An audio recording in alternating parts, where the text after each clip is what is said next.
I am Aziz from Brampton, Ontario, Canada. Okay, thank you very much.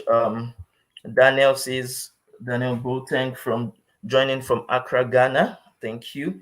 Ade Shola, Ade Eko Shola Ibadan, Nigeria. That's good. Thank you very much. Likewise, Jay Kwesi says he's from Ghana. All right. Thank you very much. Really appreciate that. From Ghana. Who else? Who else? Okay, thank you, Rashidat, joining from Toronto, Canada. Great, great, great, great. Samuel Ibiti from Lagos, Nigeria. Wow, wow, we have a very good people here. People from Africa, from um, North America. Can we get someone from Asia? Can we get someone from Asia? If, for instance, you are actually joining us from Asia, let us know. Let us see you. Let's see you. Represent your continent, please, your country. Let me know. Let me know. Okay, we have 2 minutes to go now. This is 5:08. We are trying to get more people. We just have about few attendees, and we want to actually get more people so that this will really be interactive. Okay, whilst we are waiting for people, can everyone tell us, why did you join? Okay, we know, yes, we wanted to talk about Migrate to Canada through the Provincial Nominee Program route, the PNP route, but why exactly did you join this platform? Why did you join? Can you just tell me, why did you join this webinar? Can you tell us the reason behind your joining this webinar? And it's very important we know the reason, so that we'll know how to fine-tune you understand, service for you. We'll know how to fine-tune our webinar. You understand, our webinar for you. Why did you join today? Why did you join? Let me know. What did you want to learn? Oh, Sammy. Okay, Sammy from Lagos, Nigeria. Good. Okay, I think that was the last chat. Why did you join us? Can you give us the information behind the reason why you joined us? People that are just joining, okay, nice. I'm seeing quite a lot of people joining right now. Tell us where you are joining us from. Samuel Ebite said, yeah, to learn more about migration as a young African. Very compelling reason. Thank you very much. Jay Kwesi said, hoping to get more insight about the PNP and decide better that, okay, better between that and the school route. Wow, very important, very compelling reason. Okay, who else? Why did you join us today? Why did you feel it's worthwhile, you understand, to actually be part of this session today? Is very important, as I am actually trying to bring up the slide right now. I would be getting your reasons, and I want to really get your reasons so that I know how to, again, fine-tune what we have for you today. All right. So we just have about 2 people telling us, you understand. Who else? Okay. Adeshola Adeko said, because I need an easy route to Canada. Very good. Wonderful. All right, please, if you could see my screen right now, this is 5:11 in Nigeria and 12:11 here in Canada PM. So if you could see, I'm trying to share my screen right now. If you could see, we have quite a lot of things for you. So it will really take some time to actually finish up what we have today. So if you could see what we have, if you could see our content, please let me know. Let us know that you are seeing the slides. Well, it's still the, what do they call it now? It's still the intro that you could possibly be seeing at your site, just the title page, or let me say the front page. So the front slide. Let me know who else. What is the reason behind you joining us today? Where are you joining us from? What is your name? Let us know about you generally. We really need that, so that we'll know how to really streamline what we have for you today. All right. So I'm not really getting any responses yet about if you are trying to, or if you are seeing our screen. Let us know. Okay. I can't see your slide though. Oh, okay. Daniel says he can't see the slides. Let's see. Sorry about that. I'm trying to see if I could check it back. Okay. Who else can't see the screen? It's only Daniel that actually gave us the update. If you can see the screen from your side, let's know.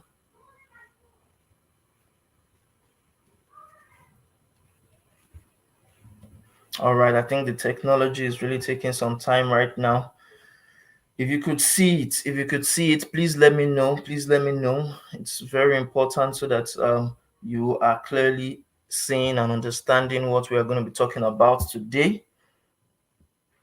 All right. We are still at the front page. I want to make sure everyone sees what we have on the screen before I start. Normally, you should see the flag of Canada. You should see Migrate to Canada through provincial. Basically, the what they call it, what we actually had in stock for you today. So, if you could see, just let me know. Oh, I can see it now. Good, great, Daniel. Thank you very much for actually interacting. Very, very, very good of you. All right, all right, all right. So now that we have started, I would like to first of all talk about what we have. Migrate to Canada through the Provincial Nominee Programs, the PNP route.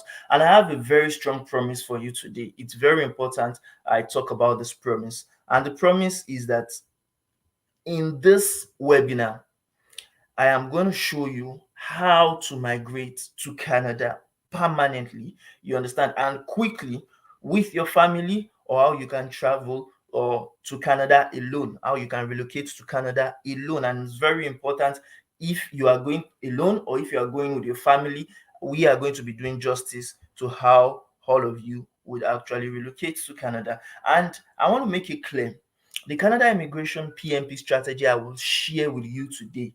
You need to note that this PMP route is a route that has been available for quite some while, but many people, or I would say people know about it but don't understand it. Some people know about it and they tried it because they didn't get success in it the first time. They just left it. And some people don't even know what it all entails. So I want to tell you that this PMP route can work for international students. If, for instance, you have already relocated, maybe like we have some of our clients who relocated to the UK firstly to go and study. So it could work for you if you're in the UK, the US, you are studying internationally, or even in Canada, as we have some people here in Canada as well. It can also work for temporary foreign workers. If, for instance, you are a visitor or you are a tourist, because we have had a lot of people reach out to us stating that yes, they just landed this place as a visitor and they would like to actually get to, you understand, change their status from visitor or temporary residence to permanent residence. Also, would also help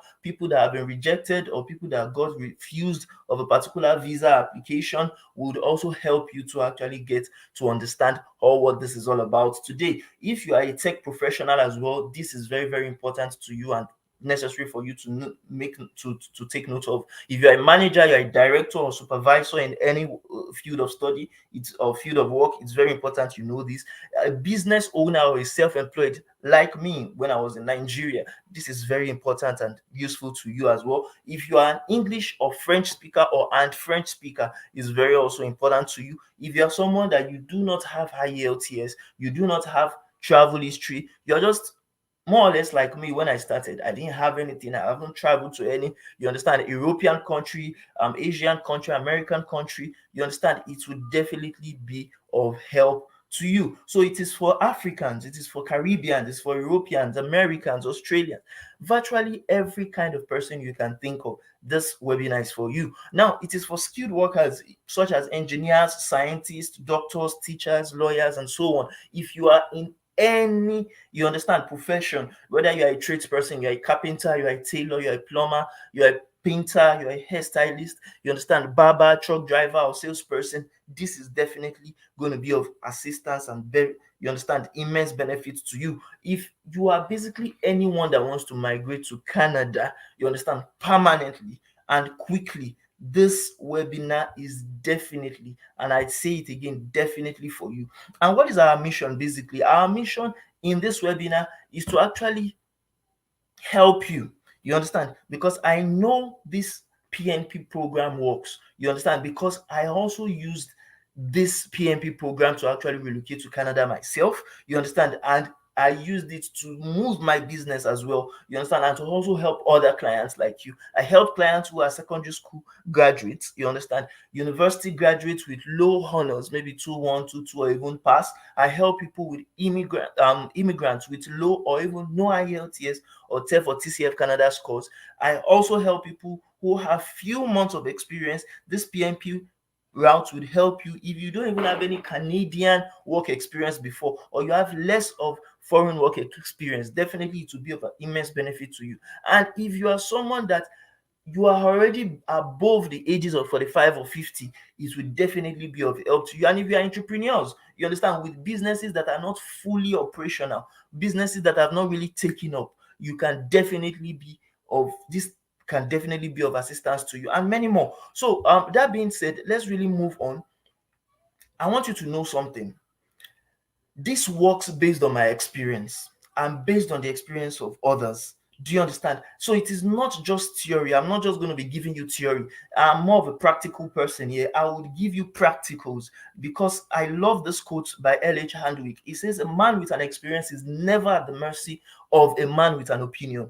If people give you, and most times I see people outside just giving opinions about PMPs, opinions about Canada immigration, opinions about permanent residence. But if you ask them, have you tried it yourself? If you ask them, have you understand, moved with it or gotten a nomination from a province and it didn't work out before, most times you would see that 70% out of 10 of 100 will tell you that they have not even tried it before. So you have to note that everyone is as big as their biggest excuse.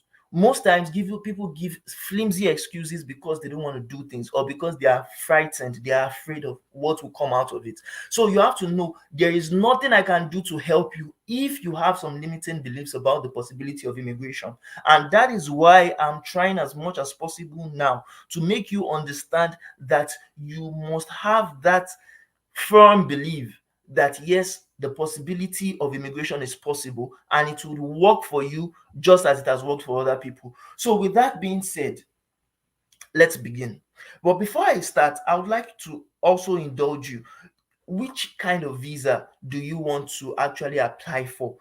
Some people have talked about study permits, some have talked about relocating to Canada, but didn't specify the kind of visa they want to talk about, or some have not even like some have not even found out what PMPs are all about. Some that even know what PMP about is about, they don't know in depthly what each of them stands for. So please, if you know about PMP, write it on the comment section. Let me know what you know about it.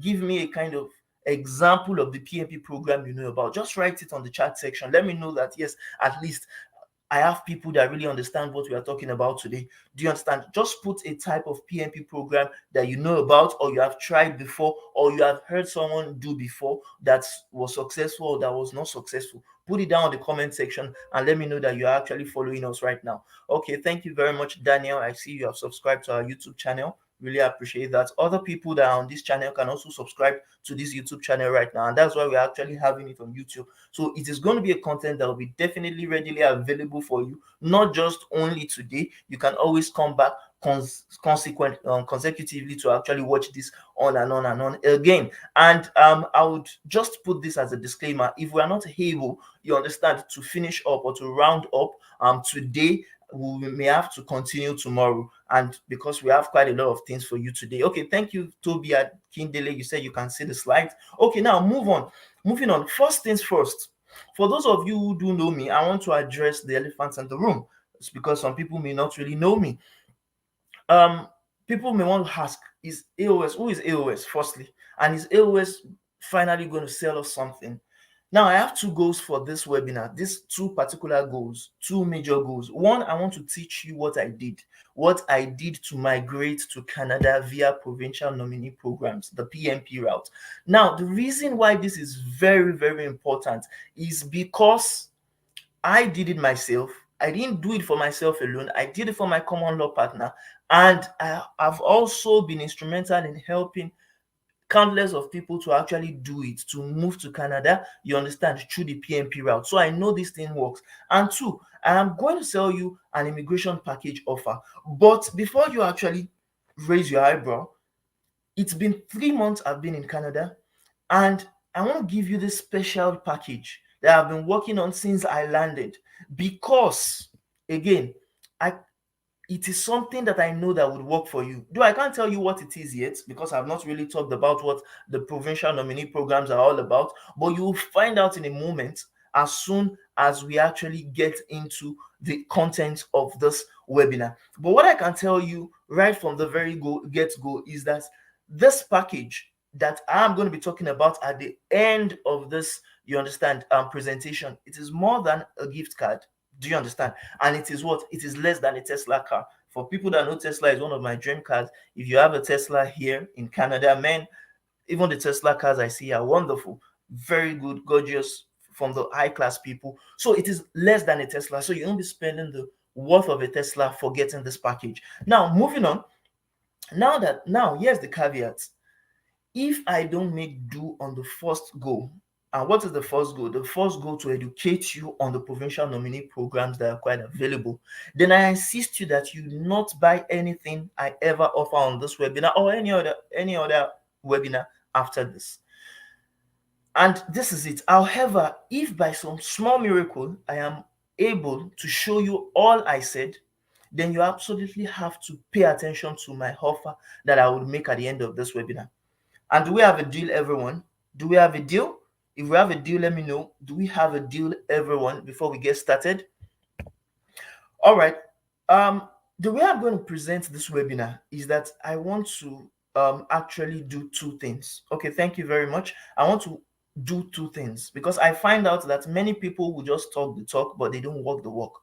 And I want to tell you that you have to walk the walk if you are going to talk the talk. In fact, I state it categorically that is the work that only it is the work is the only talk that matters, and I'll show you what I mean by that. So a lot of what I would do in this webinar today is that I'm going to show you what I did firstly, and I would talk about what I did, you understand, at the same time simultaneously as we go on this webinar. Now, for example, my first international immigration, you understand, that I did answer the question, how do I migrate? I never migrated to any country. I never migrated to anywhere apart from Canada. You understand? In fact, I had a blank virgin passport.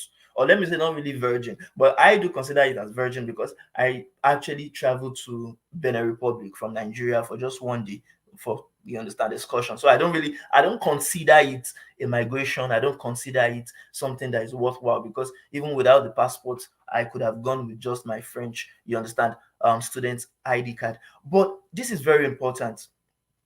The first international immigration answered how I migrated. And how I migrated, the answer to this is that number one, I was issued two notification of interest from Ontario, the province of Ontario, the major province, you understand, the capital, and Quebec, which is like a kind of the other major city of Canada. And I was given the notification of interest through the provincial nominee programs of these provinces. For many of you, you may not know what notifications of interest is right now, but I'll tell you as we get into the presentation. Two, I was nominated to finally relocate because there's a difference between notification of interest and nomination. I was also given notification or provincial nomination to relocate by the province of Ontario. That was the second thing. The third thing is that I was invited to apply for Canada permanent residence after my nomination. Do you understand?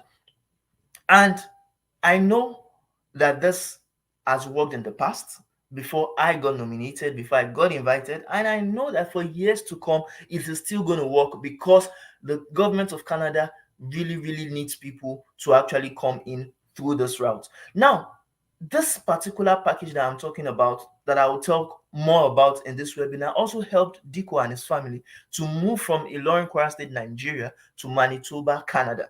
Do you understand? And this was his conversation with me when he told me that he finally landed on Sunday. That it's my pleasure to tell you that me and my family landed in Canada as a permanent resident. I was so glad to hear from him after some time about his trip. Now, also, it also helped Mrs. Abiyua with her friend, Mrs. Adaba, with their families, not only themselves. It helped, just like you saw with Diko went with his wife and his child. Likewise, Mr.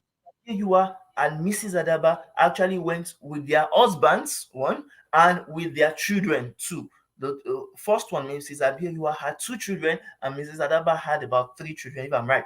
Now, and they were able to relocate. They were able to migrate from Lagos, Nigeria, to the two provinces of Alberta and Manitoba, Canada, through the PNP route.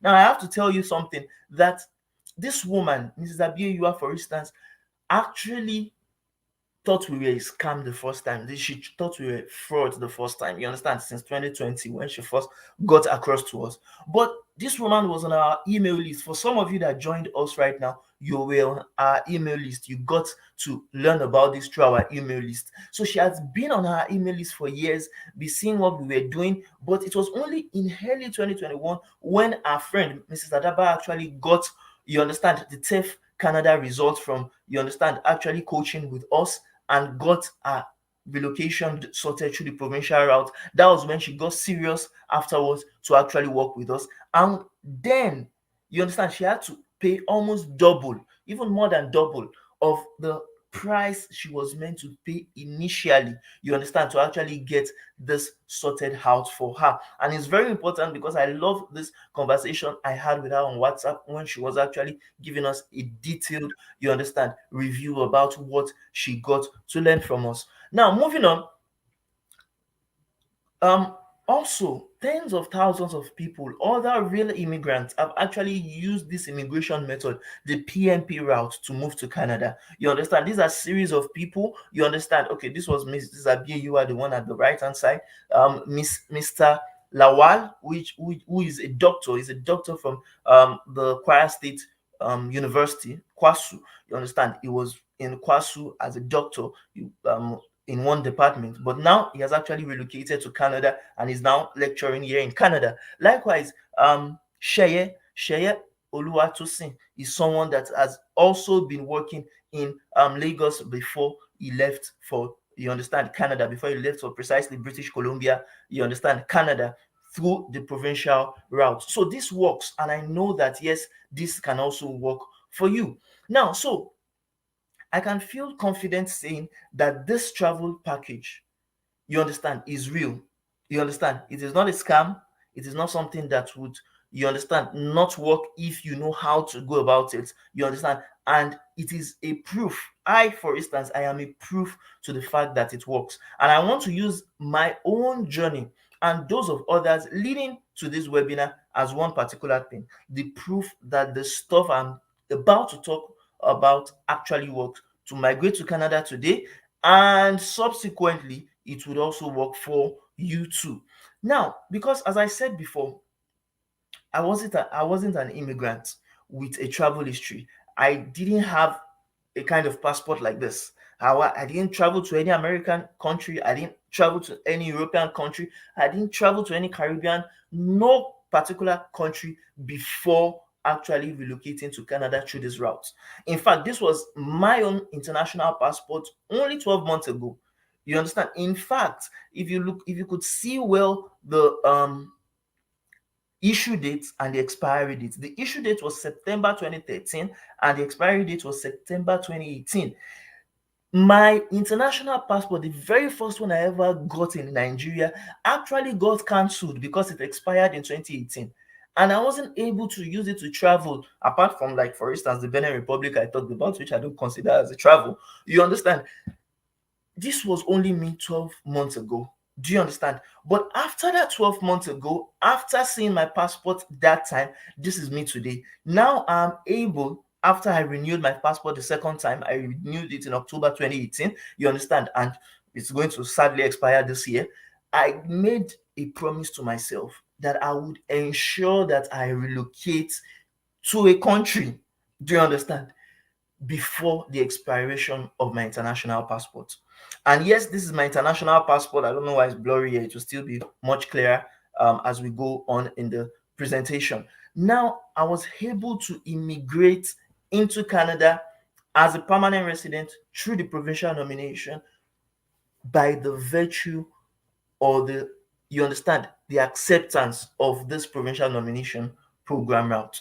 Now, and I did this spending only 2 days per month dedicated to my visa applications, with the rest of my time focusing on my business in Nigeria. I didn't really focus too much on it because you understand, um, that time when we started, we were having backlogs. You understand, we were having backlogs, and the government of Canada, through the Minister of Immigration, Sean Fraser, was still trying to actually work on tackling the backlogs that were available. So I didn't really spend much time. But it was during this time, within the first 4 months, our relocation statuses got improved. You understand? It changed forever. The first PNP NOI that I got was after the third month, or was within the third month rather, within the third month that I applied for my permanent residence, or for my, you understand, Provincial Nominee Program.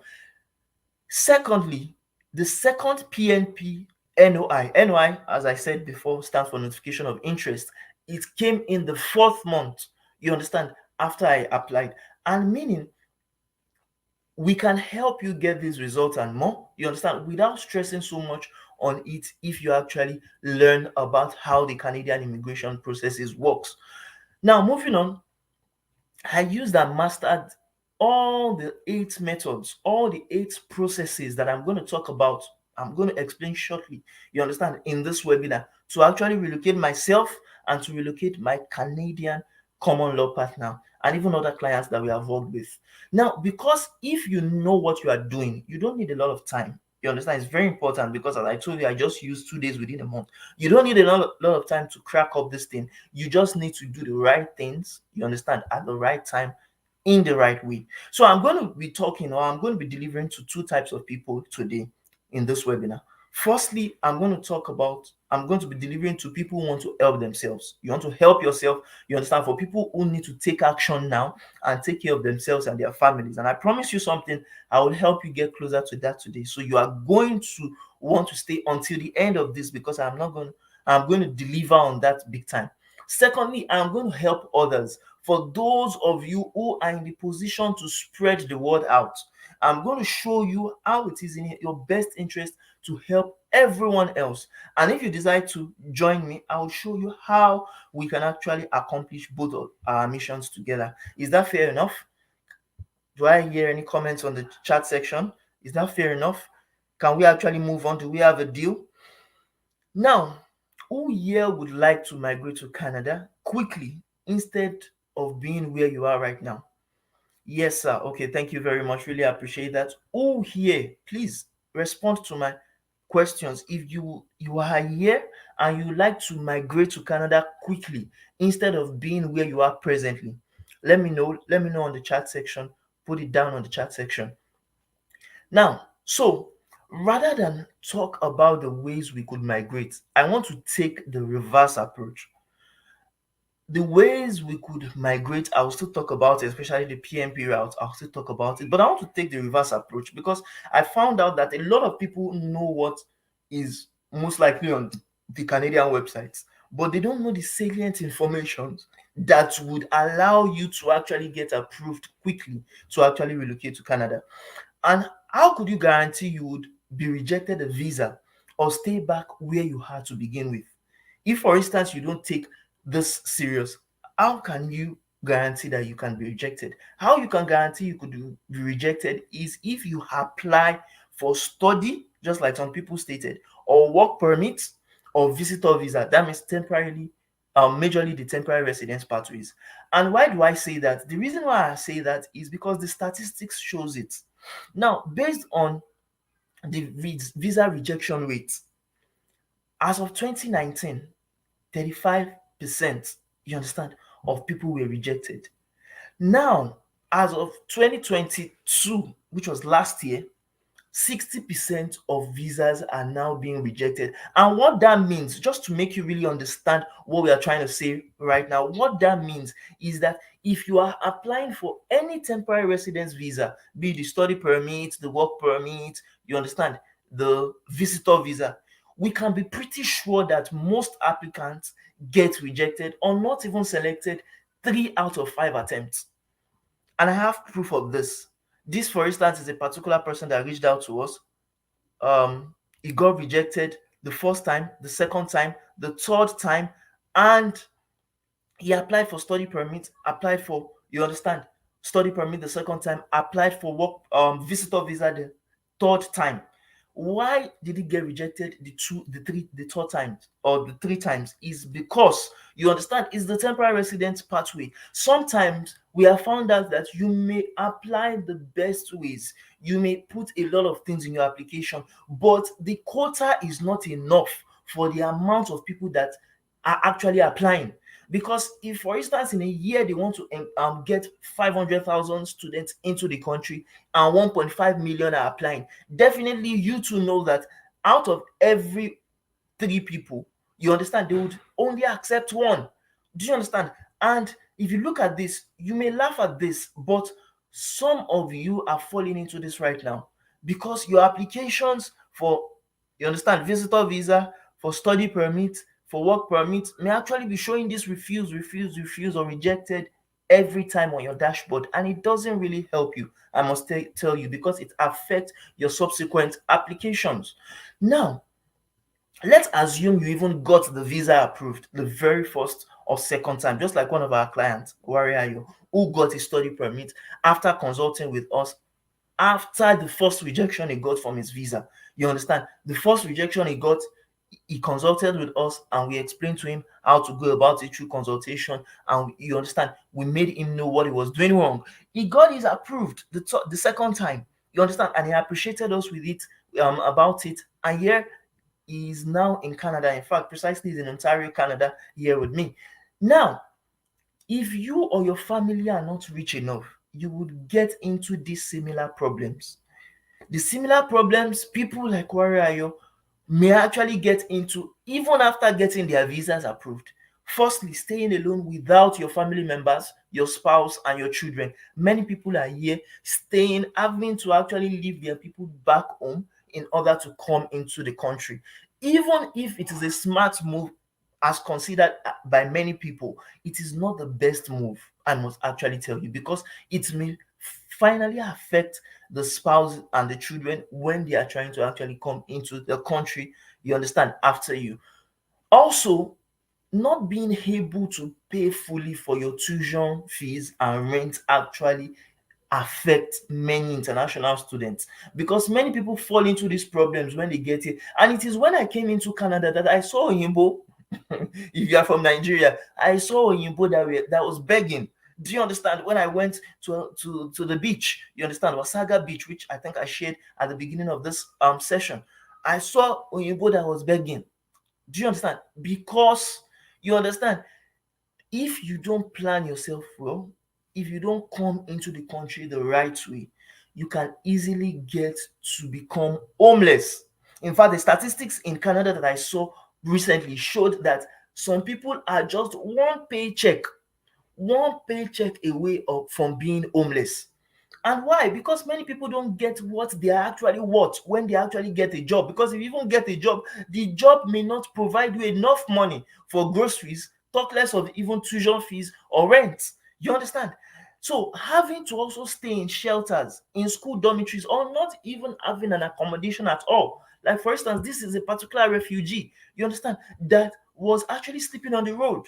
Do you understand? In Canada, because there are no accommodations to actually get them. Yes, we understand that some people may actually have issues back at home that they faced while they were coming into Canada. But I want you to know that there are a lot of people here that are homeless already. A lot of people here that are sleeping on the street already. So don't add to the figure. Do you understand? Not getting a Canadian job fast also affects international students. There are some people that have gotten student visas. They came into Canada and they were not easily able to get a job. And especially for people that are picky, that don't want to even do any kind of job, most times they don't get the jobs that they really want and they become depressed as a result of that. Now, there's a reason these immigrants choose to migrate through provincial nominee programs. There's a reason. You understand? Mr. Shola did it. Do you understand? Mr. Patrick did it. Mrs. I as well, and my common law partner did it. We migrated through the provincial nominee programs because we knew there was a catch to it. And what is the catch? The catch is that, one, you enjoy living in Canada like a Canadian. or a permanent resident. Do you understand? You have the ability to live and work anywhere in Canada. For some students, you cannot leave your campus. For some, you cannot leave your province. You have to stay back and do what you stated that you want to do in Canada. You may not be able to leave. You understand your work if you get a work permit, because we have what we call the employer specific work permit. That means it is restricting you to work with that just one particular employer. And if maybe tomorrow the employer just feel vexed about you, you understand, and is not even willing to see you again, the employer can tell you that yes, your contract is terminated and you have to get back to your country without, you understand, actually having the opportunity to stay back in Canada.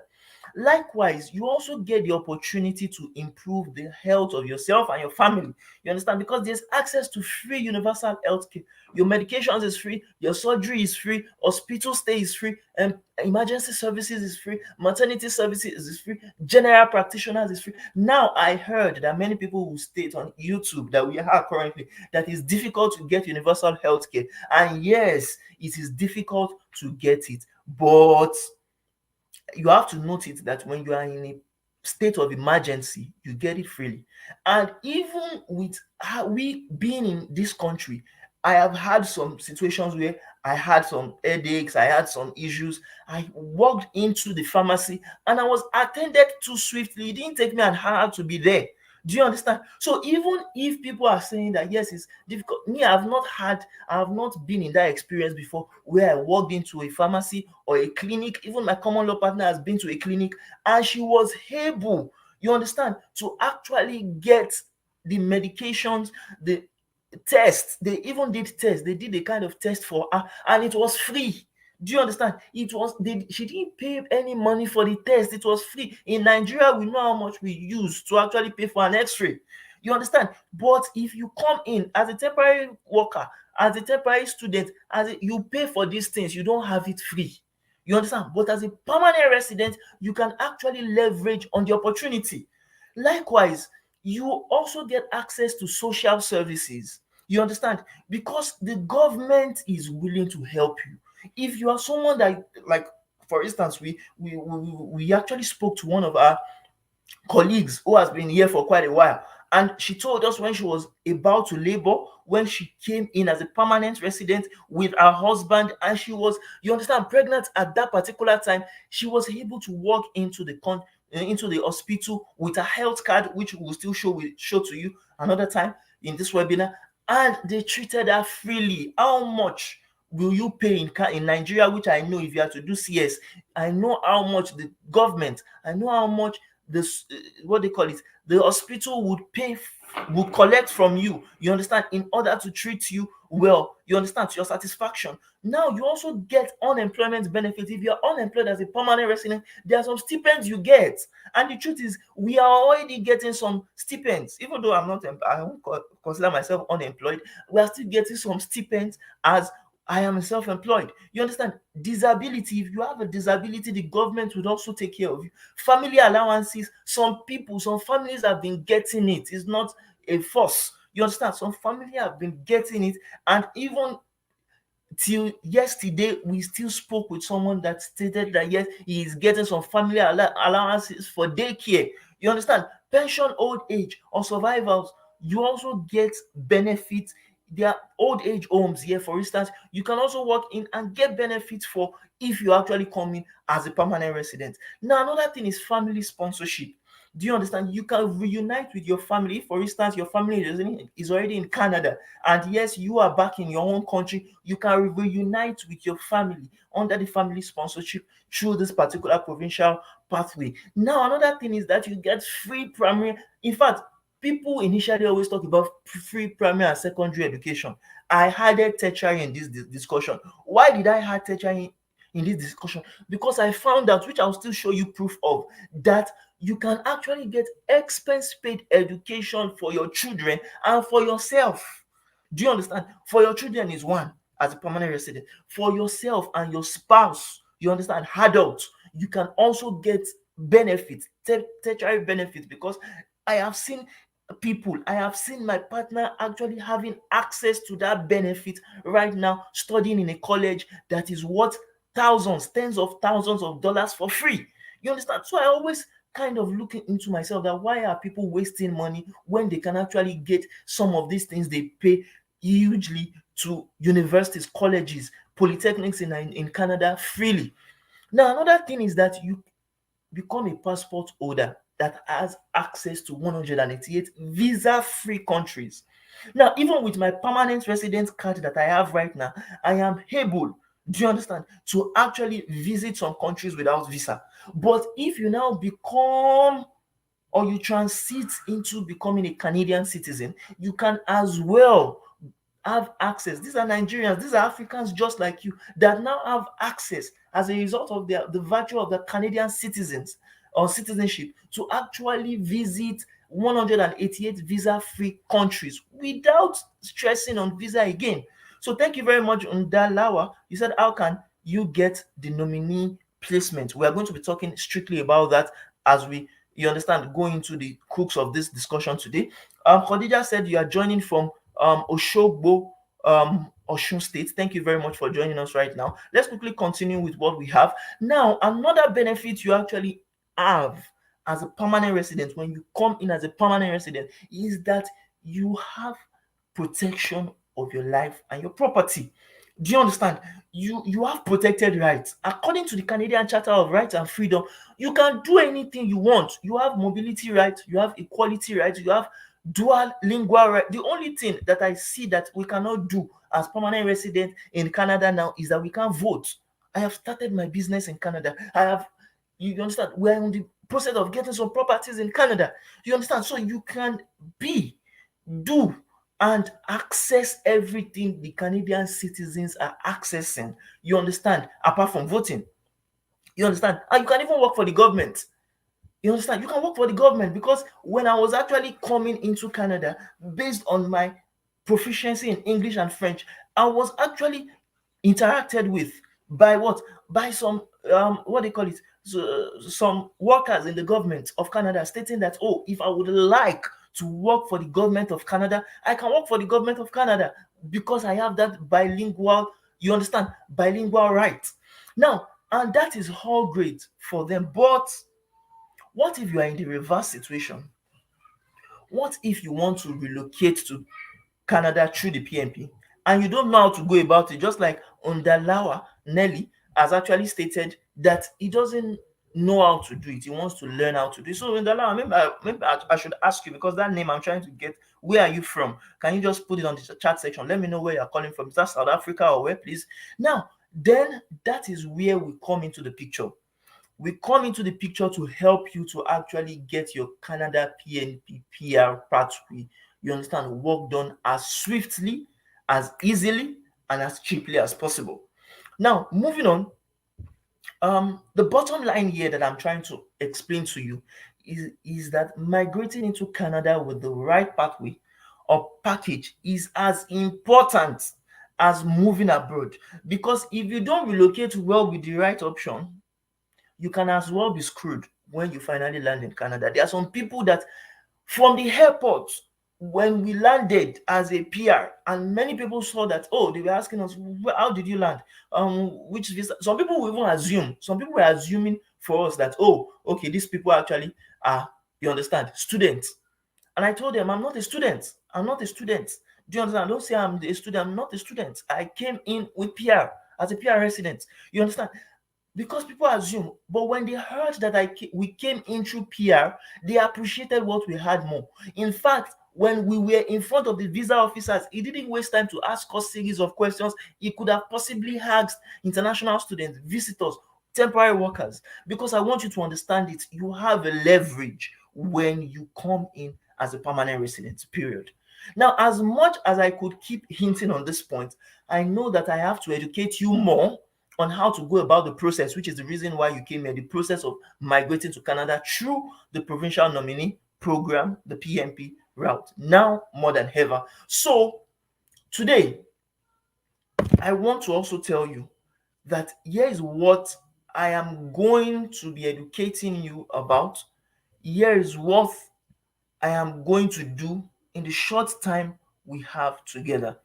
Firstly, I'm going to share a few breakthrough experiences I had when learning how to migrate to Canada cheaply, which saved me up to 30,000 Canadian dollars. You understand? That I could have actually spent, let's say I was coming in as a student, as an international student. You understand? Having to battle with living expenses, with tuition, with even if you come as a temporary resident, you may not spend so much. You understand? Maybe like a temporary foreign worker, but you will spend time because we have had, okay, I met someone at Walmart the last time, or I think it was Shoppers Drug Mart, and she said she has been here for 4 years and have not been able to switch from temporary resident visa, which was temporary foreign worker, you understand, to permanent residence. Because again, people feel that if you come into Canada temporarily, then you can become PR after staying long. It's a lie. You can't become PR until you apply for PR. So here's what I'm going to do within the short time, as I said, we have together. After giving you my experiences, which is the first thing we talked about, I am also going to give you a bunch of ideas for your fast Canada immigration.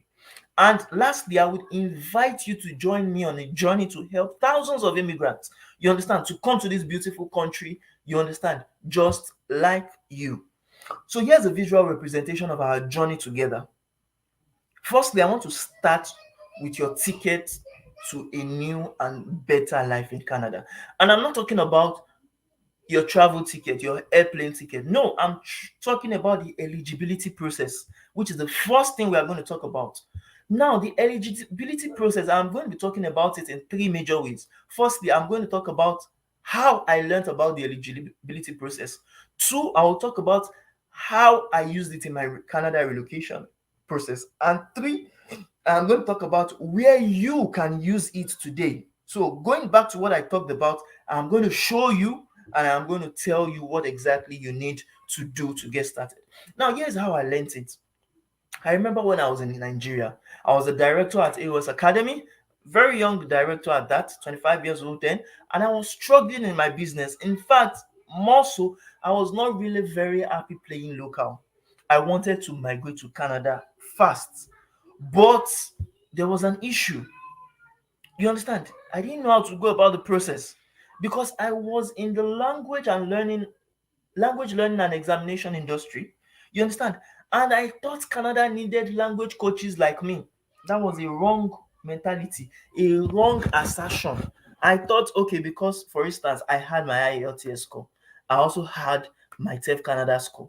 I thought that, okay, it was a no brainer for me to actually get my permanent residence.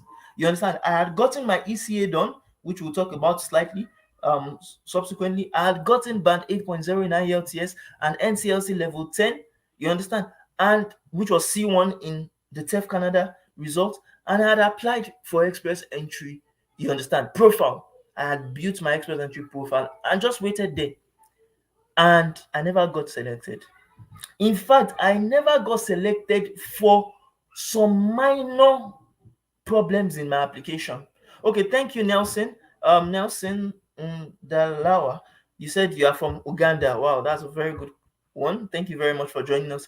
I never got selected using the NOC code 41210. And I want you to note that down. That is the college and other vocational instructors. Why? Because you, as I told you before, I thought yes, I was a language coach. I was teaching people in my language academy. You understand?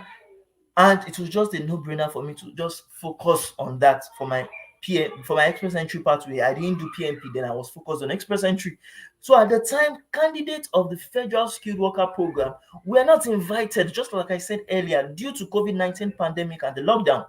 And likewise, even the backlog. So I checked, what I did was that I checked the recent, and this is very important. This is what you need to actually take note of.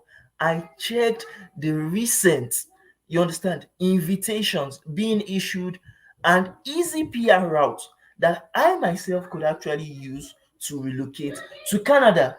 And mind you, I found out some interesting facts. I found out that the Federal Skilled Worker Program, which I wanted to kill myself on, was not being selected. You understand?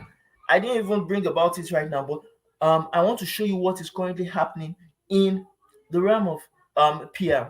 If you see, based on the invitations that we had from July 4th, 2023 to August 15th, you will see that Federal Skilled Worker Program was not part, though it was added to the no program specified. But what I'm trying to say is that as at then, when I was applying, do you understand?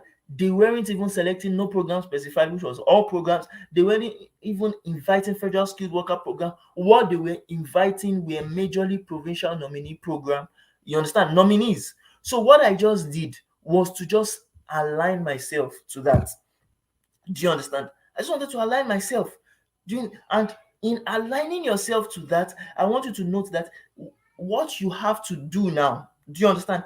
To use this thing that I learned is to first of all check your eligibility criteria. Not every provincial nominee program route or stream would work for you. Please note that, because some people always focus so much on things that because the fact that a friend used one stream does not mean you as well will use that stream. The fact that okay, your family got selected through this route doesn't mean your family member, you as a family member of that person, would also get selected through that stream. So you have to check and choose a province or territory you want to go to based on your eligibility criteria.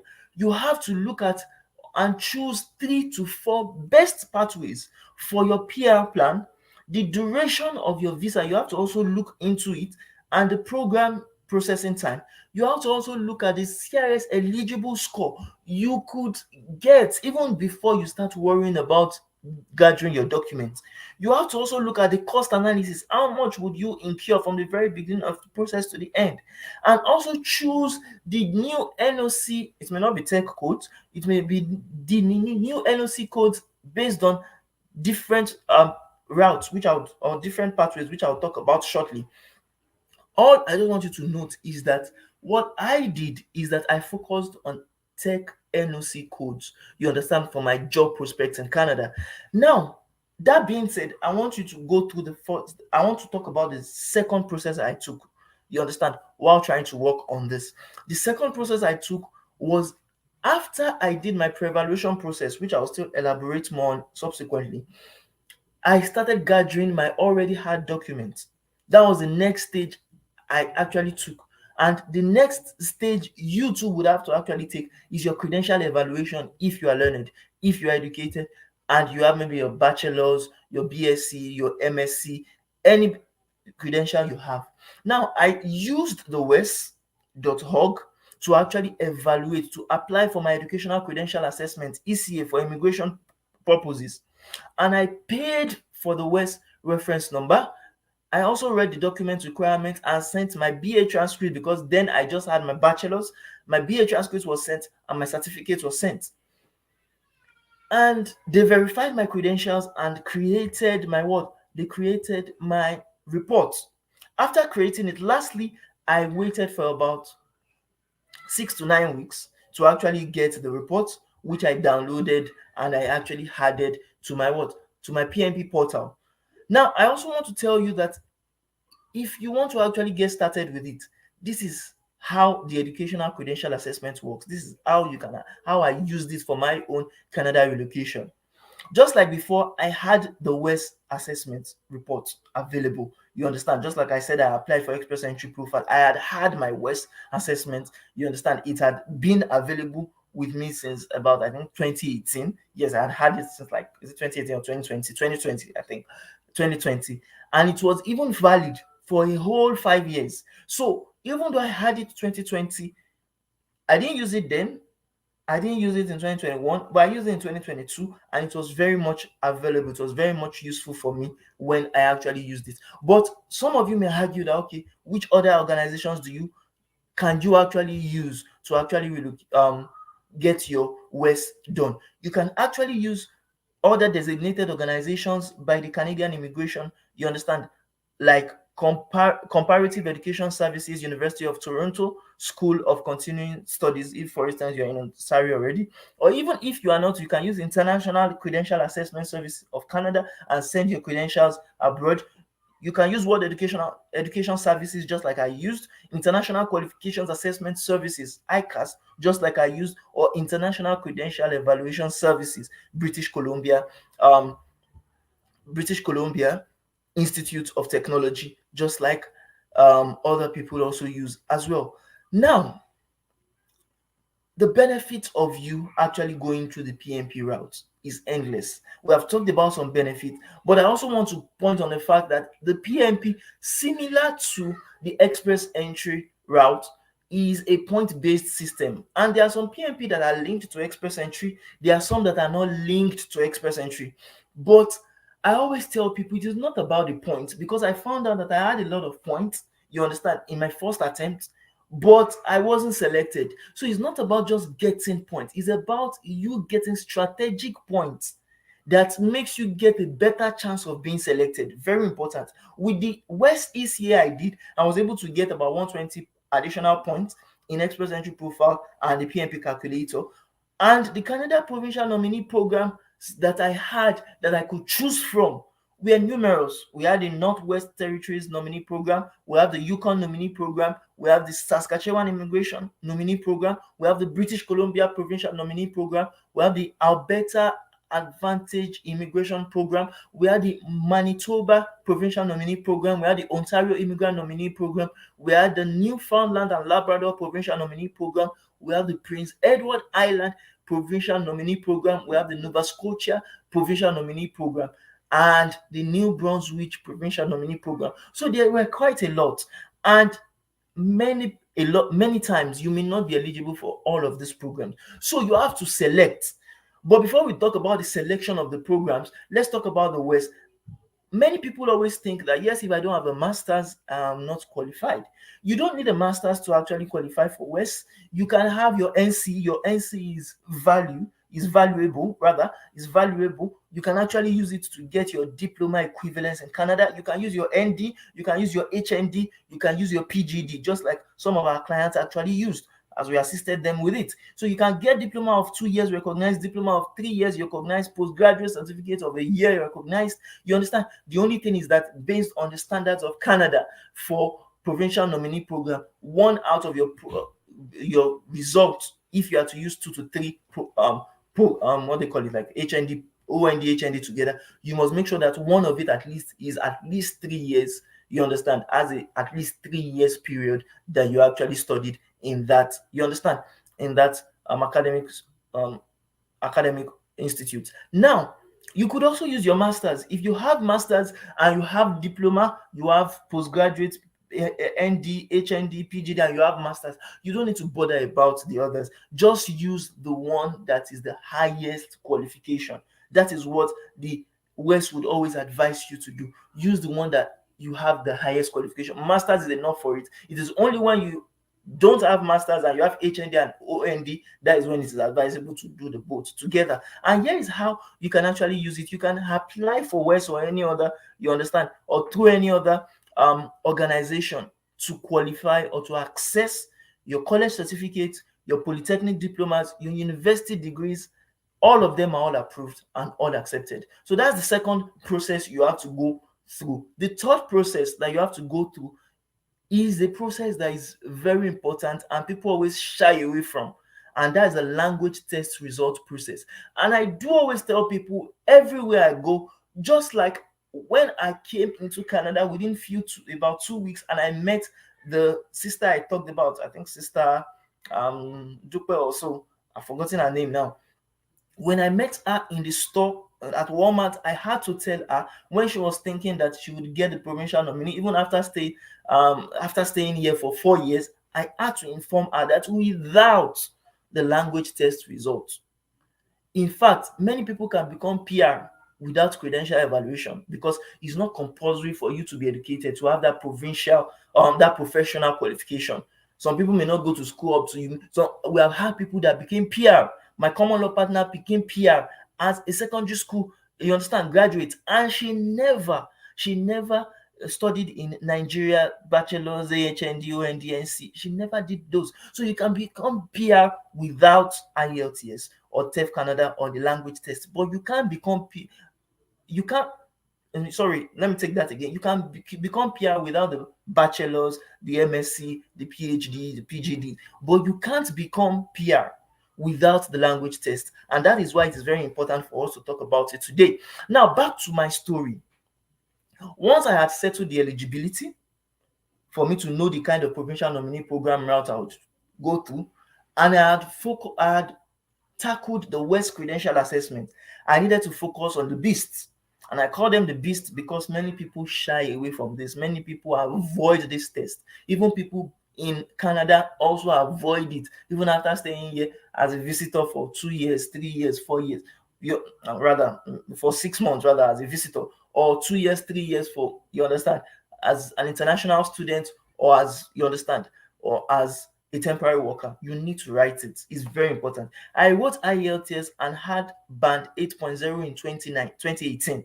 That was the very first IELTS I wrote. And it's very, very important because I put the number 3 in front of IELTS logo because it sounds as a warning for many people. Do you understand?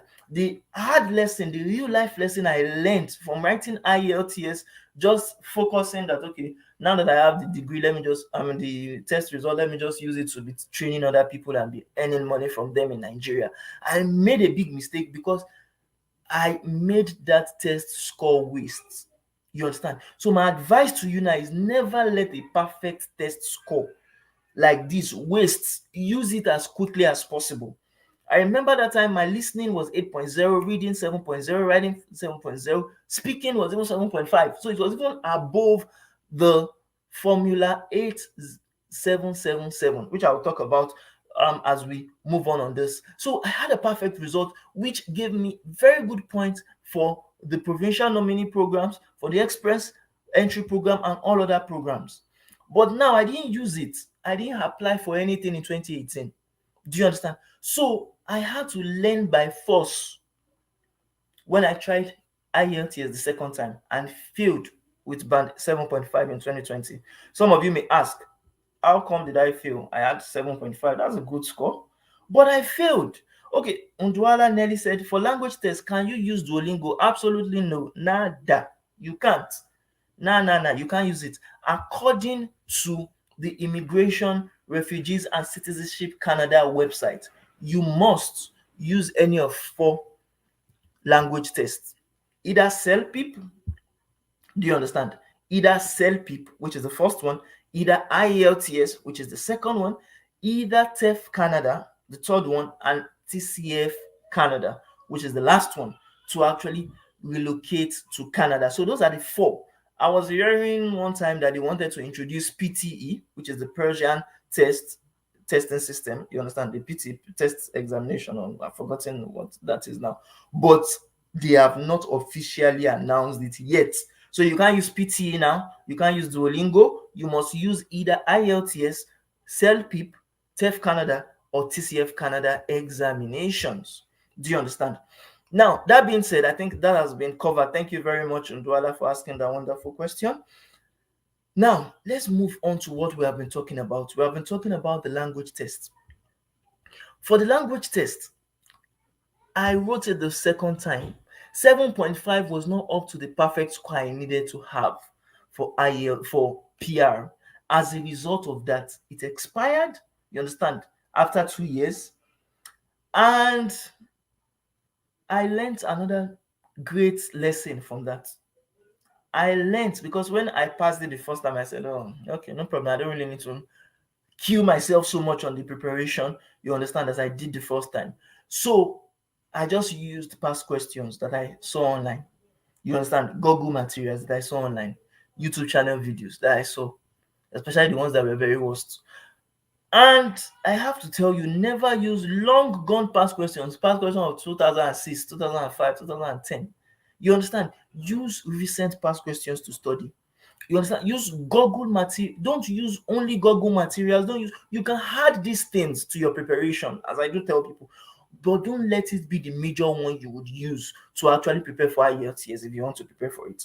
Do you understand? It would affect you. Even this score is very okay for international students. Very okay for, you understand, for maybe like work that requires this, but for permanent residents, it gave me a lower score compared to what I needed. You understand? So I needed a band 8.0 overall in the IELTS test result with my BA degree. Let's say I had my MSc, it could have improved my eligibility, but I didn't have it, so I needed to rewrite. in a nutshell, the IELTS. And it is here, it is in this place I got to learn about the 7877 formula. Now, some people may ask, what's the 7877 formula? Now, this formula is a formula that many people in the permanent residence industry of Canada would always talk about when it comes to IELTS. To qualify well enough for Express Entry 2 and Provincial Nominee Programs, you need these combinations. You need listening 8.0. At least you can have more than that, because I remembered in this result I had 8.5, so it was more than the 8.0. If you look at what I had the first time, I had 8.0 in this listening, I had reading 7.0, writing, this was 2018 score, so I didn't improve. I one way or the other, my proficiency reduced in 2020, but it skyrocketed in 2022. Do you understand? Because in 2022, the listening was 8.5, the reading was 9.0, the writing was 7.0, and the speaking was 7.5. So that was above even what I needed, which was the formula of 7877, because I had 7.5, I had 9, and I had 8.5. Do you understand? It was above it, and it's better. The more, the better. But on an average, you need what? You need 7877 formula. So I wrote it basically in 2022 and I passed it then. And you too, you can pass it if you actually use the package we'll talk about shortly. Now, many of you may want to ask, what other language test did I take? My search story of the second language test I took started in 2018 as well, because 2018 was when I first wrote my TEF Canada, you understand, my TEF Canada test as well. And the TEF Canada test I had for French in 2018 in Alliance Française de la Rosse, you understand, was B1 parallel. With all my years of speaking French, I remember when I was in school, when I was in university, I started learning French right from 2013. Do you understand? So that means from 2013 down to 2018, which was 5 years, and I wasn't just learning it in school, I was also teaching. I remember I had to go to schools, secondary schools, to teach French. You understand? When I even finished my schooling and youth service, where I went to go and serve, do you understand? Which was Orago Muslim Community Grammar School in Orago, Kwara State, Nigeria. I was both their English teacher and French teacher for GSS 1 down to SS 3. But it dawned on me that I had reduced in proficiency in French because I had B1 parallel in 2018. Do you understand? And it didn't stop there. 2020, when I was to write, is it 2020 or 2021? Oh, 2021, I wrote it again. Do you understand? And I even tried now, but from level 4, which was what B1 parallel was in the NCLC level, which is roughly like the CLB, I had NCLC level 5. So I just increased in one level. Do you understand? I had B2 in compréhension écrite, B1 in compréhension orale, B1 in expression écrite, and C1 in expression orale. C'est pas trop génial. It was not all that great. Do you understand? C'est pas trop génial. It was not all that great because I, as a French teacher, having this course really weighed me down, affected my resolve of trying to attempt to work on immigration. But I learned something from all this. Oh, Ndwala Nelly said, which study materials can you use during the preparation? Yes, about the study materials, we are getting into it. As soon as we are done with these explanations, that we in the subsequent, you understand, presentation slides, I will talk about all the materials you need for IELTS, all the materials you need for TEF Canada or TCF Canada. So just move on with me. Thank you, Nelly, for really asking that question. Really appreciate you. Now, what was I saying? What I'm saying is that I moved from level 4 to level 5. Just one level. Do you understand? When it came to what? When it came to my IELTS that I wrote in the year 2020. So I had to take a step back. Do you understand? I had to now relax and now see that, oh boy, guy, you need to improve. This thing is no more a joke. You need to improve. So what I did, which is a strategy I do tell my clients, I do tell my candidates to actually do now is that firstly, you need to practice more. Do you understand? You need to practice more and not just practice. And now take DELF B1, which is Diplôme d'études de la langue française, and DALF, Diplôme d'approfondi de la langue française. Do you understand? Now, I took these two tests before I now went to rewrite the TEF Canada. And mind you, I didn't pass the two because Diplôme d'études de la langue française, B1, you understand? I succeeded in that, réussite. That's why I have my, you understand, diploma for it from what they call it, from Chambre de commerce et d'industrie de Paris. So the Paris, I was able to get my what?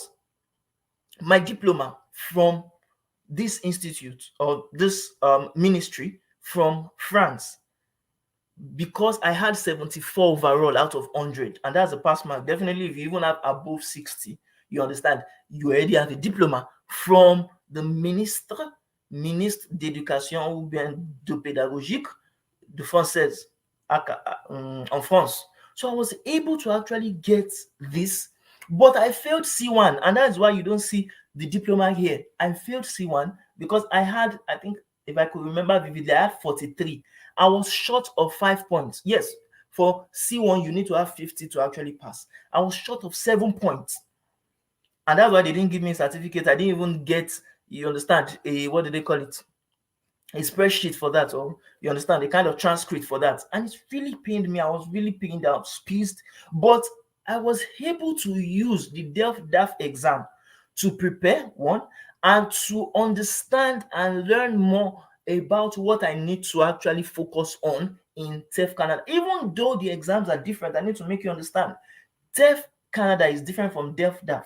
TCF Canada is different from DAF. They are different exams, but they are exams. They are both, they speak French and everything. It all comprises of, okay, here in this place, they call it compréhension écrite, production écrite, compréhension orale, and production orale. But it's still quite the same thing. C'est la même chose. It's the same thing. So what I did was that I prepared for this, DAF. I took it. When I took it, then when I felt that, okay, yes, I'm well prepared for the TEF Canada, then I now want to write it. Oh, Daniel said, do you need both IELTS and TEF Canada before you can get PR? A capital no. You don't need it.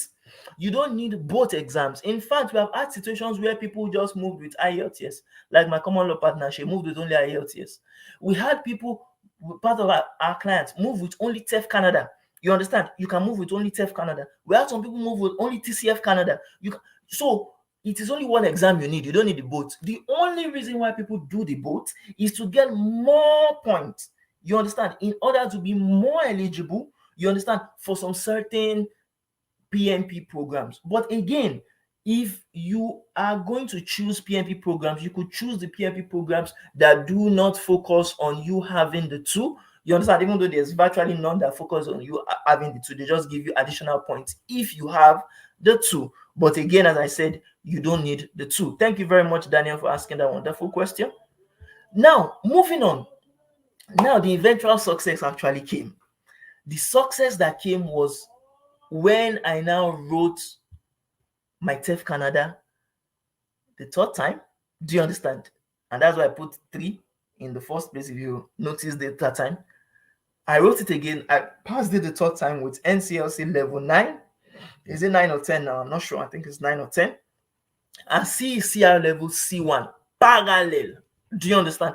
I had C1 across compréhension écrite, compréhension orale, expression écrite, expression orale. Do you understand? Exceeding the scores. You understand? My scores were 500 plus. If you looked at the previous ones were 300, 400, 500. The other one I had was like shitty results, basically shitty results. You understand? The first one I had was 100 plus, 200 plus. The second one was 200 plus, 300 plus. The third one, as you could see now, was now 500 points. You understand? And those were these NCLC scores. But apart from that, the equivalence ancien score is the what? The 240, the 299, 399, and 408. So what am I saying in essence is that I had to go through all those process in my quest to get the perfect test result, and I almost maxed out all the language proficiency test points at this level. Do you understand? When I applied, or when I was in the process of applying for PMP, for the official languages point, I had 134. For the first official language, I had 116, which was the what they call it, the IELTS. The second official language was 18, but they gave me additional 25 points for the official language proficiency for French. And French again, language skills points was 50. So if you calculate that together, that was just for my language skills, I was already back in more than 200 points. You understand, for 250 or even 300 points for that alone. And that was what skyrocketed my points, which I would show you in a bit. Now, I need to tell you, rewriting IELTS and TEF Canada 3 times allowed my partner and I to relocate to Canada without spending tens of millions of naira as an international student in Canadian schools. Because trust me, most of the international students I see don't even have that millions. They are benching on the fact that if they come to Canada, do you understand, they would get a work. And see, let me tell you the truth. If you don't come the right way, if you don't come as a PR, you don't have the opportunity to bargain, especially if you are not a tech guru, if you are not an healthcare worker, someone that you have so many skills you can bank on. If you are just like the normal person that is trying to struggle and come to Canada, I tell you, I've heard some horror stories of Canadian employers taking advantage of people coming as an international student, as a temporary foreign worker, as an asylum seeker. You understand? Because they know you don't have choice. You are temporary. You can be chased out of the country anytime. So instead of them paying you maybe, for instance, $18 per hour for a particular job, they could pay you $9. I've heard some horror stories. Instead of $32, they are paying $16. And that's when you factor in the rent, you factor in the tuition. Some people have even had to defer admission. And because of that, it had a dent on their visa. Some even had to go back to, I heard the story of one man that was in Quebec.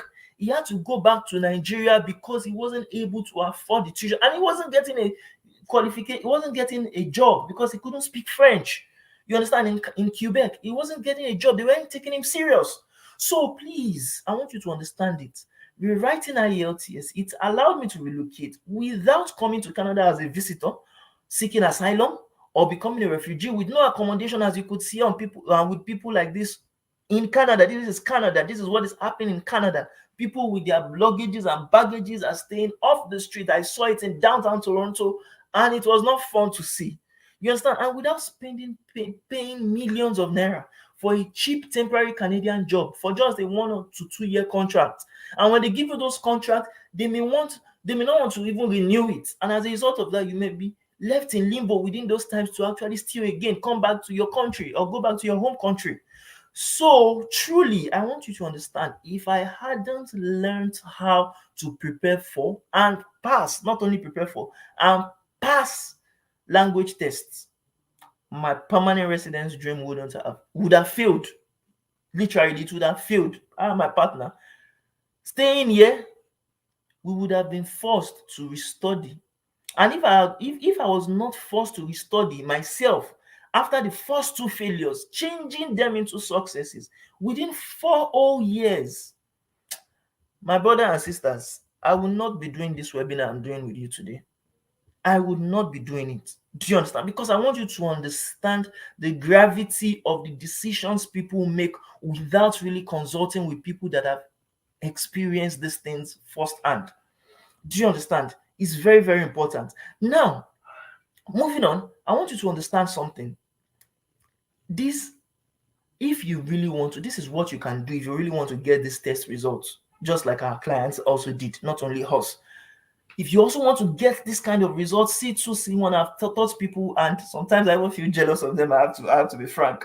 When I, as their tutor, did not get C1 and they are getting C1, but mind you, you understand, our prayers are always that our teachers or our two students, our children, to be better than us. You understand? I had C1 parallel, but we have taught people that have C2, C1, and I'm just looking at, oh boy, now so this thing easy. Sorry for speaking pigeon, but I just want you to understand that you can as well get this result. You understand? If you actually, one, follow Uno road. This pigeon is important. Follow Uno road. The person that knows how to go about it, follow that person. Get coached by that person. Those that have succeeded well in the race that you are trying to start or finish, please follow them. Use their materials. Use their books. Use their tricks, their tips, their guidelines. Follow it judiciously, follow it religious, and don't reinvent the wheel.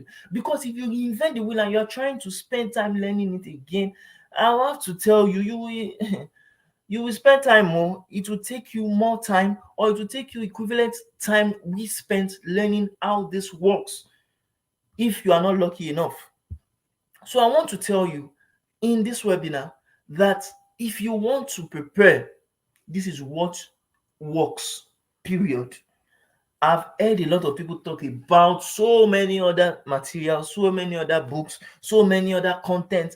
But back to the question that Nelly asked, Nelson from Uganda, which study materials can you use during the preparation?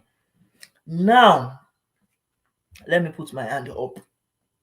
You understand? Like someone that wants to actually apply for asylum.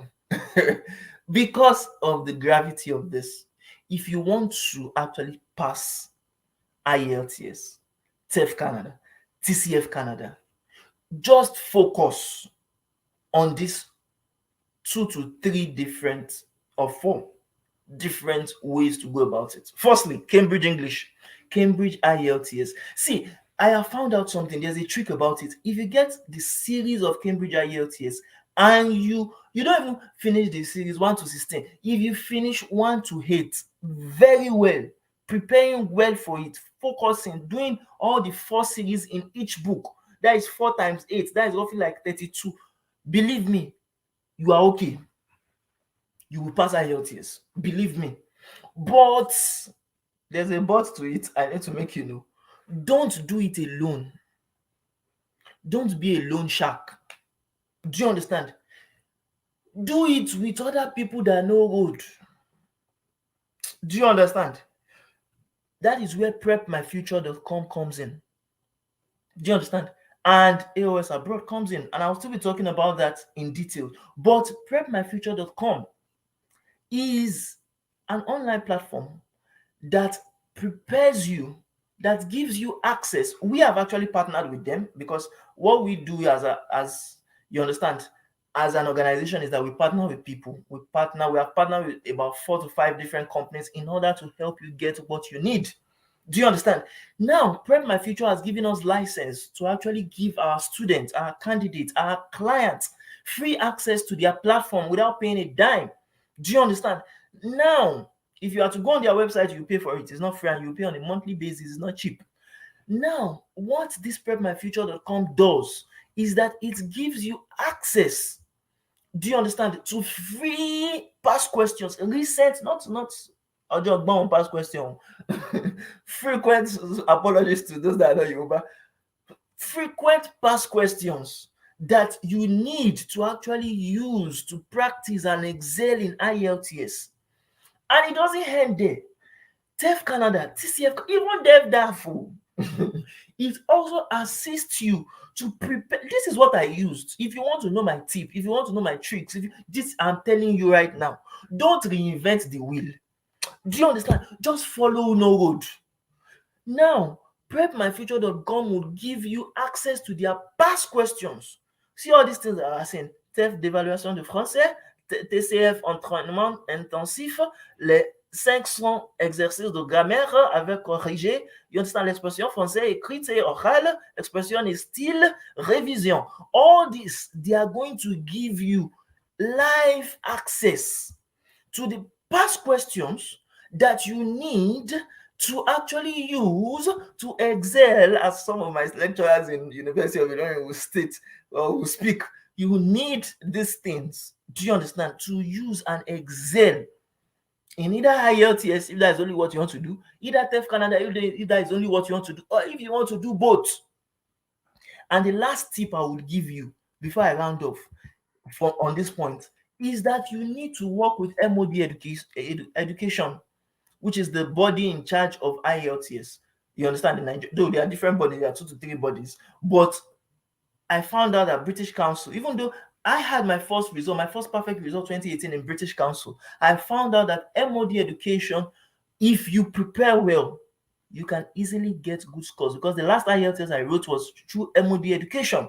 You understand? And as you could see on my result, 8.5, 9.0, I was happy with the results. You understand? I was happy with it. I was content with it. So if you want to be contented with your result, MOD education or education is what you should use for IELTS.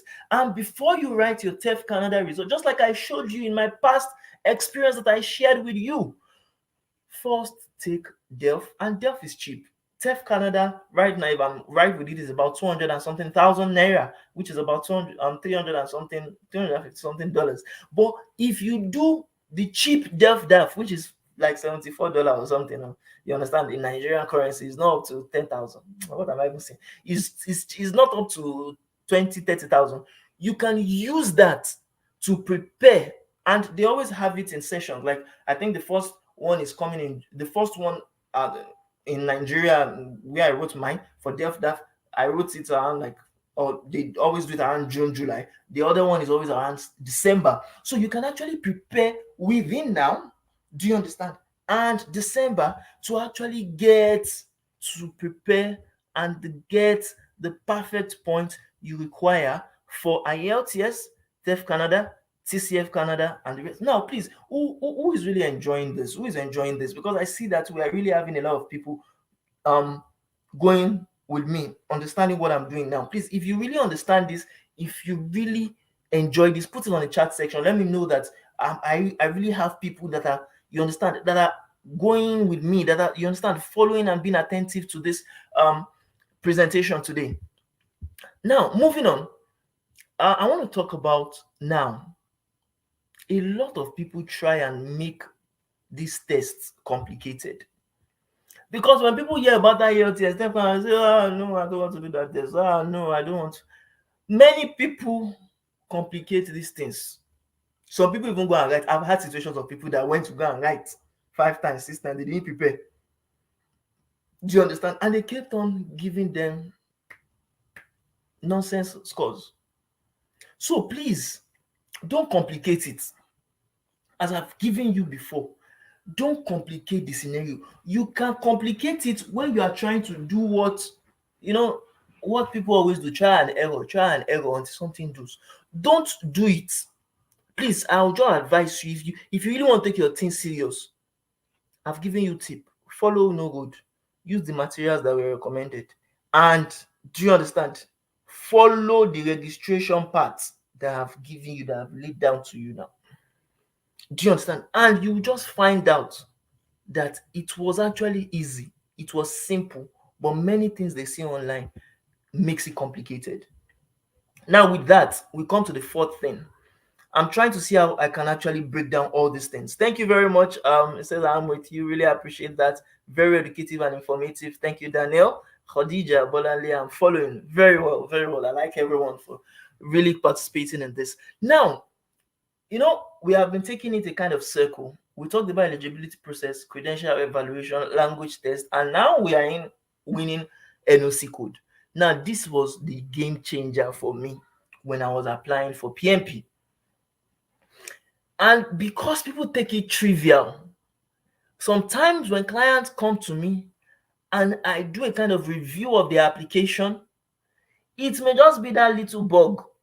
That's for people that are into tech. It will just be that little bug that I just decipher, just that little bug that I technically solve, and they think I'm a genius.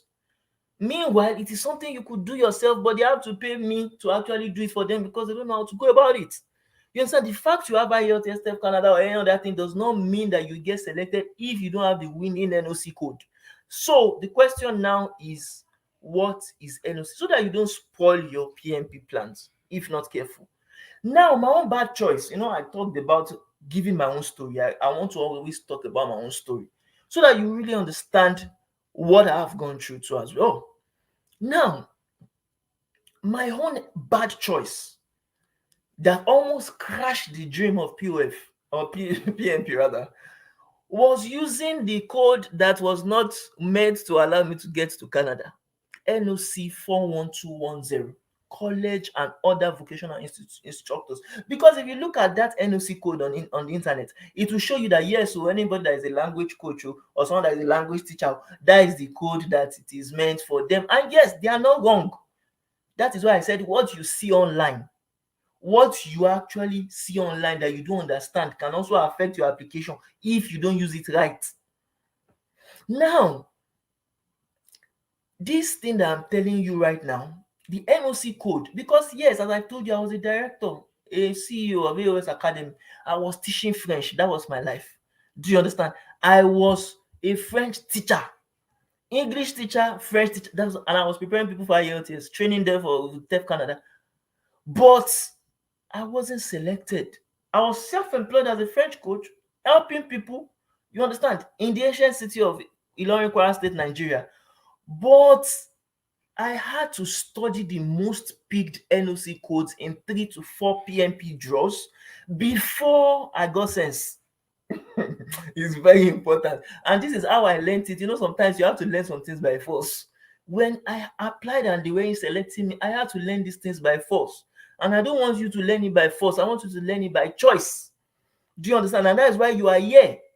The first choice that I selected for PNP, and I was so glad that my PNP finally worked with the first choice I selected. But the first choice I selected was Ontario Immigrant Nominee Program, OINMP.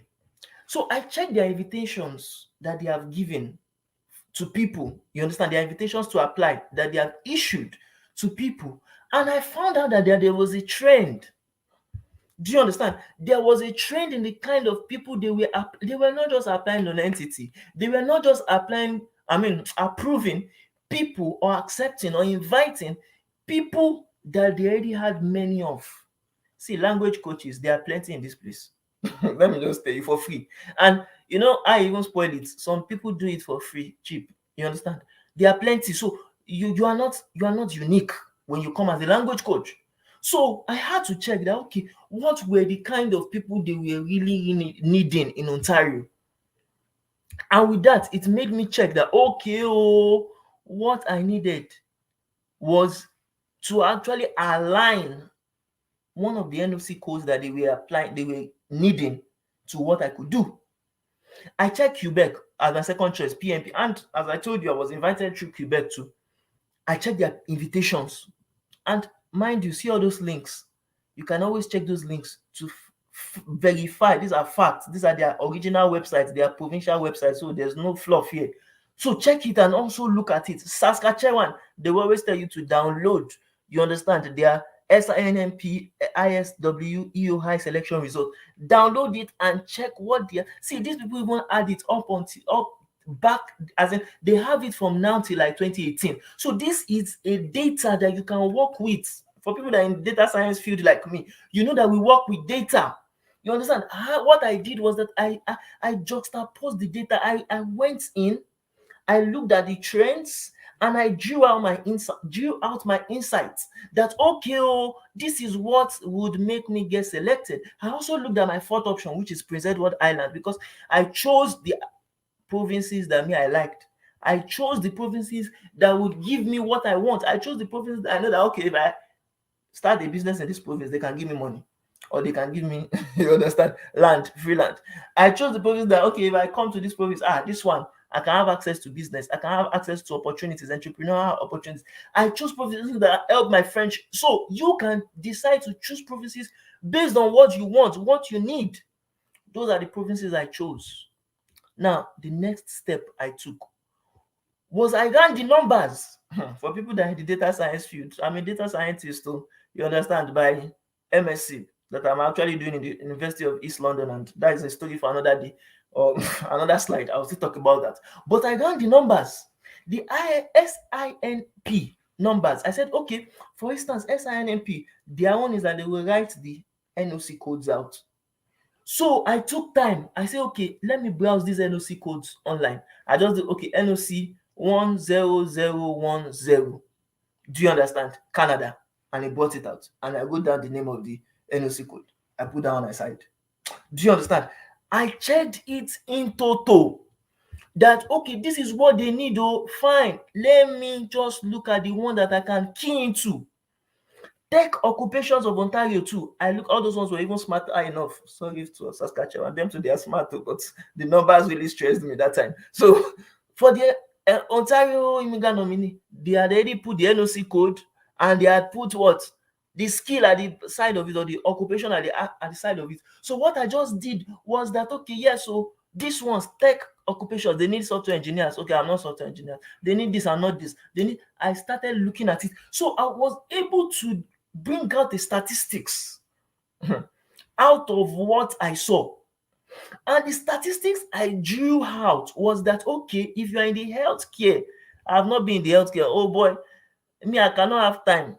I don't have patience to take care of someone. It's just the truth. So I cannot be in the healthcare. So I can beat patients. So it's better they their day when I'm in my own. I cannot be in the healthcare sector. But the tech sector, I knew that, okay,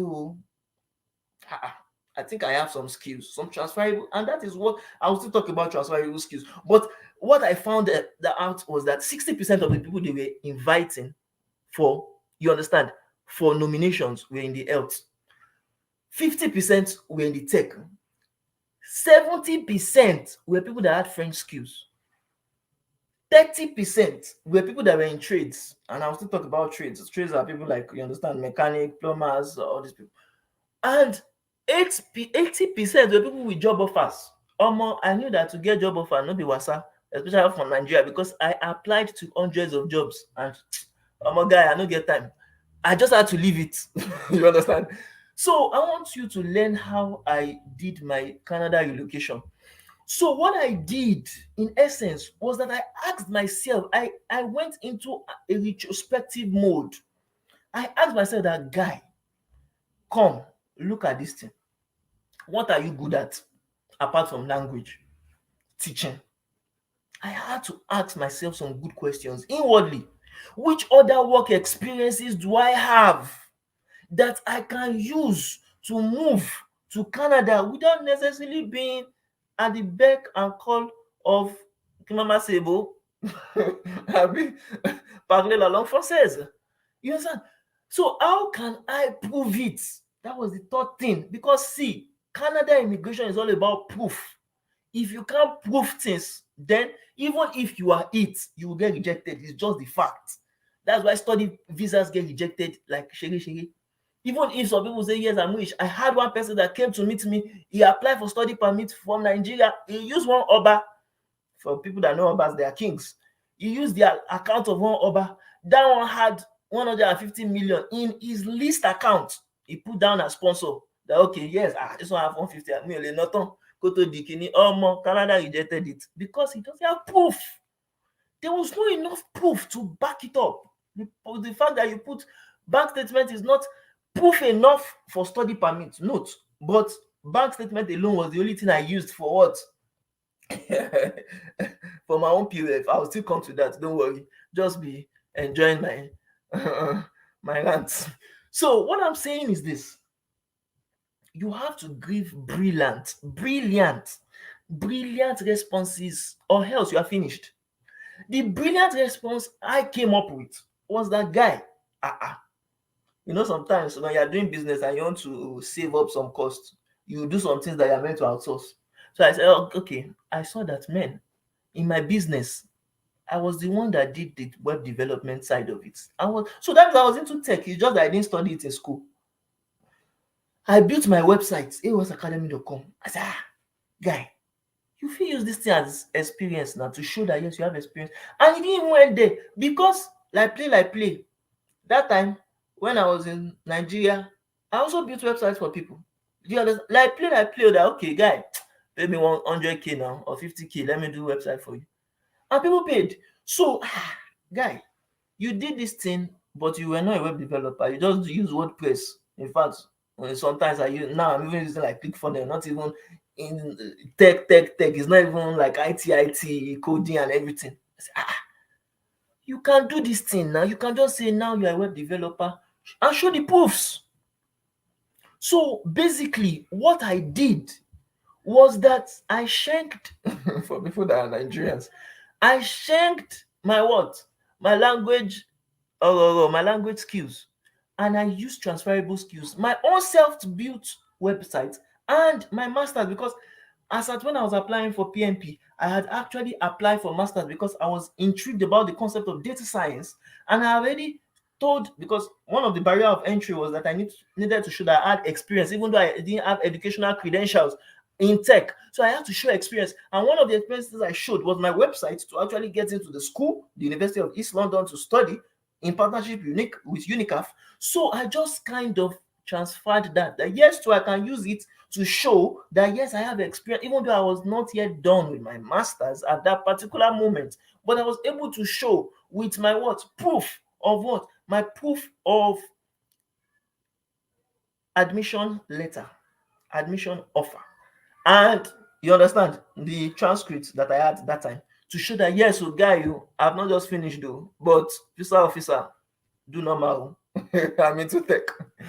So what I'm trying to say in essence is that this is how you can use it today.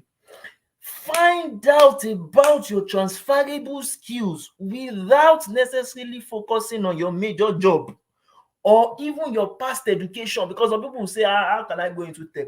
I did not finish.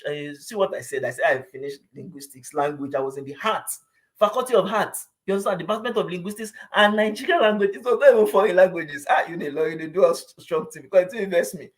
When I was not in school, they were not telling me to learn Yoruba and to learn Hausa. I said, which one is the Yoruba and Hausa? How much that one go offer me? I have to go and study French myself in Alliance Française de Lagos. You understand? At and also like Le Village Français du Nigeria at Yaba. I say Yaba. Agbara, Badagry. But I'm trying to make you understand that you need to, after you have answered the 3 cardinal questions truthfully that I've talked about, you have to now start working towards using and gaining more in-demand skills in the NOC code that you have chosen to actually focus on.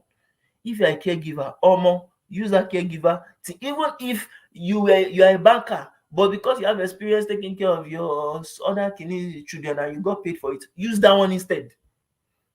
Do you understand what I'm trying to tell you? So look for all those transferable skills that could become your occupation, that could become, you understand, that thing that the immigration officers will see and say, yes, so this is the kind of hot cake we are looking for. Do you understand what I'm trying to say? So with that, we come to the end of the first part. And the first part, the first 4 processes, I do always call them the main dice sites. You know, dice is like when we are playing Ludo or playing Kini, we have like 1, 2, 3, 4, 5, 6. You understand? These are the first main dice sites, and there are only 4 steps you need for you to plan and start working on your PNP application. It is after, for instance, you have gotten approved, or you have gotten nominated, or you have gotten invited, or you have gotten your notification of interest.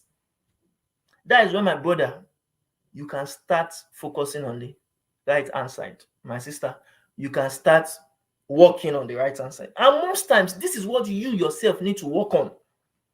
This one is what you need to work on. This one. These ones, other people can help you do it. Other people can help you achieve it. Do you understand what I'm trying to say? Please, if you are learning, oh, thank you very much. Really appreciate Daniel Boateng. You said you are learning a lot here. I'm happy. Thank you very much. Okay, let's move on. Now, the natural follow-up question you may be asking is that, are there any other ways for us to actually plan and also work on our PNP applications? Wow, this is 149. I am so sorry, but if we are not able, because I like to stick to time, if we're not able to actually finish up within 2 hours, we may have to come back maybe tomorrow. Yes, I'll write down an email, or you understand, a post to talk about that. So I would like us to, because I don't want to really take much time of you. So we may, after 2 hours, we may come back tomorrow again, you understand, same time tomorrow, to now take the second half, you understand, of this presentation, because it's quite fast, it's quite much, and I'm so happy that we are on slide 84, which shows that we have really gone through a lot, but still we still have quite a lot to do, because I want to give you everything that we have today. So just note that because this is 150 already, 1 hour 50 minutes. Now, what am I saying in essence? The simple answer to this question is yes and no. Yes, there are other ways, but no, you don't need to focus on the other ways to plan and to work on your immigration. So what are the other ways? Let's quickly move on. You on your own cannot plan and work on the other processes alone. These ones that are on the empty box, you can't do it alone. You need other people to do it on your behalf. And it's very simple, because the IRCC official reasons for this, I'll state it right now so that you understand what I'm trying to say. One, the first stage, before we even talk about what is in them, to understand the set of these stages, I call those people, the people that would help you do these stages, I call them the 4-time dice sides. You understand? The 4-time dice sites. And why did I call it that? Because the first ones, the one at the left, you focus on these for your documentations and your processes. You are the one that focus on it. But these ones, it is time that will take you to actually achieve these ones, and other people would help you to actually do it within time. Now, I always tell people, understand this, please. If you understand this, you will not waste time focusing on something that you are not meant to focus on. People always ask me, oh, I want to migrate to Canada, but I need a job to migrate. I want to get a job offer before I migrate. Oh boy, you are not serious yet, though. Because I didn't get a job before I relocated to Canada. Even till now, my brothers and sisters, I have not gotten a job, or let me say, I have not searched for a job for myself. Let me put that straight, because you still see where I showed you how I've started a business which is recognized by Canada. You understand? But I have not searched because I don't need it. Because as I said, I started a business, I'm continuing my business here. Now, what I'm trying to say is that imagine snatching the meal of a lion or a lioness or a tiger in the wild. Can you snatch it as a human being? That is how Canadian job offer is. But in order to elaborate, let me elaborate more. The first way I and many of my partners, I'll still talk about them subsequently. Immigration lawyer, that is my partner. What they call it, licensed immigration consultant, who is my partner, and some job recruiters who are part of our partners. Because I told you we partner with quite a lot of people. Now, many options. I found out that the first way we spot people that are not serious, clients that are not serious, applicants that are not serious, is job search. When they say, okay, I cannot get to Canada until I get a job. See, let me tell you, many options are available for you to relocate to Canada without necessarily having a job offer. And that's why sometimes we don't even focus on British Columbia, because those ones will say you have to get a job offer before you get their professional knowledge. We don't, if you are not in Canada already as an international student, you understand, or as a visitor, or as a worker, temporary worker, I will tell you your chances of getting a job from Nigeria is 2%. And that 2%, the reason why I do put it as 2% is because God can help you, which is the Alpha and Omega, to get it after hundreds of applications. And two, if even though it is not official, if you pay for a job by someone to get to Canada, but it's not official, IRCC must not know that you are paying for a job.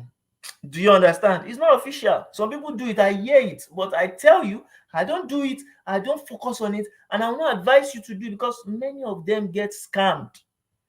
Do you understand? By actually paying for those jobs. Now, Lion in this first thing that I talked about is equivalent to Canadian citizens in the wilderness or in the wild. The lions that I'm using in this slide is referred to as The Canadian citizens, who are the people that own the jungle. And where's the jungle? Yeah, the jungle is Canada. Canadian job, what? Canadian job market. Two, the tiger are the permanent residents like me. Because before an employer will say that they want to give you, whether be it international student, visitor visa, worker, temporary worker, or even someone that is in limbo, they will first give me. Even if they know that yes, so this person is still need some training, and you are already like BSc, MSc, PhD, DDT, MT. I'm having fun here, my guys. Hope you two are having fun. Hyenas, if you are not a hyena, if you don't have qualified, you understand, certifications, and you are not patient enough, you are not a job seeker that is relentless, my brothers and sisters, see, don't try it if you are not a hyena. And the meal is the job offer which you want to snatch from lions and tigers. If you are a crocodile or any other thing, okay, crocodile we won't try. Crocodile will try to snatch. But if you are not part of all those things, see, the world is an unforgiving labor job market. Do you understand? These people that are even new Canadians, see all these ones that are showing the flag, that shows that they just got their citizenship. They will get those jobs. You understand? Spit it out. Get other jobs, spit it out, get other job before an employer will look at you to actually give you that job. Now, people with PR cards like me too, we get those jobs easily. You understand? Before you. So it's best, as I say, to our people to get here first before you focus on that. Now, the second way to spot on serious applicants is not job search. I made a mistake there. It's proof of funds. People will say, I'm still trying to gather my proof of funds. Or no, not even that. Some people will say, how much is the proof of? Yeah, it's too much. I cannot. You are not serious. That's just the truth. I've forgotten. See, if you want to be serious, you have to grow up, please. And the reason why I'm using some of these words here is to make you understand that POF, proof of funds, should never be a reason for you not to either be planning or even applying for PNP. Because this is one of the most easiest things you can do now. In PNPs, you just need to write. They'll tell you. And I changed my own PNP 3 times. I will still talk about that. It's still another thing. Because I put one amount there the first time. When I put it there, I say, this amount is just for only me.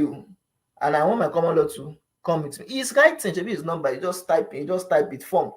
You understand? Online form. I just put 14,000 the first time. I say, no, my common law partner has added you. I put 70,000. Then I put 20,000. And you know the funny thing, you can change. But in international student visa, work visa, all those things, if you are not certain, if you don't put things that they want to, they have disapproved you. But it doesn't happen in PNP like that. So there are so many ways out there you can get your POF sorted. Some people even use money lenders. Yes, those ones I know that they are quite legit. You understand the ones, and there are some that are scams, so you have to be careful. So you can use money lenders without breaking the bank. You understand? And you can do all other things to get your POF, and it is going to be a legit one that you would not actually waste time and money on. So like this Nigerian guy says, please don't be unwise. Because many people focus on things that they shouldn't be focusing on. Don't be unwise. Get other people to actually do these things for you, and be like Oriyeton Honor that always think is the one that is wise and other people are not wise. So the third place in your application for Provincial Nominee Program is for you to make sure that you are admissible to enter Canadian borders. Now, this is very absolutely important, but still, you are not the one that will do it directly. You will do it indirectly. You will get other people to do it for you. And what I mean is, you can't be the doctor and be, you understand, putting yourself or putting a syringe on your body. So you have to make sure you have no criminal records with the police back at home and abroad. Maybe, for instance, if you have stayed in one place, maybe like 3 months more or 6 months more, you have to get the police clearance certificate of that country too. For me, for instance, I went to Benin Republic, as I told you, when I went to learn French to perfect my French language. And I just spent a day there. Even the second time I went, I think I went like 2 weeks. So it was not substantial enough. And even the 2 weeks that I went, I didn't use my international passport. Then I used my, you understand, le village français du Nigeria, la carte d'identité. You understand? I used my identity card. So my identification card that I used made me enter the border and come out without really stamping my visa the second time, because I was looking at is the only Nigerian country and the African countries I want to be stamping the passport for. So the first time when I went for excursion, due to the ruling of the, you understand, center, the second time I said no, I don't want to stamp passports, because and they will not look at my passport. They will not say that, okay, this guy has been stamping Benin Republic. That's rubbish. So even though it's expired without me finally using it to travel to other making sense countries, I still appreciate that at least I did not waste the with all these African countries with visa. So that being said, just to create a kind of humor, you have to be honest with people. Be honest with the panel of physicians who are going to be in charge of actually getting your medical records right. Don't lie to them. Don't what do they call it? Don't paint a picture that is not. Do you understand? And try not to have fatal illnesses. If you have it, already have treated it before you are being advised to actually go for your medicals. And if you have criminal records, try to sort it out, you understand, before you actually get your criminal clearance certificate from the police headquarters. So lastly, I think this is where we will stop for today before we come tomorrow, because this is already 2 hours straight and I would not really like to take your time further. So what I'm saying is after the both PNP and federal IRCC application, or within the both PNP and federal IRCC applications, you have to take the last step, and the last step is the biometrics and visa. The biometrics and visa, if IRCC asks you to submit biometrics, is different from when they ask you to do it during study permit application or visitor visa application or work permit application.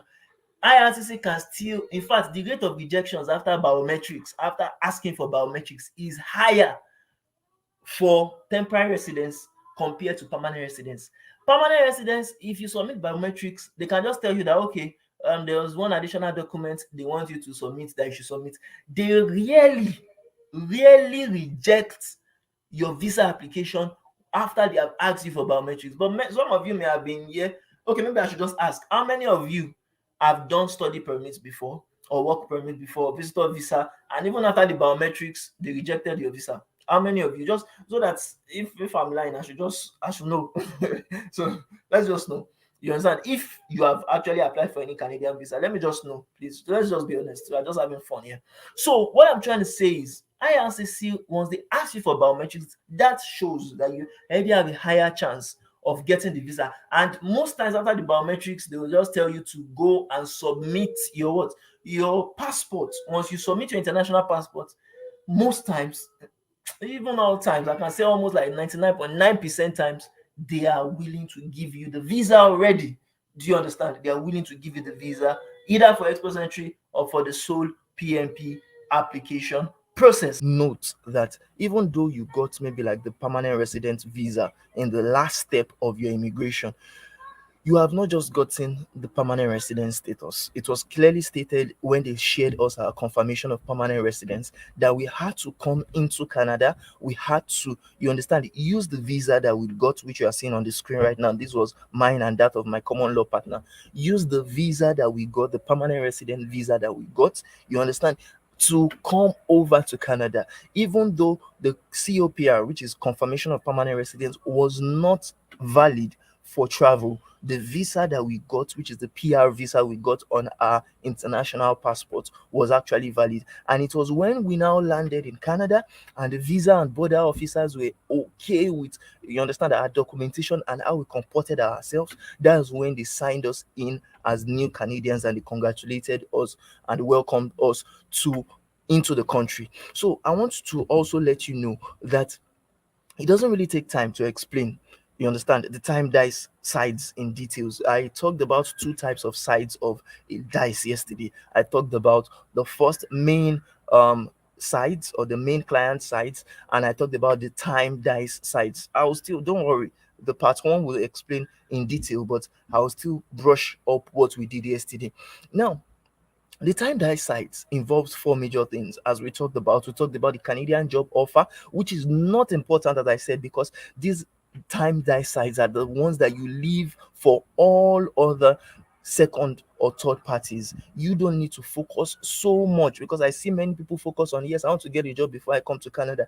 That is more or less going to stress you out, because most times Canadian employers will not give job offers to people outside of Canada. You need to be in Canada, and when you are in Canada, like me, when you are a permanent resident, it becomes fairly easy for you to actually get what you want, the Canadian job offer. Proof of funds also, you don't really need to worry much about that when you get started in your application, because you will just write it down in your application that you have so amount, but you are not going to tender any documentation to prove it yet up until you get your nomination. So I always tell people, focus on having other documents, all right? You understand, which were the ones I talked about, the main four documents you'd actually get in the first part. After you have done the proof of funds, after you have been actually considered for the visa, then you'll be asked to go for medical and police clearance certificate. Then you would also be asked to get your biometrics and your visa. But I want to tell you something, always focus on, you understand, the main die size, the major ones, the ones that are based on the clients, the ones that you do. And what were the ones we talked about yesterday, just for people that were not part of the discussion yesterday? The four major things you needed, you need more or less to actually use to get your permanent residence status, you understand, or your application started, is firstly your eligibility process, which I talked about in the first part. You understand, the eligibility process is the very first and major important thing you need to actually get started. I said this, that we are going to brush through what we did yesterday. So here is it. The eligibility process is the first thing you need to know. You need to know if you are even eligible, because provincial nominee programs are, they are voluminous. We have at least the last part, the last time I checked, there are over 50 to 60 different types of provincial nominee programs. So you need to know the exact ones that would actually guarantee you the ability of getting your permanent resident status. And that's the reason why we always undergo the eligibility process. Secondly, you need to get your credential evaluations. For those of you who are professionals, who have actually attended colleges, universities, polytechnics, you need to have the credential evaluation, and that would allow you to level a par with Canadians and permanent residents in Canada, so that they know that the credential you have is actually valid and authentic.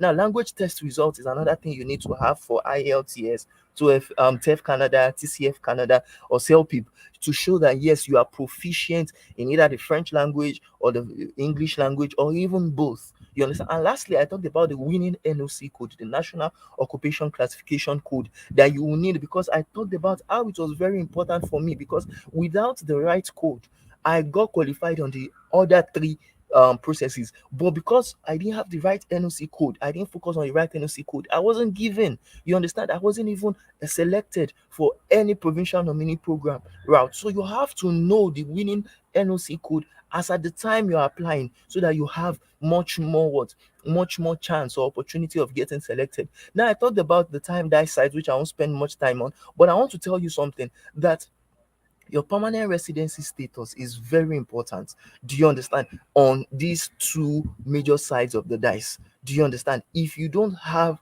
any, you understand, especially the ones that you can actually control, you stand a fair chance. You may not be able to actually get the permanent residence card. And for me, as you can see, my permanent resident status was actually um very was actually accomplished, but when I got my PR card for myself and my common law partner, and likewise on with all the other clients we have worked with. Now, all right, so far in this presentation, we have covered, firstly, we have covered how you can actually go about your O.S applications, how you could go about your educational credential assessment, either through any of the 4 to 5 different organizations we talked about, and you can actually get selected to move, you understand, to Canada, if you focus on getting your ECA firstly, getting your tests for IELTS, TEF Canada, TCF Canada, and your NOC code. Once those are actually settled, and I talked about the various NOC codes,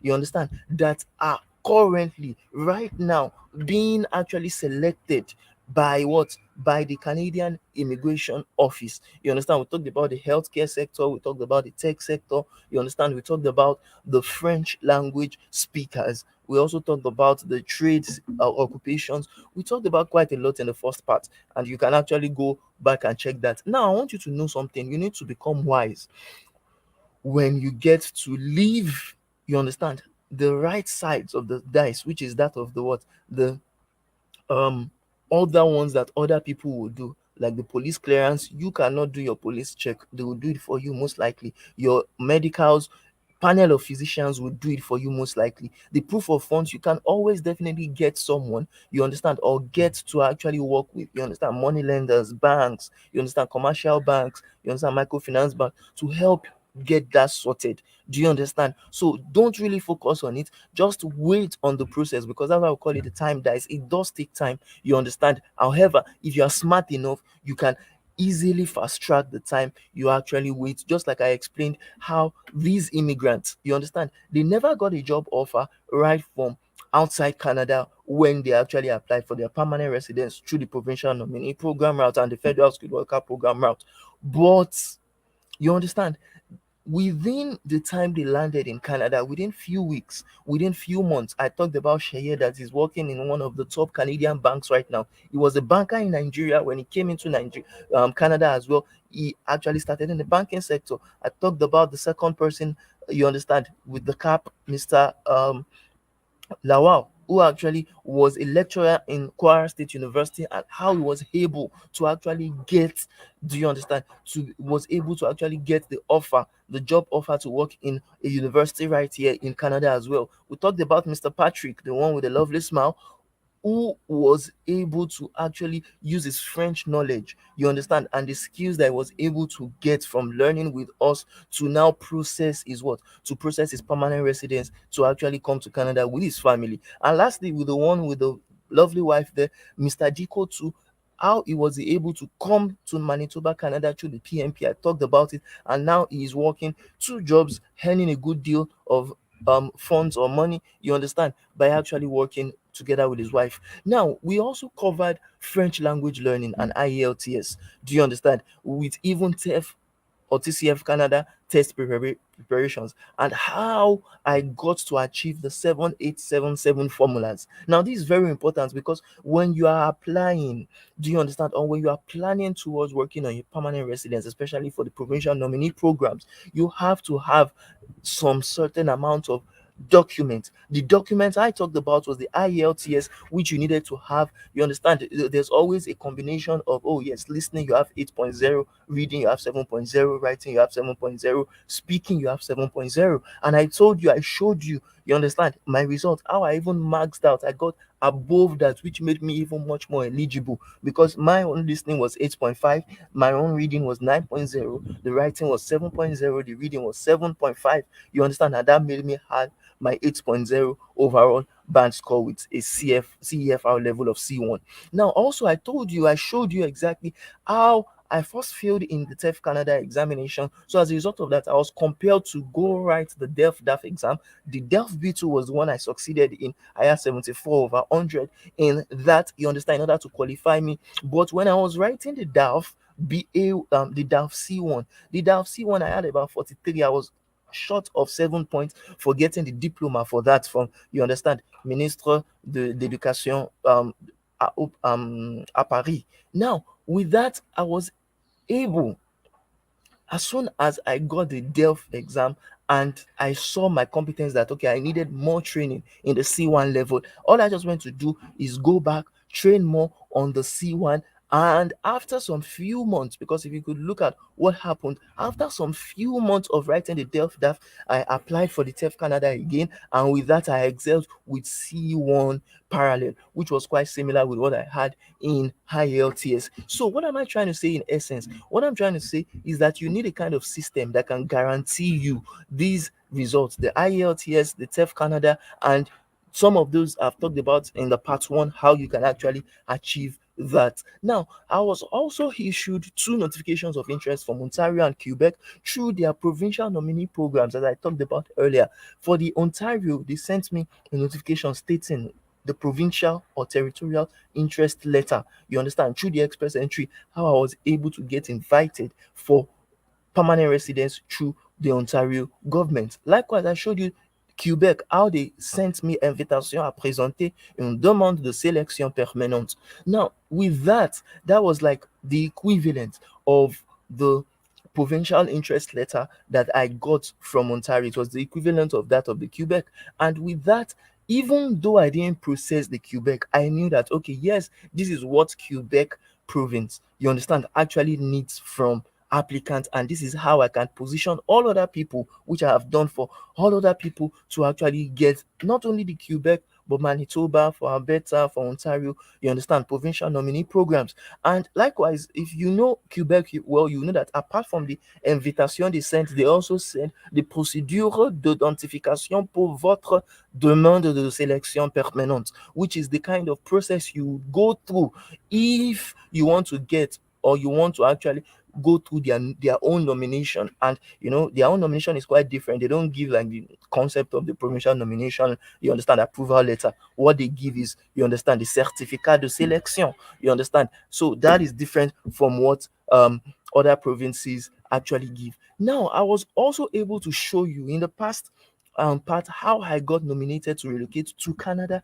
through the province of Ontario, and invited to apply for Canada permanent residence. You understand, by IRCC. I showed you how exactly they sent the nomination approval letter. You understand, by the Ministry of Labor and Immigration and Training and Skills Development. I showed you the confirmation of nomination. You understand, they actually sent to me. That was last year, you understand. And the ITA that I got from the federal government of Canada, when they actually drew you understand, a round of invitations, and I was selected with what now, with the CRS score of 1043. And that's the major thing here. If you are applying for provincial nominee program, you would get an additional 600 points. Do you understand? And that additional CRS 600 provincial or territorial nomination points would let you, even before the 600 points, if you can calculate well, I had about 493. Do you understand? And with the 493 points, I was more or less convinced that yes, I would get, you understand, the ITA sooner or later from the federal government. But if you remember, this time last year, 2020, they were still battling with the backlogs. So the record nominations they were given, or invitations rather, the ITAs they were given were quite high. They were given 500, they were given, you understand, 550, 570. It was quite much. So I that had for the 493, even though if I had applied like 2 years ago, or 3 years ago, I'll be much more eligible, and even, you understand, taken as a hotkey. But around that particular time, do you understand? The points were high and I couldn't get selected. So that is why I went through the provincial nominee program route, and I was able, after getting the 1043 CRS points, I was able to apply for permanent residence. And that's what I want to do for you. Now, I also shared with you yesterday how I got, with no travel history, the Canadian permanent residence status once and for all when I applied. And I did it from Nigeria without spending tens of millions in college degrees, because I never came in as an international student. I didn't even waste time with other Canadian temporary residence pathways or refugee asylum claimant pathways. You understand? I didn't waste time doing the work permit. You understand? I didn't waste time actually doing the visitor visa. But if you look at what happened, you would see that my first passport that I got was a virgin passport, which I was not able to use to immigrate to any country. I remember that time I actually got the passport in 2013. You understand? It expired in 2018. They cancelled it without prejudice, as they do, you understand, in Nigeria. But I wasn't able to use it to travel. Though I do talk about, yes, I traveled to Benin Republic to learn French, but I don't consider that as an immigration. It was more or less a tourism, like just a kind of excursion. I don't, not even tourism, a kind of excursion.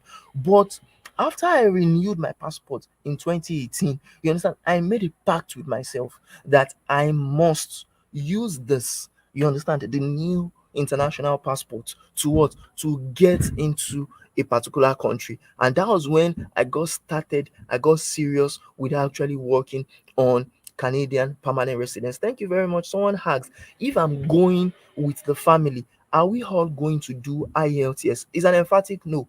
You are not going to all do IELTS, especially if you have children that are less than 18. They don't really need, or less than 22, they don't really need. Reason being that they are not considered as adults. But if you have adults in the, maybe if you are a single mother, for instance, you may just need to write it yourself. But if you are going with your husband, we will now have to look back to the concept of eligibility process. We would have to first go through an eligibility process and kind of predict the kind of scores you could have, and now check through that, okay, if only you, for instance, actually do IELTS, will you be eligible for provincial nominee programs? If the answer to that after our process is yes, then it is only you that will do the IELTS. But if when we run the process and we see that your points are not enough to actually get the provincial nominee programs, do you understand? It is only then we'll now advise you, you understand, and you understand, suggest to you that your spouse to actually also do the IELTS so that you can have a competitive score for any of the provincial nominee program routes that we select for you to actually go through based on your own situation. So thank you very much, Omadara, for that wonderful question. That's a good one. So, and that is how you can actually know that this Canada immigration strategy works. Why? Because it worked for me, and surely it can definitely, if you actually take it serious, if you are willing to work with us or do it yourself, it will definitely work for you.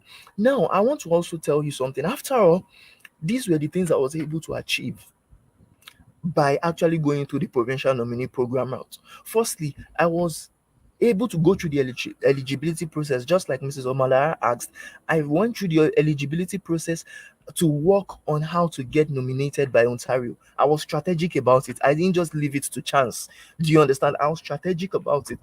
Now, two, I was also able to make use of my educational assessment. You understand? Because it worked for me. I only had a bachelor's degree. So people that even have a master's degree, they have much chance than me. People that have ND and HND, they have more points. They get more points than me. So you can even get better points than me if you have it and you actually position yourself right to actually get it. Now, I had my IELTS, I passed my TEF Canada with, and I got the test result, and these results actually helped me to keep my relocation dream possible and to not fail. You understand? Before I even landed here.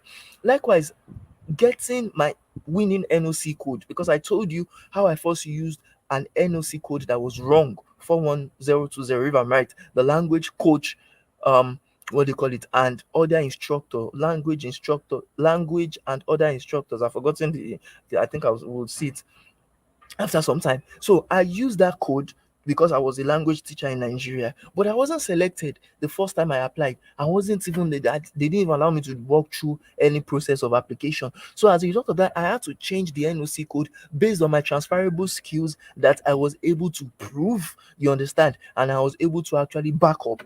And because of that, that saved my Canada PNP application during the COVID-19 pandemic backlog recovery period.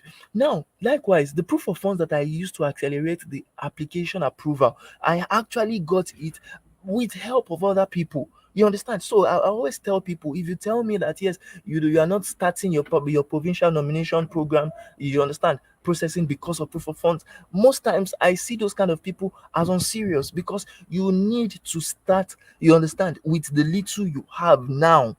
You understand? And yeah, I'm not that you don't bother about the other things that you need, the other costs that you would incur, but starting something now shows that yes, you are much more willing to actually take the risk, and from there you can now improve to get the proof of funds, the every other fees that you need sorted out. Many people, when they apply or they process it, they don't always have all the monies. You understand? They don't always have all the monies readily available. It is in the process they get to actually generate the monies they use for their immigration. So now, our zero records of deadly diseases, you understand, for people that have sicknesses, I met someone that told me he had HIV, and I said, yes, even though you have HIV, if it's not yet a deadly disease in the sense that if you are not yet taking active role in preserving yourself, in making sure that yes, this thing doesn't affect you psychologically and you understand mentally and you understand medically, then you can still be admissible to Canada.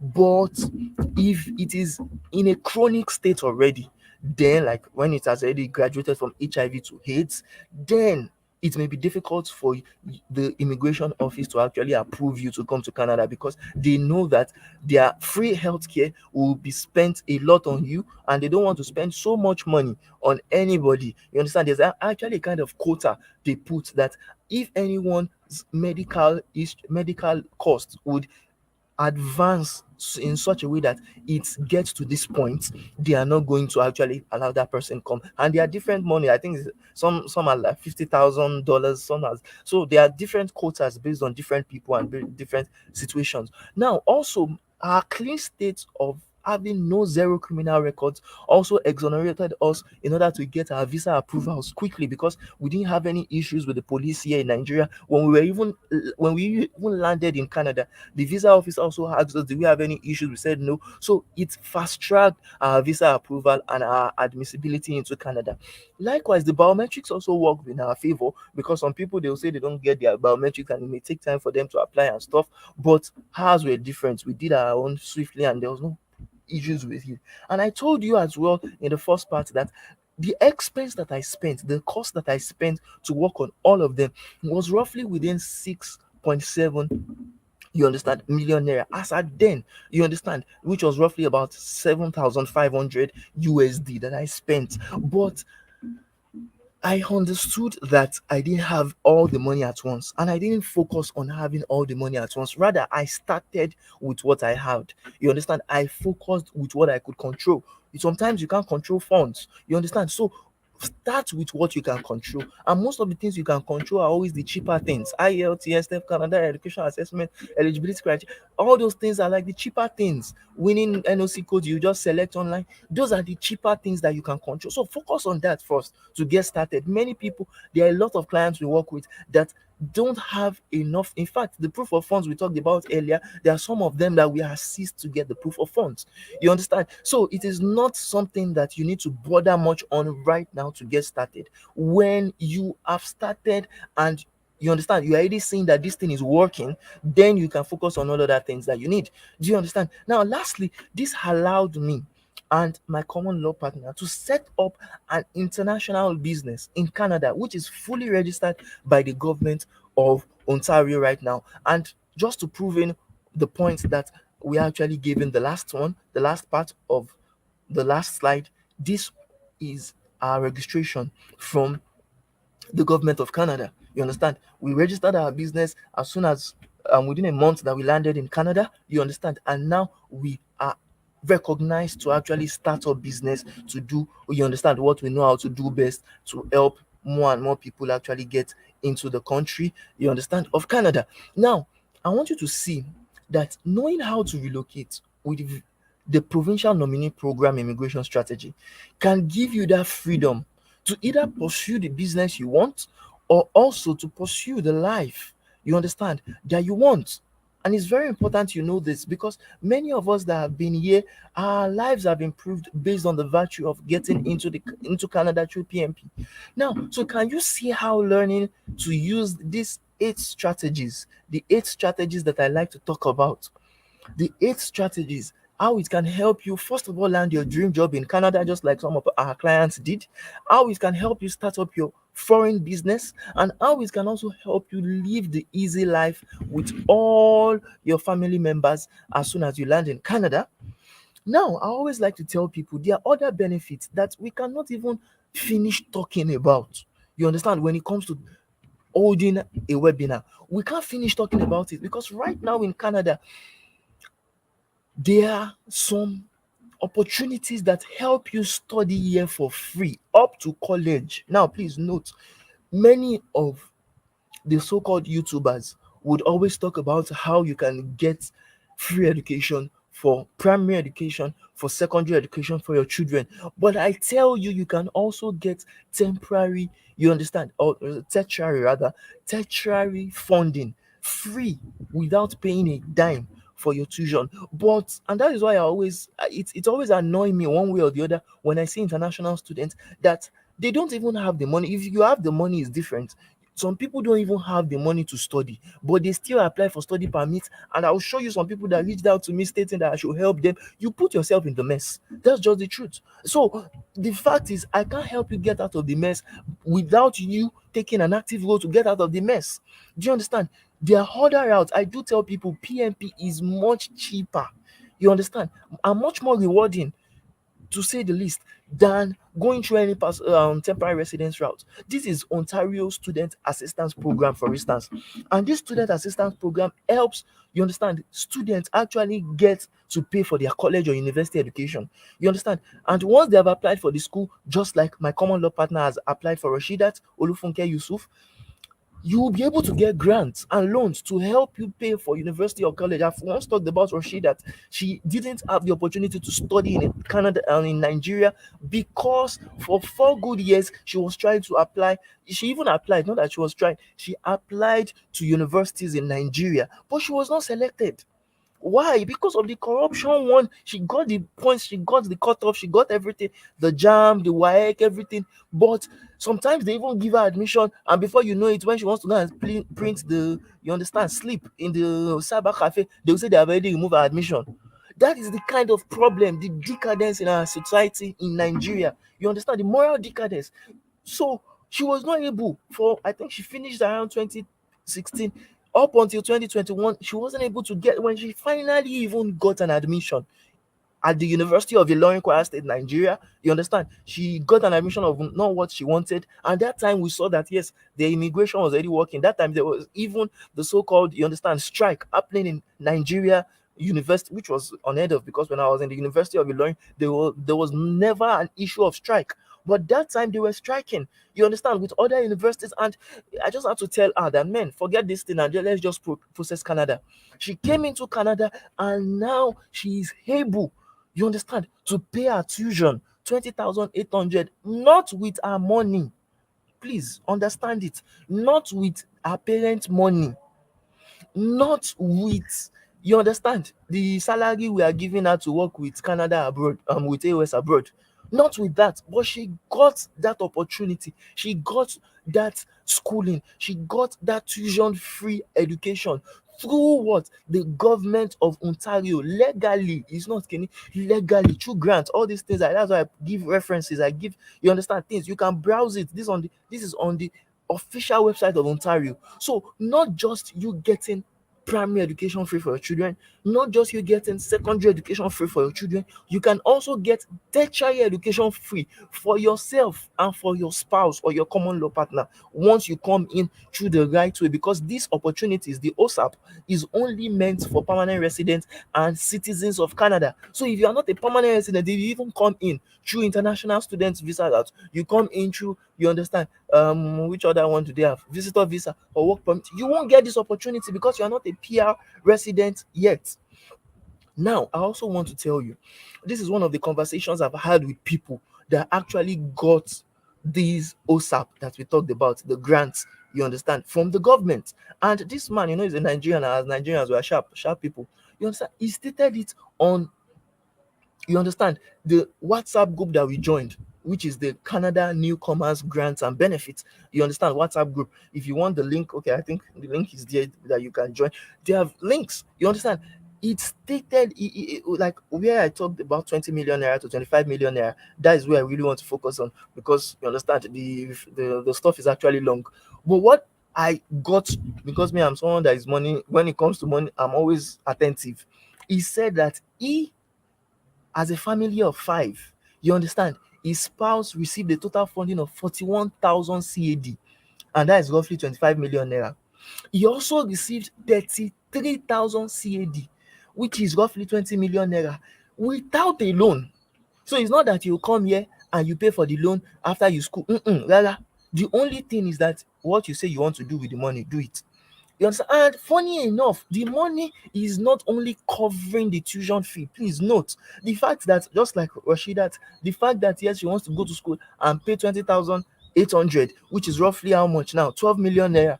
That fact does not mean that they will give her that 12 million naira. No, it doesn't mean that. What they did for this guy, you understand, and his family member, is that they paid for his tuition, they gave him a laptop and gift card, you understand, or gift card, because yes, when you're in school studying something that is related to tech, you need a laptop, or even in here in Canada, you need a laptop. It's not something that is important. Just as you need a car, you need a laptop. So they gave him a laptop.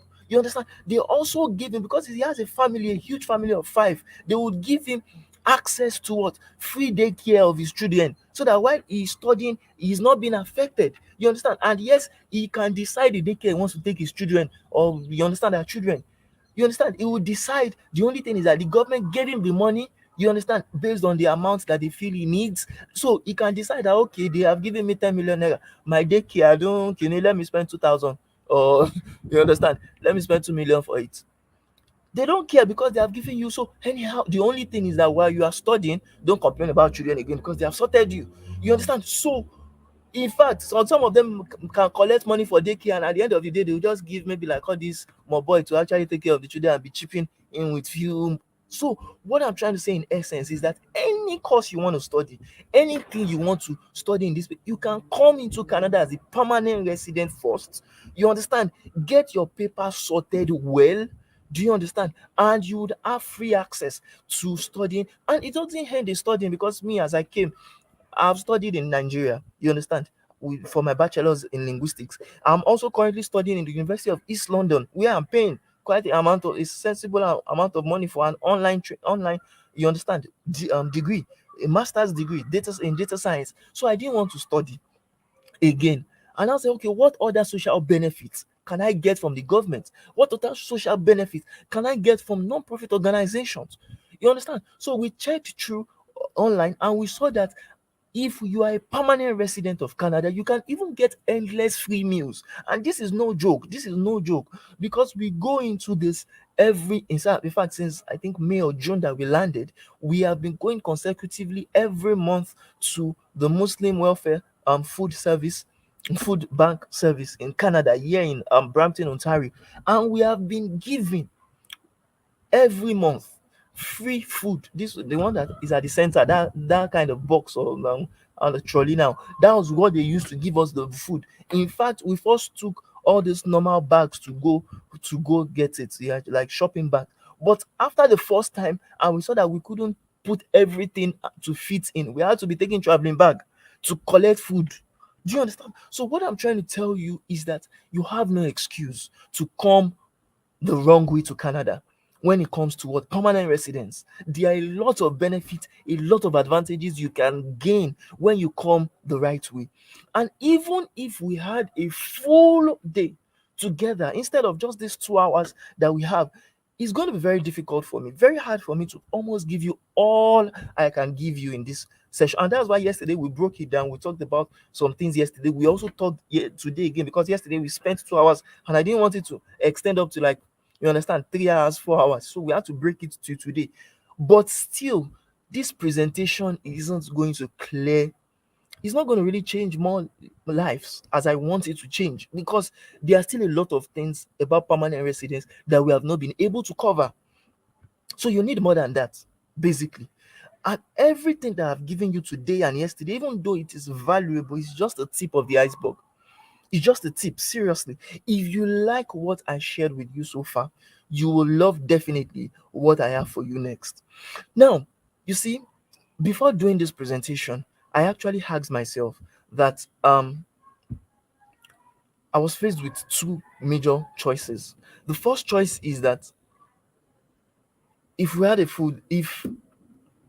I was to actually do this, do I actually go to the first option? And the first option was to part ways with you, and then just hope that by sheer magic on your own you can figure out the PMP route. That was the first option that I got to think of. But the second option I got was that, okay, wait, could I take a more active role and responsibility for your PMP success, so that you would get here as a permanent resident fast? You understand? And we can be able to create a kind of win-win situation. You understand? In other words, can instead of you doing it alone, can we do it together? And well, I chose the second option. I wanted to be active. I wanted to be supportive in your, you understand, quest to come into Canada freely, cheaply, you understand, without spending all what you could have spent naturally on, you understand, temporary residence pathways. Now, the result of working more than 12 hours a day, every day for the past 4 years on my relocation, is what is going to be readily available to you. Everything I know from coming from Nigeria, you understand, or even other people that we have assisted from other African countries, you understand, and people that we are currently assisting from Asian countries, do you understand? So, and people that are from even America, the UK, you understand, because I have a friend who went to study in the UK and he has spent a year there, and man, even though he got scholarship in the UK, man, he says in his own words that he has understood the fact that UK is a country where you just, if you don't have money, you can't enjoy the country. If you are just starting out, you need to get to a country that will support you every step of the way. So he has to come into Canada roughly, basically. Do you understand? And now he wants our help, and we are trying to help him. So if you want to relocate to Canada, set up your life, set up your business if that is what is, you understand, important to you. Get free education if that is what is important to you. And if you even want, just like some of our, you understand, clients we talked about earlier, if you want to get high paying jobs, you understand, as my common law partner has already, and other clients, then you understand, I need to make you understand something. Everything again, I'll say, I know about getting Canada PNP application ready, you understand, and permanent residence visa approved quickly. From more than half a decade of immigration experience that I have, from 2018 to 2023, if you really, really want it, and I want to see some charts, I want to see that people are actually following me. If you really want me to help you and assist you and walk you through the process, let me see your chat. Let me see your conversations. Let me see maybe like a high, put a high on the chat section. Let me just see that, yes, you really want, do you want to do it alone? Do you understand? Or do you want us to do it together, basically? Which one do you want? Before I introduce to you what I have for you today. Okay, thank you very much. I see some people right now. Okay, now what I'm trying to say is we have created what we call the Canada PMP system. And the reason why I call it a system is because with this system, you can get trained freely. Do you understand? You can get to actually move to Canada easily. And you can also get to move as fast as possible, even though you may not have understood how to do it before. Now, again, with this particular system I'm talking to you on today, I want to, first of all, give you all the perfect 8 processes that I talked about in the first part and this part on how to become a permanent resident of Canada, how you can immigrate on command, like how you, as if you are commanding the visa officer. You understand? But you are not commanding, but simply just putting a very compelling application out at a cheap price compared to what you would have spent on temporary residence. You understand all the millions or tens of millions you could have spent, or how to actually do it instead of being an on-hold immigrant. I like that term, on-hold immigrant. What do I mean by on-hold immigrant? Refugees, for instance, people that are coming and seeking asylum. It's good to seek. I'm not saying it's not good, but you can get fucked up easily by actually coming through a route that you don't have control over. Do you understand? There are a lot of immigrants, I shared it on my past slides, that came and sought asylum and now they are sleeping on the streets because the government have not been able to actually get to approve their applications. Some that have even gotten approved, they can't even get because they have spent so much that now it's as if they are just begging to live in Canada. And I don't want that for you. Do you understand? Here, through this Canada PMP system, we would follow through all the 8 sides of the dice: the eligibility process, the credential evaluation, the language test results would help you with it, the winning NOC code, the Canadian job offer, the proof of funds, the medical and police, the biometrics, and visa. Do you understand? So we would help you focus on these documentations and methods, and also help you get orders that would worry about your application and your visa approval. Now, so here is what you would get from the Canada PMP pathway. Now, Omolara, okay, thank you. You said hi. All right. I think, do you want to say, ask a question or something? Now, what will you get? I want to break down everything you are going to get in this. Firstly, if you are someone who didn't get your Canadian visa at the first attempt, or the second attempt, or even the third attempt, getting visa denials, or visa rejections, or visa refusals, then, or if you have created an express entry profile before, and since God knows when you have not gotten that ITA, that invitation to apply from Canada, or if you are currently struggling, you understand, to actually get the right documentations, do you understand, getting the right requirements for the Canada PNP application, like we talked about the list of documents for Canada PR, the passport, the credential assessment, the proof of funds, the language test, the offer letter from Canadian employer, the provincial nomination letter certificate, or territorial certificate of nomination, the marriage certificate if you are married or divorced, you understand, your divorce certificate, medical report, your job seeker validation code, your birth certificate, your photographs, your police verification report, or you understand, police criminal records or criminal certificates, your express entry profile number, your letter of recommendation from previous employers, or your personal reference code. There was one client that reached out to me that got fucked up literally by using a bad recommendation letter from his previous employers. All his other documentations were sorted, but it was that reference letter that got him denied and almost even banned from applying. You understand, for permanent residence, and I don't want that for you. You understand? So if you even feel that you are too old, because some people say, yes, I'm already 45 years above and 55 years above, can I actually get this sorted?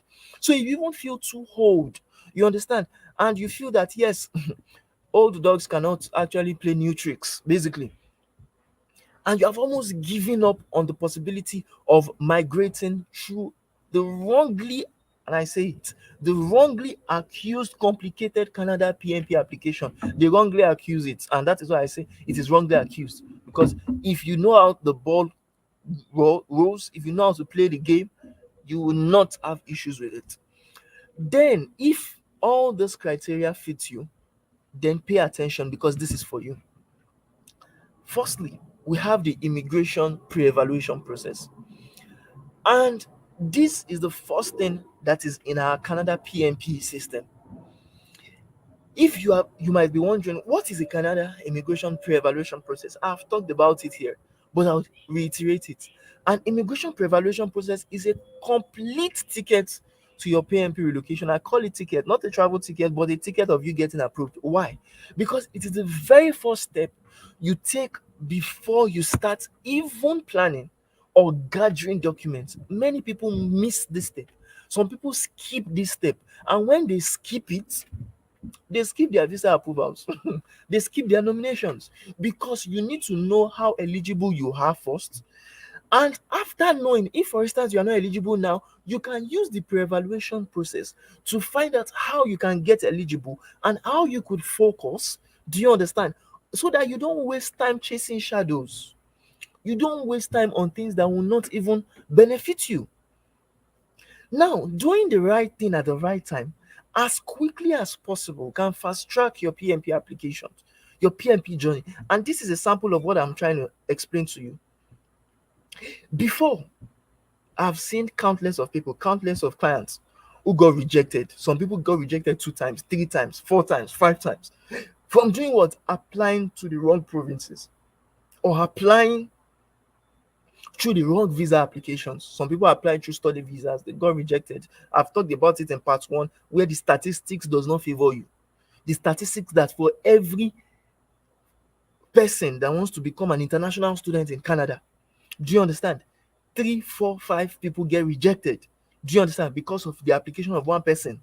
So if you are not a very good applicant, someone that yes, they feel that yes, they must have in their country, you will get visa refusals.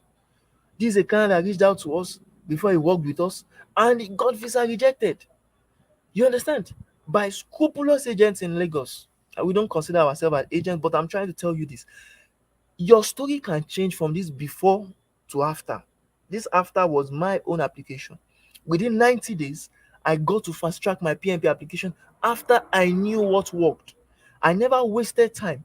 You understand? Because I even never got any visa rejections. Because I had a virgin passport that I told you. I also didn't apply for any application, only the express entry, which they didn't select me on. So I didn't even get rejected. They didn't even select me express entry when I did it. But then I now metamorphosed. I worked on the PMP, and the PMP was my changing, you understand, grace. You understand? It was what helped me. So I want you to wise up. A profile with a clean slate, a profile that you create, an application that you create with a clean slate, with no ambiguity, with no visa refusals in past applications, with no deportation history. For some people that reach out to us and they tell us that yes, oh, went to UK or US, I overstayed my visit, now I'm back in Nigeria, can I apply for Canada? These countries share data. Do you understand? They share data with one another. It's not science, it's not science fiction. They share data. Do you understand? So if you have shown that you are not reliable in one country, it will definitely affect you in the other country if you are not able to prove the reason why. Because sometimes when you prove the reason why it happened that was beyond your control, then they can consider you. But if not, you may become inadmissible to Canada. You understand? If you have not faced desperation, if they don't see that on your file, they are not depicting desperation. Some people keep on applying, like this person before, keep on applying, keep on applying. See, if you cannot wait on a 6 month period at least from the first visa rejection, if was a visa rejection that you cannot really work on, because we have had scenarios like Mr. Warrior, which I showed you before, who applied for study visa the first time, the first month, he came to us, we told him what he just had to do on our consultation sessions and how he can actually set it up in a way that they know that yes, okay, this thing can actually work for him the second time, and he got the visa approved. Now he's in Canada with me. He's in Brampton, Ontario, specifically with me after the first rejection and getting the second approval through that. I talked about him extensively on our part one, so you can check the part one of this what they call it, training for that. So please understand it. If you have no cause for visa refusal, if you have no cause for inadmissibility, you can surely ease the process of you coming into Canada. You understand? For people that are just joining, I see that some of you may be caught off guard that okay, this is part two. The part one, which I would definitely share the link again. Okay, it's on the screen right now. This is the part one of this training. You can go to watch this after this. You understand? After this training, specifically. Now, what am I saying in essence? If you actually want to get the pre-evaluation process, you understand, the pre-evaluation process will show you how to do these 10 different things. Firstly, it will show you the 3 to 4 best PMP pathways for your own specific application that you can follow, you understand, in order to work on your PR or your Canada immigration plan. It will also show you, because for instance, I showed you in the part one, and I'll also show you here as well, that Ontario is one province, like the province I am right now. It has different routes that you can use to relocate under their PMP routes. I used, as I talked about, the French speaking skilled worker program. You understand, route. But you may say, okay, yes, I don't have French skills. You can go through what we call the Ontario Human Capital Stream or Capital Priority Stream. Do you understand? HCP. You can go through that stream instead of the French stream. There are different streams. So in the pre-evaluation process, you will get to know the sub programs or routes that you need to use to get your visa approval chances. You understand? You would also get the available job opportunities that are already available for you and your spouse or common law partner, which definitely would assist you to actually work on. We would also help you to show how you can predict your CRS and PMP eligible scores, so that before you even get started with any application, you are sure that okay, if you start, this is the point you would have, and you'll be able to actually get selected, so that you just don't spend money and waste time doing nothing. You would also be able to see the pre and post ITA support documents that you require, which is inside our complete checklist that you will provide you with. Meanwhile, our complete checklist that is available for people, the public, on our website, aosabroad.com, is different from the complete checklist you will be provided with, because we have improved on the checklist that helps you to, you understand, get more facts and more things based on our own immigration process. Now, inside this pre-evaluation process as well, you would also get to see the calculated duration of your PNP program and visa application. For me, for instance, our PNP process, it just took about 3 months. You understand, to get selected, to get invited by interview. We will tell you that, okay, if you start now, this is how long it's going to take you to get invited. This is how long it will take you to start your visa application. This is how long it will take you to get approved. We would show you, you understand, estimates of those timings, and you would see it that this thing, based on what we have actually done before, works. We would also show you the average cost analysis you would incur from the very beginning of the process to the end, even though we don't always want you to focus on that. Now, we will not want you to focus on that, because you can start with the minimal cost you have, and as soon as you advance, we even help people to actually sort, just like I said, the POFs before. We help people to get it sorted if you want us to get it for you, if you don't have the cost. Now, we also show you the payment information and the installment details available, because just as it is available in our organization, the Canada Immigration also allows, you understand, the kind of sort of installment payments. It's not compulsory you pay all the application fee and the right of permanent residency fee and the, you understand, Ontario immigration PNP fee all at once. You can actually break them down, and we'll show you how to go about that. We'll also show you the PR visa benefits you will get for you and your family, and we'll not just show you, but as soon as you get started with your process, we could have helped you start, you understand, getting some of those even before you land in Canada. And that is very important. Even before you land in Canada, we would assist you. You understand? If it's to get the information right, if it's to get the credentials that you will need in order to get those benefits when you land in Canada finally, we would help you with this our pre-evaluation process. That is why it is not the normal pre-evaluation process we do for every other person out there. Lastly, if you want to school, you want to study, we would also list out all the schools you could study in for free when you land. And we'll not just list them out, we would also help you if you want to apply for, you understand, free grants when you come for your spouse or for yourself. We will help you through this pre-evaluation process. You understand how to actually get linked up with the schools, how to get linked up with the free grants, how to get linked up so that you can have a wonderful stay. And this is what people don't do. This is what you may not see out there, because here we just don't want to bring you here and leave you in limbo. We want to be part of your success in Canada, so that we can actually be happy that yes, you actually came here through us. And mind you, the last thing is that this pre-evaluation process is going to serve as a fail proof digital blueprint of your entire Canada PNP journey. Mind you, I didn't say application, PNP journey. The journey from when you come, when you plan to come to Canada, when you come to Canada, and when you actually settle in Canada. And that is very important. Now, for me, this process, it cost me 7,500 USD. In application for 5 years, right from 2018 when I thought about it in the part one, how I started, you understand, down to 2022, and how I was using a kind of trial and error to figure out what works and what doesn't. So it was a hard, a slow, and an expensive way for me to go about it. In fact, as at 2022, you understand, the worth of 7,500 USD was no longer 7,500 USD. It was like 12,000 because of the bad dollar to naira exchange rate in black market. So I want to tell you that instead of you spending the monies that I spent, you can actually get it by using a fast, a cheaper, and an easier way.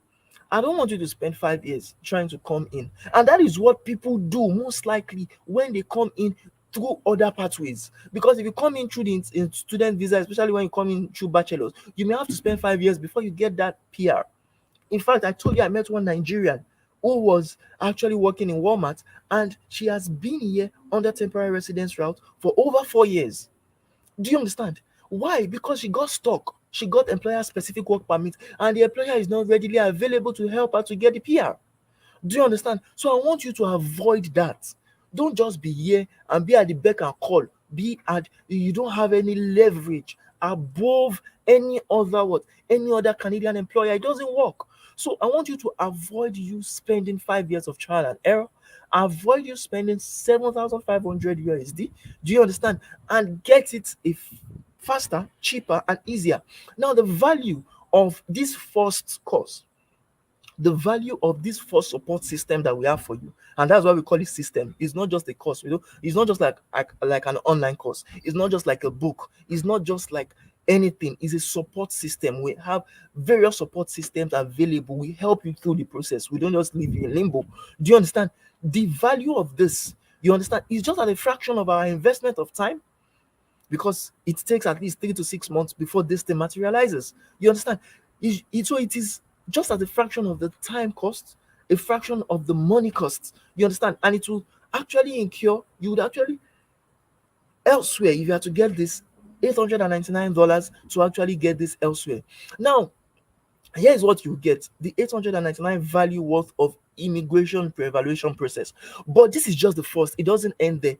Now, if you haven't started your relocation process at all, you haven't done visa, you haven't done any, you understand, any programs before, or you want to even try this PMP route, you understand, either be it the Northwest Territories Program, the Yukon Nominee Program, the Saskatchewan Immigration Nominee Program, the British Columbia Nominee Program, the Alberta Advantage Immigration Program, the Manitoba Provincial Nominee Program, the Ontario Immigrant Nominee Program, the New Brunswick Provincial Nominee Program, the Nova Scotia Provincial Nominee Program, the Prince Edward Island Provincial Nominee Program, or the Newfoundland and Labrador Provincial Nominee Program. Or if you are about to dive into one of these PMPs that I mentioned earlier in the year 2023 or even above, and you just can't get that band 8.0 that we mentioned earlier in IELTS, which is the formula to crack the IELTS: listening 8.8, reading 7, writing 7, speaking 7. Then pay attention to the second thing, because this was actually we made this for you: the Golden 8777 IELTS course. Now, this is an online course together with an intense training, whereby you are going to be tutored, you are going to be trained by a certified IELTS coach, who would not just help you. She's someone that she's certified. When I mean she's certified, she has been certified to actually teaching English as a foreign language. You understand? And she also did her IELTS and made it. Do you understand? So with the online course she has curated and created, do you understand? You will be able to, you understand? Let's say, for instance, before I even talk about that, let's say, for instance, you want to get the 8.0, 7.0, 7.0, and 7.0 IELTS on a short time frame within 3 to 5 weeks. You are going to need four things. Firstly, you are going to need a reliable coach like her. Two, you are going to need a low risk in the sense that you are not just going to jump into applying or jump into, you understand, getting into that examination hall without being prepared. And that's the mistake people do. Many people have met some people that have applied, you understand, have taken IELTS 3 times, 4 times, 5 times without getting trained. They just got materials online, you understand, that are not even verified, that are not even, you understand, authenticated, and used it. So you will need a repeatable system of knowing what the IELTS officials need and giving them exactly what they need. You would also need something that is low cost, that you will not spend so much time, you will not spend so much cost, so much money. Some people have paid, you understand, British Council a whole sum, and that's why, let me be frank with you, IELTS cannot stop. You understand? Because they are making millions, in fact billions, what am I saying, billions from it. So don't give IELTS, don't give British Council, don't give IDP Australia, MOD, you understand, education, don't give them free money. Do you understand? Do it once and for all. And the Golden 7778 IELTS course is the single framework I know about that would help you meet all these requirements of the reliable coach, the low risk, the repeatable process, and the low cost. Now, if you need to excel in the IELTS. As I said, this is the fastest, the cheapest, and surest way to get the successful test results. But mind you, before I talk about it, in fact, Badejo used the same framework that was taught to get his golden 877 and 7 IELTS band scores. And he wrote in his testimonial that he was able to get qualified for his PNP through this. You understand? Because of the EFI, or what we know as the golden 877 IELTS course. Now, here is what you will get if you actually sign up for this together with all other things we have for you. Firstly, you'll be able to understand the English for IELTS online course. You'll be able to develop more your language skills, your listening, reading, writing, and speaking. You would also be able to take English prep classes at least 3 times a week. So there will be online classes that will be taken with you. You're not just going to be left to just go through a course. No, there are virtual classes that you will be taking with you so that you would be able to speak with a coach. You'll be able to learn from someone, you understand, one on one or in a group. Also, you'll be able to learn the question answering skills for 100% test success in just one sitting. I always tell people IELTS is not about you speaking English. It's about you knowing how to answer questions. If you know how to answer questions, then you have succeeded. And we're going to be showing you that. You would also have full-time lifetime access to 95 plus lessons and 12 hours on demand video of online courses that are on our website. You would also get the ability to communicate and interact with English orally and literally. You would also get to prepare for the English test within a short time period. And we always say within 3 to 5 weeks, you should be very ready for it if you can speak French, English. You would also have an access to our library of test materials and practice exercises, which we actually got on prepmyfuture.com and all other platforms which we talked about in the part one. And you would also get to enroll for our mock examination during the completion of the program. So before you even go and write the real exam, you would write the mock exam which was created for you so that you will know that once, and this has really helped, just like Badejo, he helped it because he was able to know what could come out in his real exam before he actually went for it. And he excelled in it because of that. So we would also help you register for the exam freely if you actually enroll for this PMP, Canada PMP system. And lastly, you'll be able to get your band 8.0 overall. It can be 7.0, 8.0, 7.0, and 7.0, or even above, just like I showed you my results where I got above that in all 4 language skills. Now, this course cost us more than 2 years of training, and we didn't love it seriously because it was 2 years of lost IELTS registration fees. As I showed you how I spent monies at signing up for IELTS 3 4 times before I actually found out what worked. Now it was also costly because I had to spend money on test center transport fare. Sometimes I had to write it in Lagos, sometimes I had to write it in a lorry. You understand? Sometimes even for French, I wrote some exams in Ibadan. So it took me, I spent a lot learning what works. And I don't want you to actually spend, because the funny thing is that the officials of IELTS cannot refund this money. The fact that you failed do not mean that they didn't provide you with what can make you succeed. You understand? So they can't refund you. So, but we can save you all this stress so that you just don't do it the not fun way. You can use the shortcuts we have available for you, aka the fun way, so that you can start your PMP program almost like tomorrow. Now, to make sure you actually get started, I value the golden 877 and 7 IELTS course at just a fraction of, yes, our time and our investment of money. You understand? Which is $599. But again, you are not going to be spending that.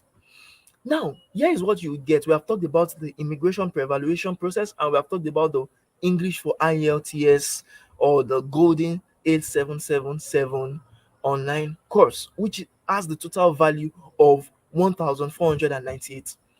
Now, I want to actually talk to another person in the audience today. If you are someone who wants to learn a second language, or you want to perfect the French language you speak already, or you want to even specifically prepare for the TEF or TCF Canada examination, then I personally, I made this for you, and that is the French for TEF or TCF Canada course.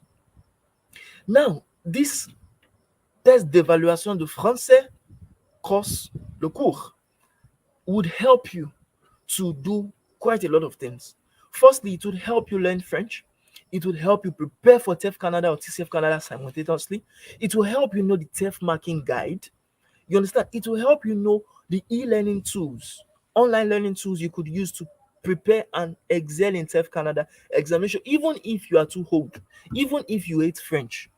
It would also help you to put your language, your mindset into that language mentality, and even have access to our Facebook, our Facebook um platform group, our private group. Now, here is how learning French and preparing for TEF for TCF Canada will distinguish you for Canada PMP.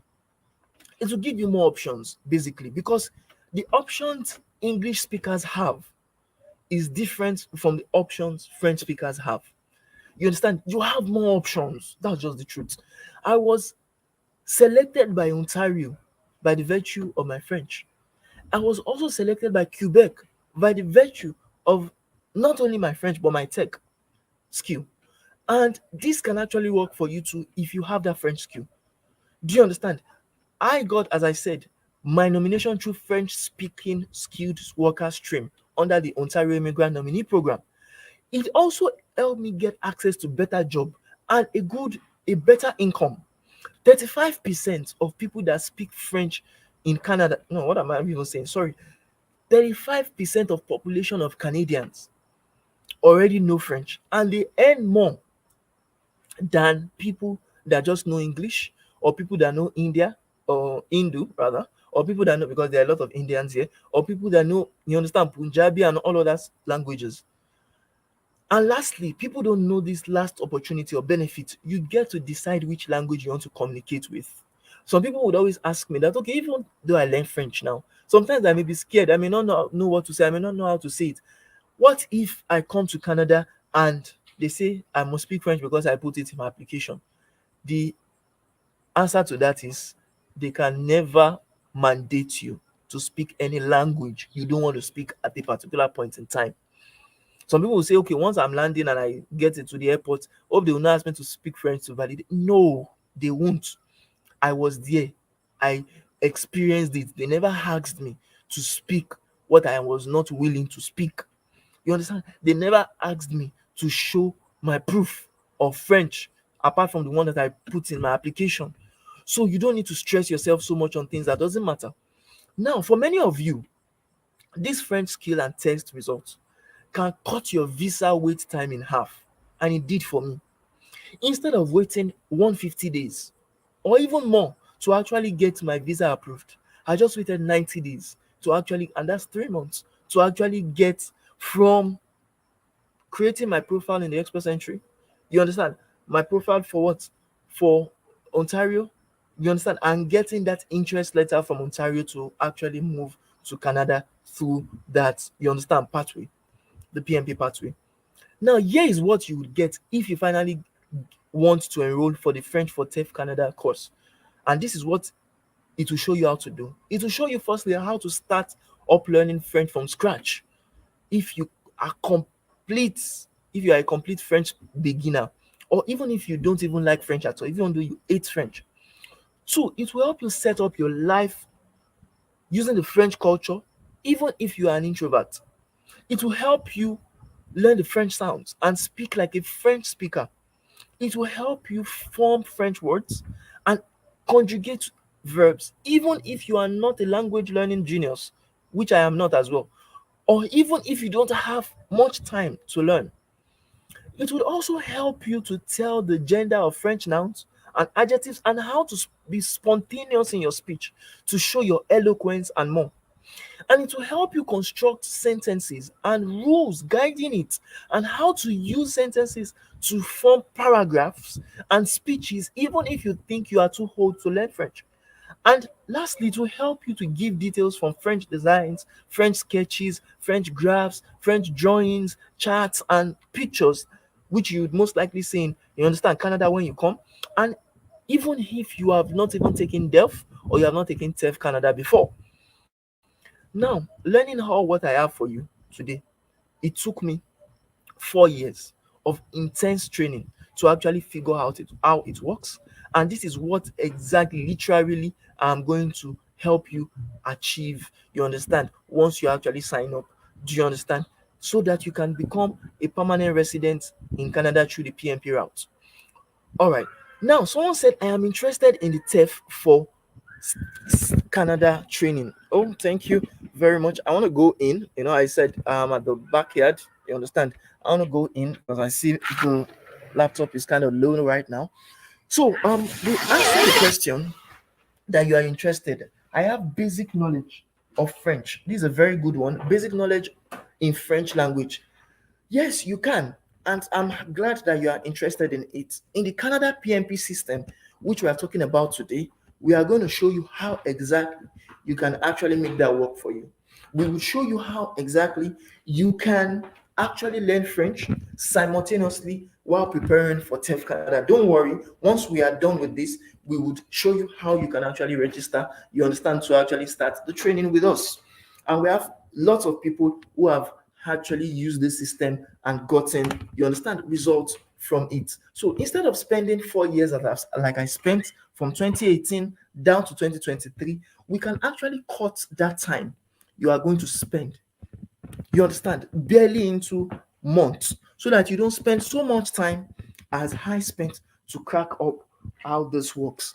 And the value for this, because it will take about 3 to 6 months to learn if you are just starting as a beginner, the value to this is going to be roughly about 1,997 900 1,999 or 97 rather 97 to actually get this. And again, it could help you to get into Canada. One, it will also help you to, you understand, to actually get the value of what I'm trying to talk about today. You understand? So the investment in our time and money is even more than this cost. But again, you're not going to be spending that on the Canada immigration, you understand, or the PNP, or the TEF Canada, you understand, alone. So now the total value of what we talked about today, you understand, the the permanent immigration pre-evaluation process, one, 899 value,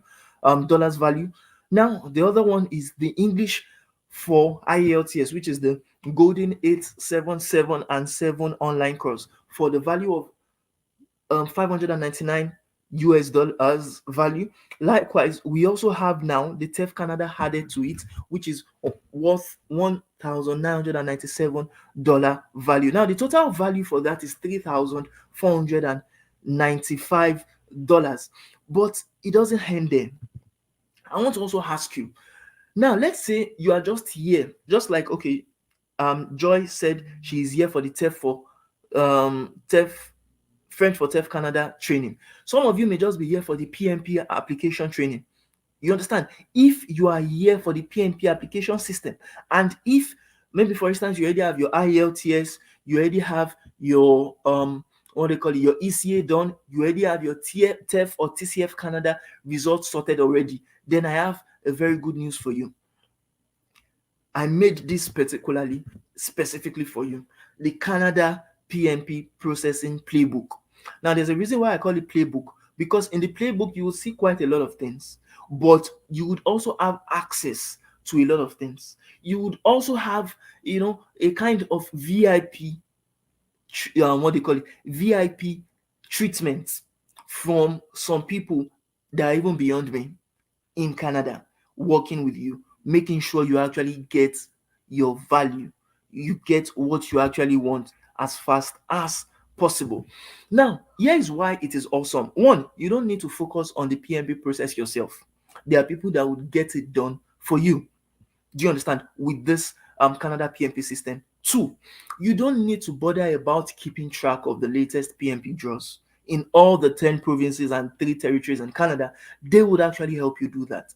Your application would surely stand out from the rest, because we are going to be working with people that have years of experience, tens or decades of experience. Four, If you like, you can just get us to apply for 3 to 4 PMP most assured pathways by just choosing them for us and we working on it. Now, and successful immigrants and immigration experts can do this for you. Do you understand? And what does it mean when I say they can do it for you? That means you are not going to stress yourself. They would get it done on your behalf. All you need, you understand, to get your NOI, your nomination, and your visa fast would all be done by other people for you. So you don't need to stress yourself at all. Now, getting this playbook now can fast track your PNP application. In short, once you have this with you, your Canada PNP processing become very hard to stop. And at the very least, once you key into it, you can sleep at night knowing that you will get your visa, your PR visa soon. Now, I need to make you understand something. Here are the things you are going to benefit, you understand, from the Canada PNP processing playbook. Do you understand? If you actually enroll and you work with us, one, you will get how to you will learn how to get notification of interest from 1 to 2 provinces within the next 1 to 3 months, depending on your situation.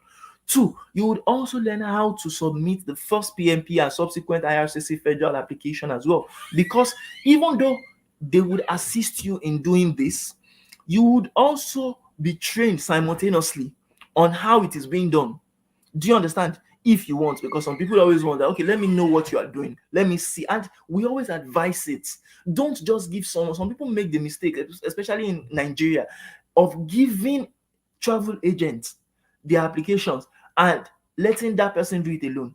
The bad thing about that is that when there are now issues or when they need further documentations from you, and if that person has a lot of people, you understand, to attend to, and you are not there to see that yes, this thing is needed, they have told us to submit this additional document or so, you can actually get to forfeit. It has happened to someone that reached out to us before. It happened to him whereby the agent didn't even know that they asked for another documentation, and because of that, he went beyond the, you understand, the deadline, and because of that, he lost the ITA.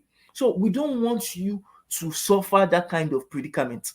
So we also will train you on how to position yourself for federal skilled and trades programs as well, because as you know it, just as we talked about in the part one, federal skilled programs and federal skilled trades program are being, you understand, conducted right now. So you can actually get rounds of it. You can actually get invited by any of these programs under the Express Nigeria as well while we are working on your PNP pathways. Now, you would also be taught how to get the nomination approval letter and the confirmation of nomination. You would also be taught how to obtain the invitation to apply for federal application and how to get your proof of funds sorted as quickly as and cheapest as possible. Now, the reason for training you on this, even though they are going to help you with this, is that you can as well have other people that want to benefit from this. And that's what I talked about in the part one, that yes, we are talking about this to you today so that you would do it for yourself and your family members, and you would also take it further, because even if you get other people to do it as well, you can also get to earn from that. And we'll talk about that shortly. Now, this playbook would also teach you how to decide between going for upfront medicals or waiting until you have been directed by the IRCC to do, because some people will rush, waste money on upfront medicals. I've seen people in like Lekki, Lagos, before I came to Canada, wasting money to do upfront medicals without being told, or wasting money at the wrong time doing upfront medicals when they were not meant to do it. And it's not cheap. It's hundreds of thousands of naira. So don't do that, especially for families. Now, how to get your police clearance certificate and how to sort out any criminal records that you have would also be explained to you in this playbook. You understand, on how to go about it. Because we're not in Nigeria, most of us, people that are working with us, and even people that we have partnered with, organizations we have partnered with, they are in Canada as well. So most times we may not be in Nigeria, but we would give you links on how you can get your police clearance certificate sorted in Nigeria or in any other country you have, and how to actually do that easily. Now, it would also help you to fast track the wait time for your request for biometrics and your international passport. We would even also show you how to contact IRCC directly and You understand? Quickly update your application. We'll show you how to use the application tracking system. Some people don't know that Canada now has the application tracking system for most of all the applications you can ever think of. So now you would use the application tracking system not just for family sponsorship, but also for permanent residence. Provincial Nominee Program. I used it during my time when I was applying for Provincial Nominee Program under the Ontario Immigrant Nominee Program. And it showed me the progress, how my application was going from one stage to another, how one visa officer was getting it from one thing to another, so that I was not just left in limbo wondering that, okay, this thing is not working. I saw how it was working. You understand? Now, it will also show you how to get a Canadian employer to give you a job offer quickly after landing in Canada. And this is priceless because I would show you again how some people have reached out to me online that I should get them jobs even though they're in Canada. So please, mind you, the fact that you're in Canada doesn't mean that you would easily get a job, especially if you don't know how to create your CV, which we would definitely talk about and help you with. You understand? There's a training that would help. We'll talk about the training shortly so that maybe when we get there, I would explain that in detail. Now, in fact, these are the exact steps, step-by-step process I used in immigrating to Canada myself together with my common law partner. And I like to talk about this timeline because this timeline is very important for anyone that wants to get serious in actually working to come to Canada. One, I created my profile just like you saw in the previous slide I showed, March 19, 2022. I got my first NOI, which we explained as notification of interest, in June 21, 2022. I got the Ontario AOR, or I paid rather, the first payment, you understand, for the acknowledgement of receipts for OINMP. I think that time it was 1,500 Canadian dollars, you understand, in the month of July 23, 2022. And even though I didn't have the money, there are ways we were able to actually generate the money and how we could definitely teach you on how to actually get the money for yourself when the time comes. Now, we got our second NOI, notification of interest. That was the first one was from Ontario, the other one was from Quebec, 15th of September 2022. We got the fifth one, the Ontario Immigrant Nominee Program PNP nomination, on November 10, 2022. On the 16th was our ITA from the federal government. We got that on November 23, 2022, just 12 days or 13 days after. Now we got the federal AOR. We paid for the fee. Instead of us paying instrumentally, we decided to pay everything at once. We paid for biometrics, we paid for application application fee, we paid for right of permanent residency fee, everything. We paid for everything at once, but you can decide to break it down depending on how much you have. But so in December 2019, 2022, we paid for that. Now our passport request actually came in, you understand, in March 15, 2023 of this year. And after that, the visa collection was April 6, 2023. And lastly, we landed in Canada as PR under the PNP route in the month of May 19, 2023. And that is where that picture shows when they sent us the documents for visa to actually submit our international passport for visa. Now, what am I saying in essence? I want to save you the 11 months of trial and error we used. Because if you look at the timeline, especially the timeline starting from June when we first got our first NOI down to May, it took us about roughly 11 months. So I want to save you that time of trial and error to see what works, what didn't work.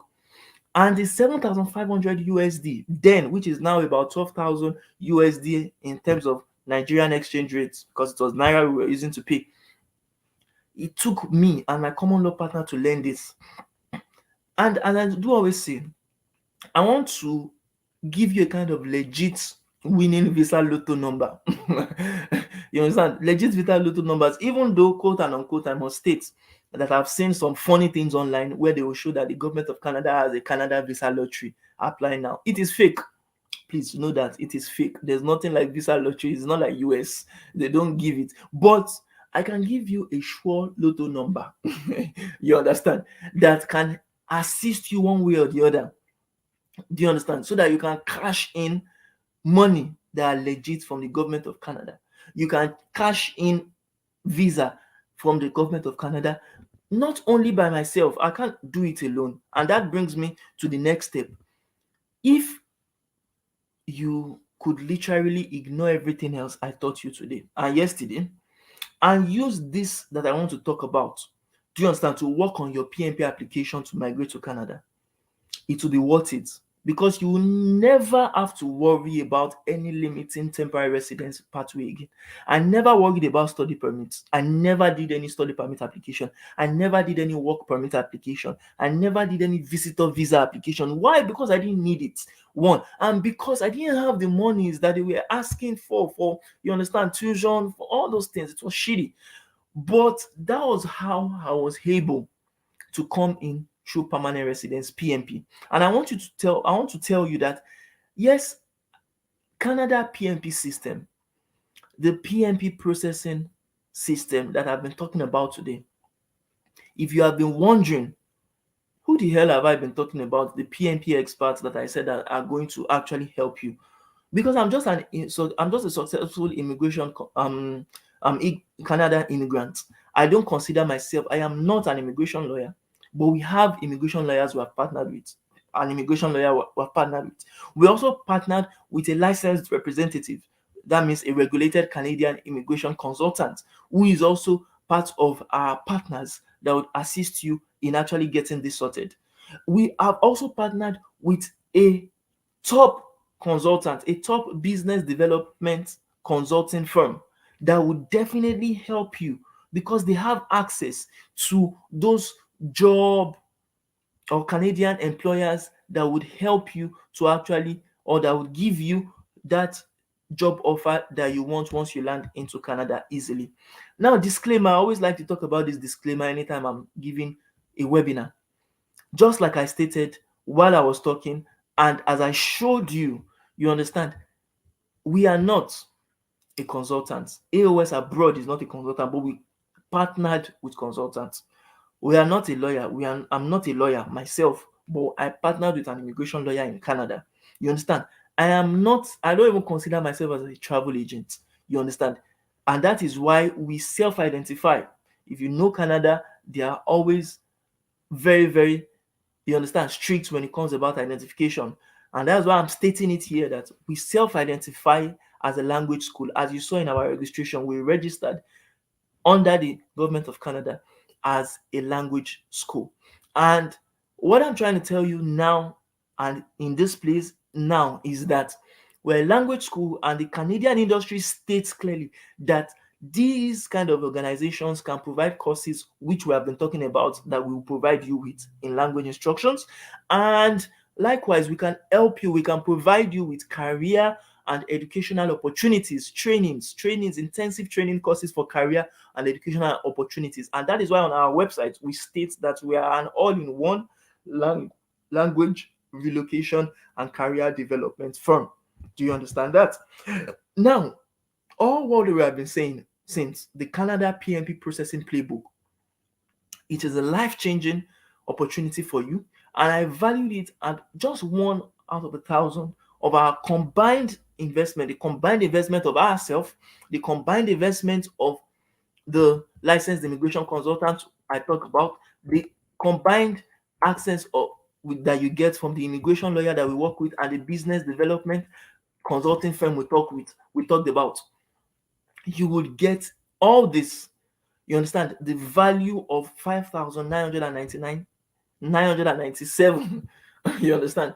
I don't know why I've been making mistake of 999, 997, so that you will be able to get firstly your Canada PNP processing sorted, to get all the steps you need to apply for permanent residence, to get trainings on your job search, and to also get finally your permanent resident status in Canada.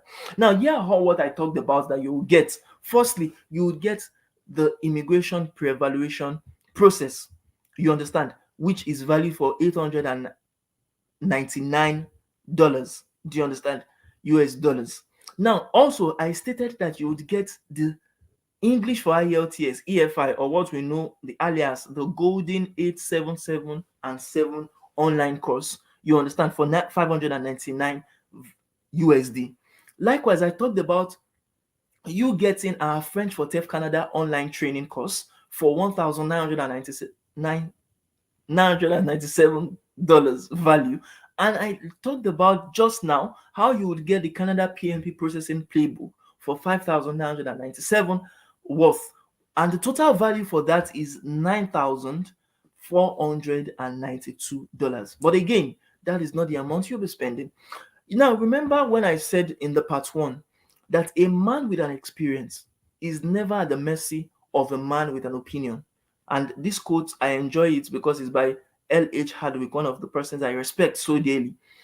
Now, I want you to understand that everybody is as big as their biggest excuse.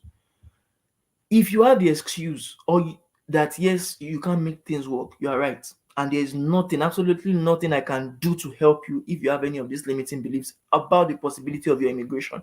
Likewise, if you want to work with someone that doesn't have the experience in PNP out there, I can't help you.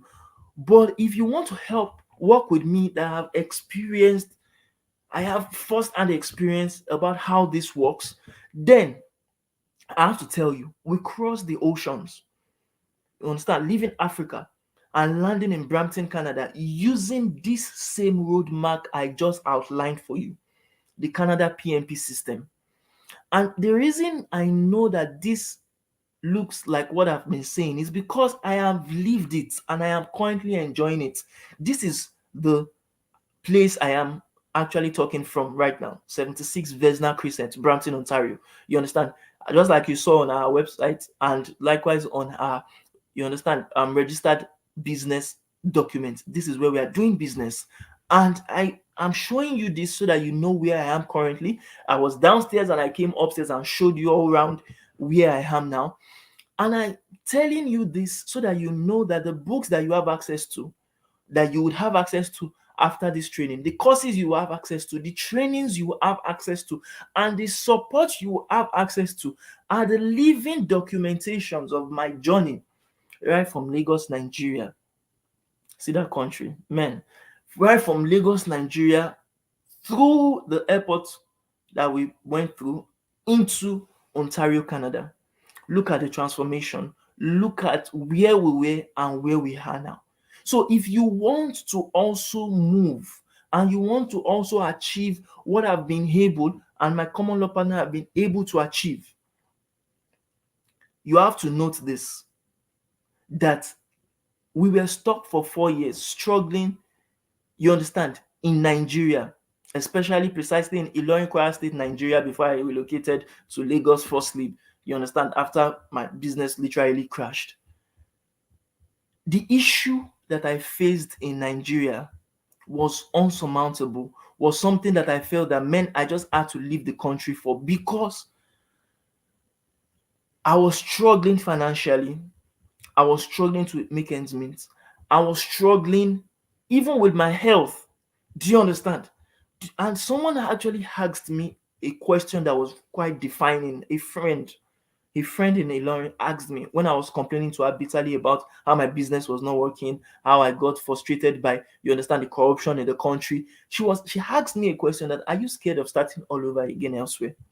And this was the defining moment that I knew that, okay, yes, I built my business from scratch when I finished university. And definitely for me to have done that, I can definitely also redo what I did the first time anywhere else, because I already know the systems on how to start up and grow a business. Now, I want you to know that this was my why.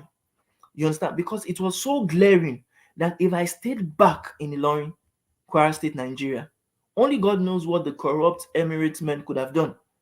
I remembered that we had set up an organization.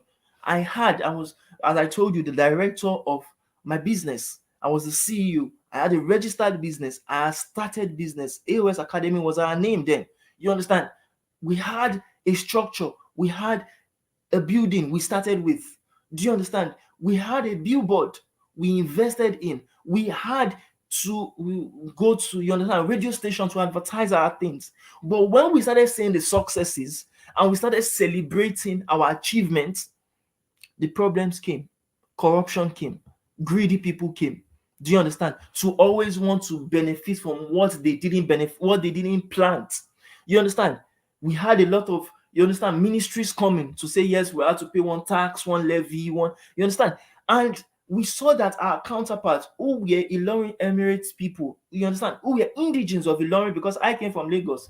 You understand? We saw that these people didn't pay the taxes we were paying. We saw that the harassment, as people will come, just like you see in the picture, some of the people that they send to come and threaten us will come and say that, okay, we didn't pay so amount of levy and they want to remove our billboard, you understand, from it. And we found out that we could have paid, like just like what happened the first year or the second year thereabout. We paid to one particular person, but that person didn't, you understand, didn't literally give the government the money.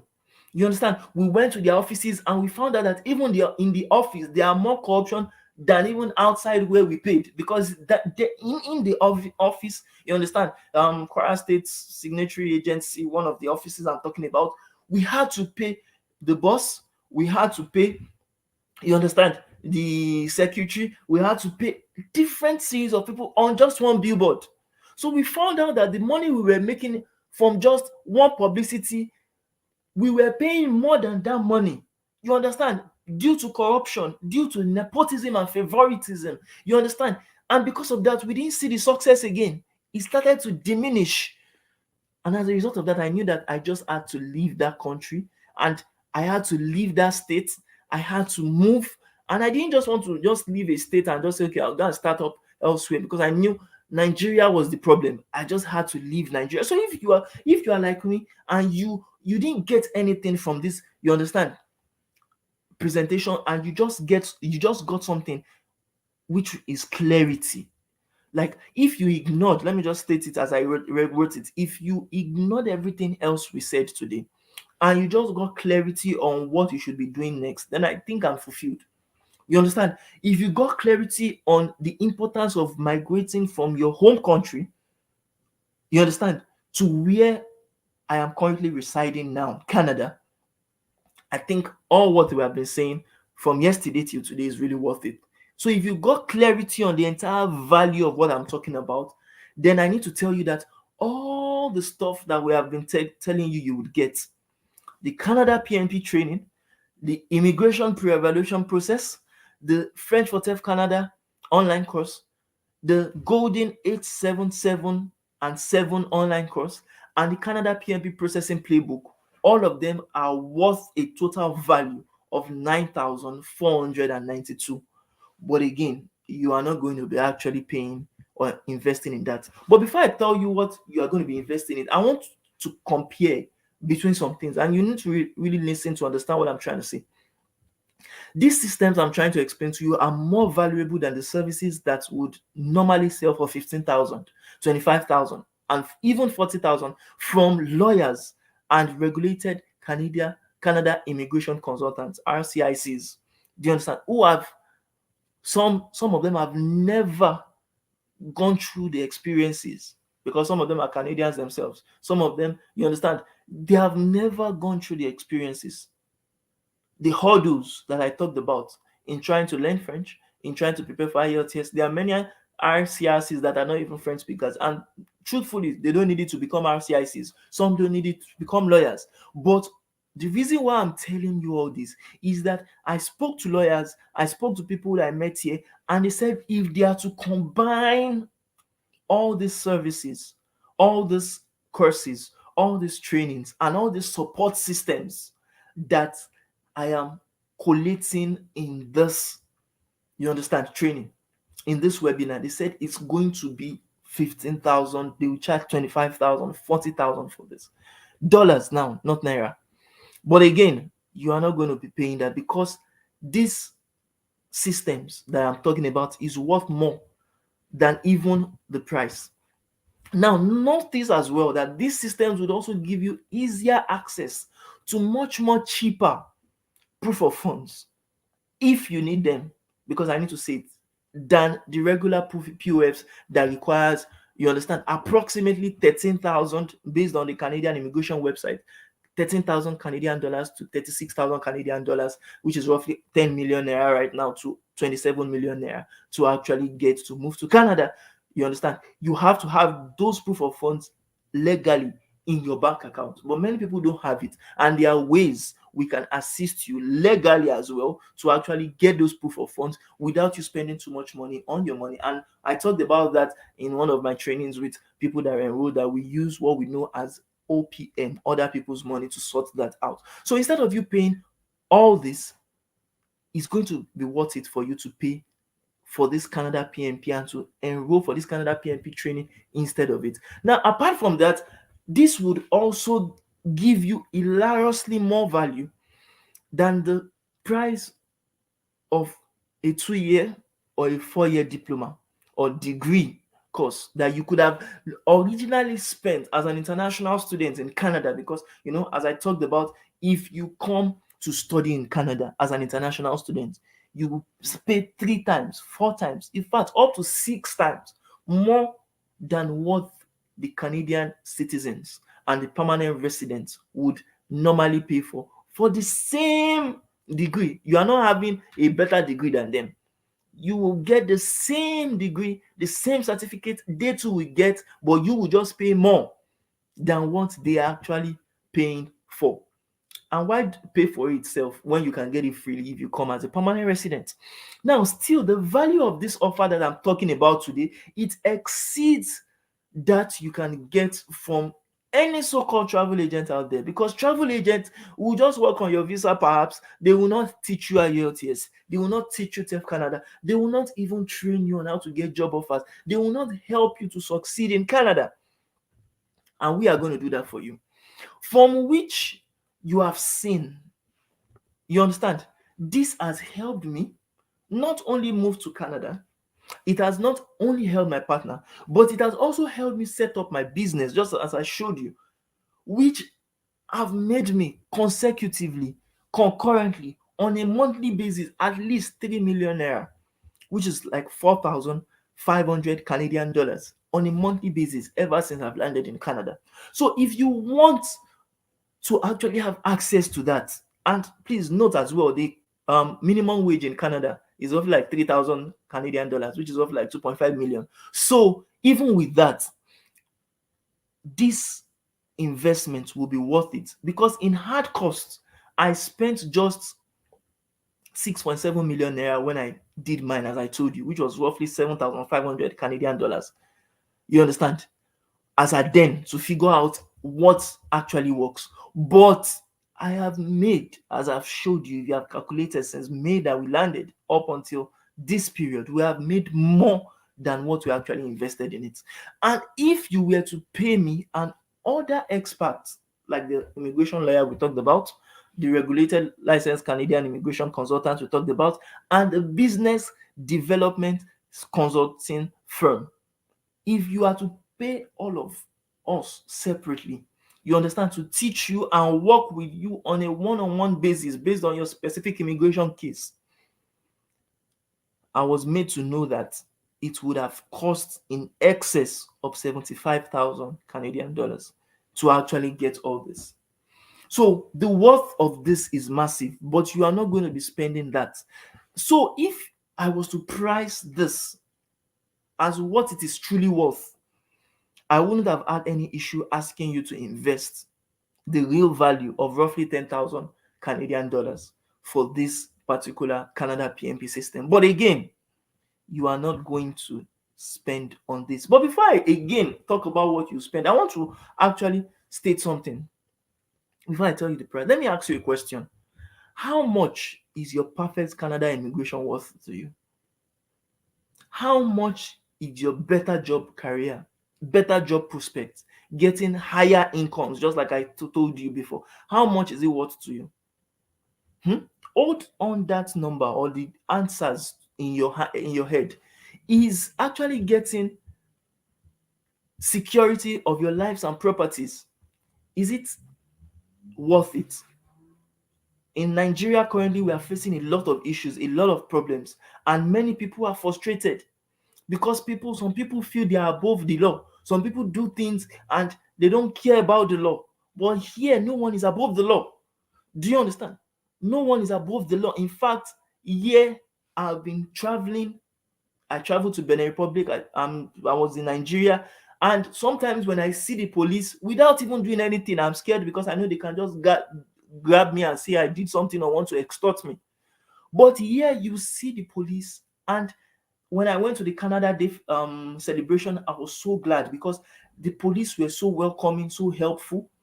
When we also went last week, I think, or 2 weeks ago, to the beach, Wasaga Beach. For those people that are watching me or that are following me from Instagram, you will see my post on Wasaga Beach.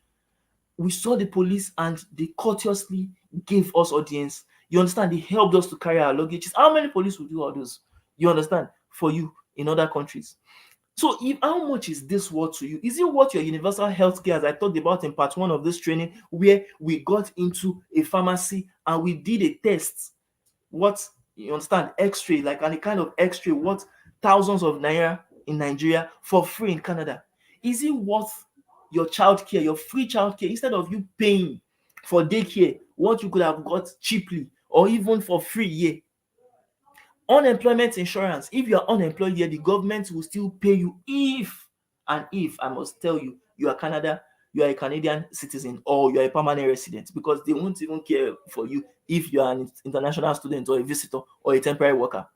Now, public pension, there's a pension structure again for you that you can benefit from after you finish working, and that's why many people want to retire here.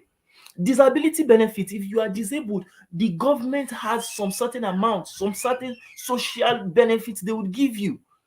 I'm not disabled, I have seen people that are getting this. Family benefits that you can actually, I told you in the part one, where one of our friends that have been in Canada before us actually came to Canada. She was heavily pregnant, but she came in as a permanent resident, and they actually gave birth. They actually afforded, the government took charge basically for our what? For our childbirth.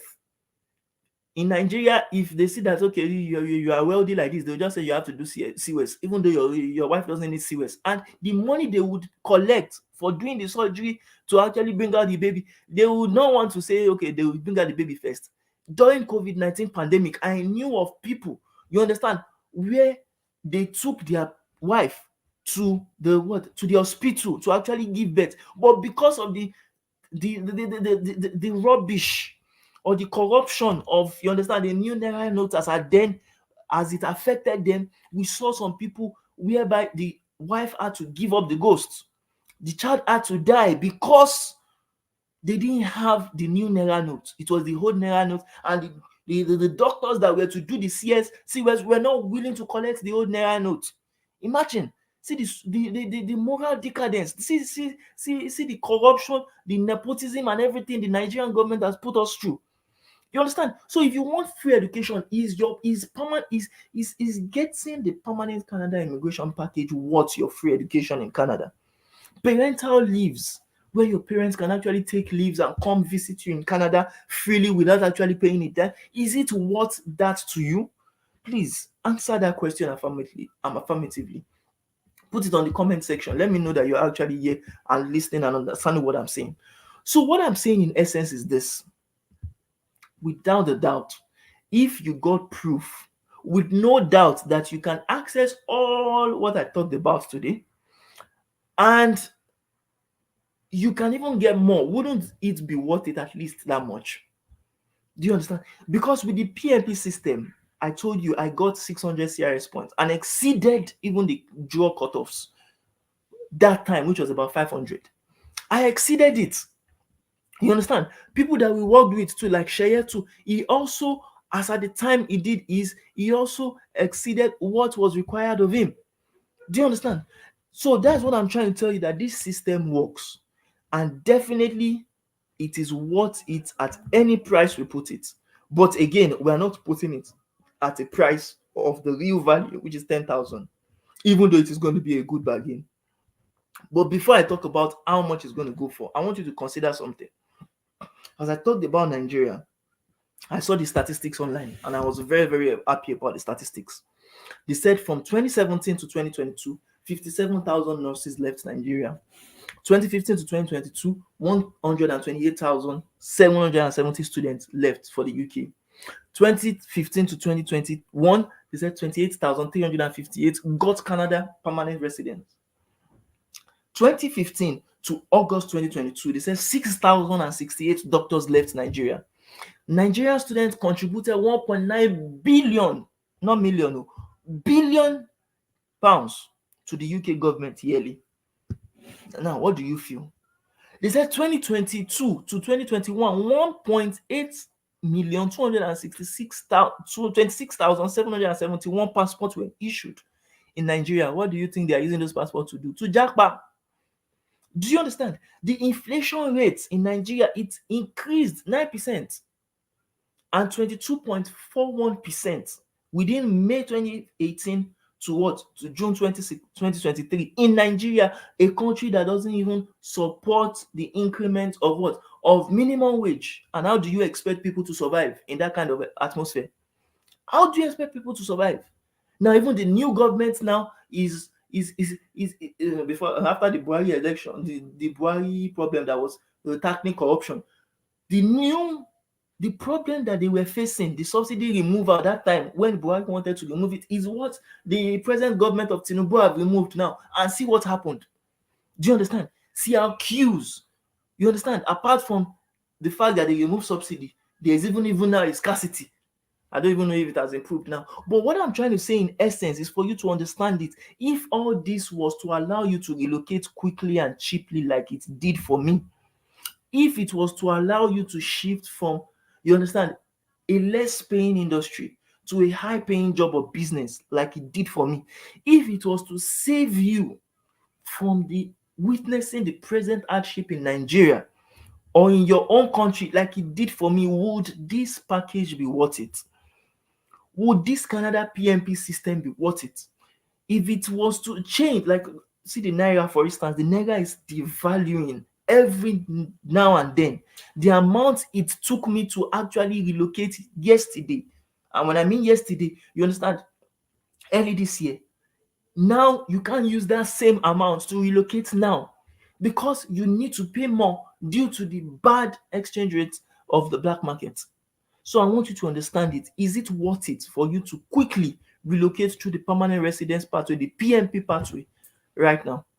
If it is worth it, then do you feel instead of the real value of 10,000, do you understand, which is even a good bargain, do you feel that the better bargain, a bigger bargain of $6,997, would you feel it is a good bargain for you to pay to actually get this? Put it on the chat section. Is it okay for you to pay this amount, 6,997? But before I actually talk more on that, because once you relocate to Canada and they land a job, I want to make you understand it, which we will help you with, because we are not just going to leave you, as I said, in limbo. See someone that came into Canada, a Nigerian. I think this was Debbie, the first one. She said, "Hi, I am a Nigerian. Just migrated to Canada a couple of months ago. I am looking for a job. I can do any job to survive. I live in London, Ontario, Canada. I don't know if you have a link to help me. I can do customer service, administrative roles, and also caregiver jobs. Please help me. Looking forward for your help. Thank you." Now, I want you to understand something.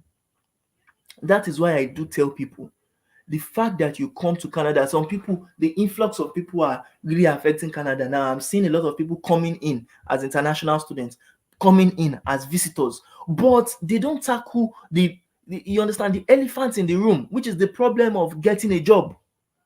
Do you understand? They don't tackle it, or they don't plan. I won't say tackle, they don't plan towards it, because you may not have a job in Nigeria, but plan towards getting it when you land in Canada.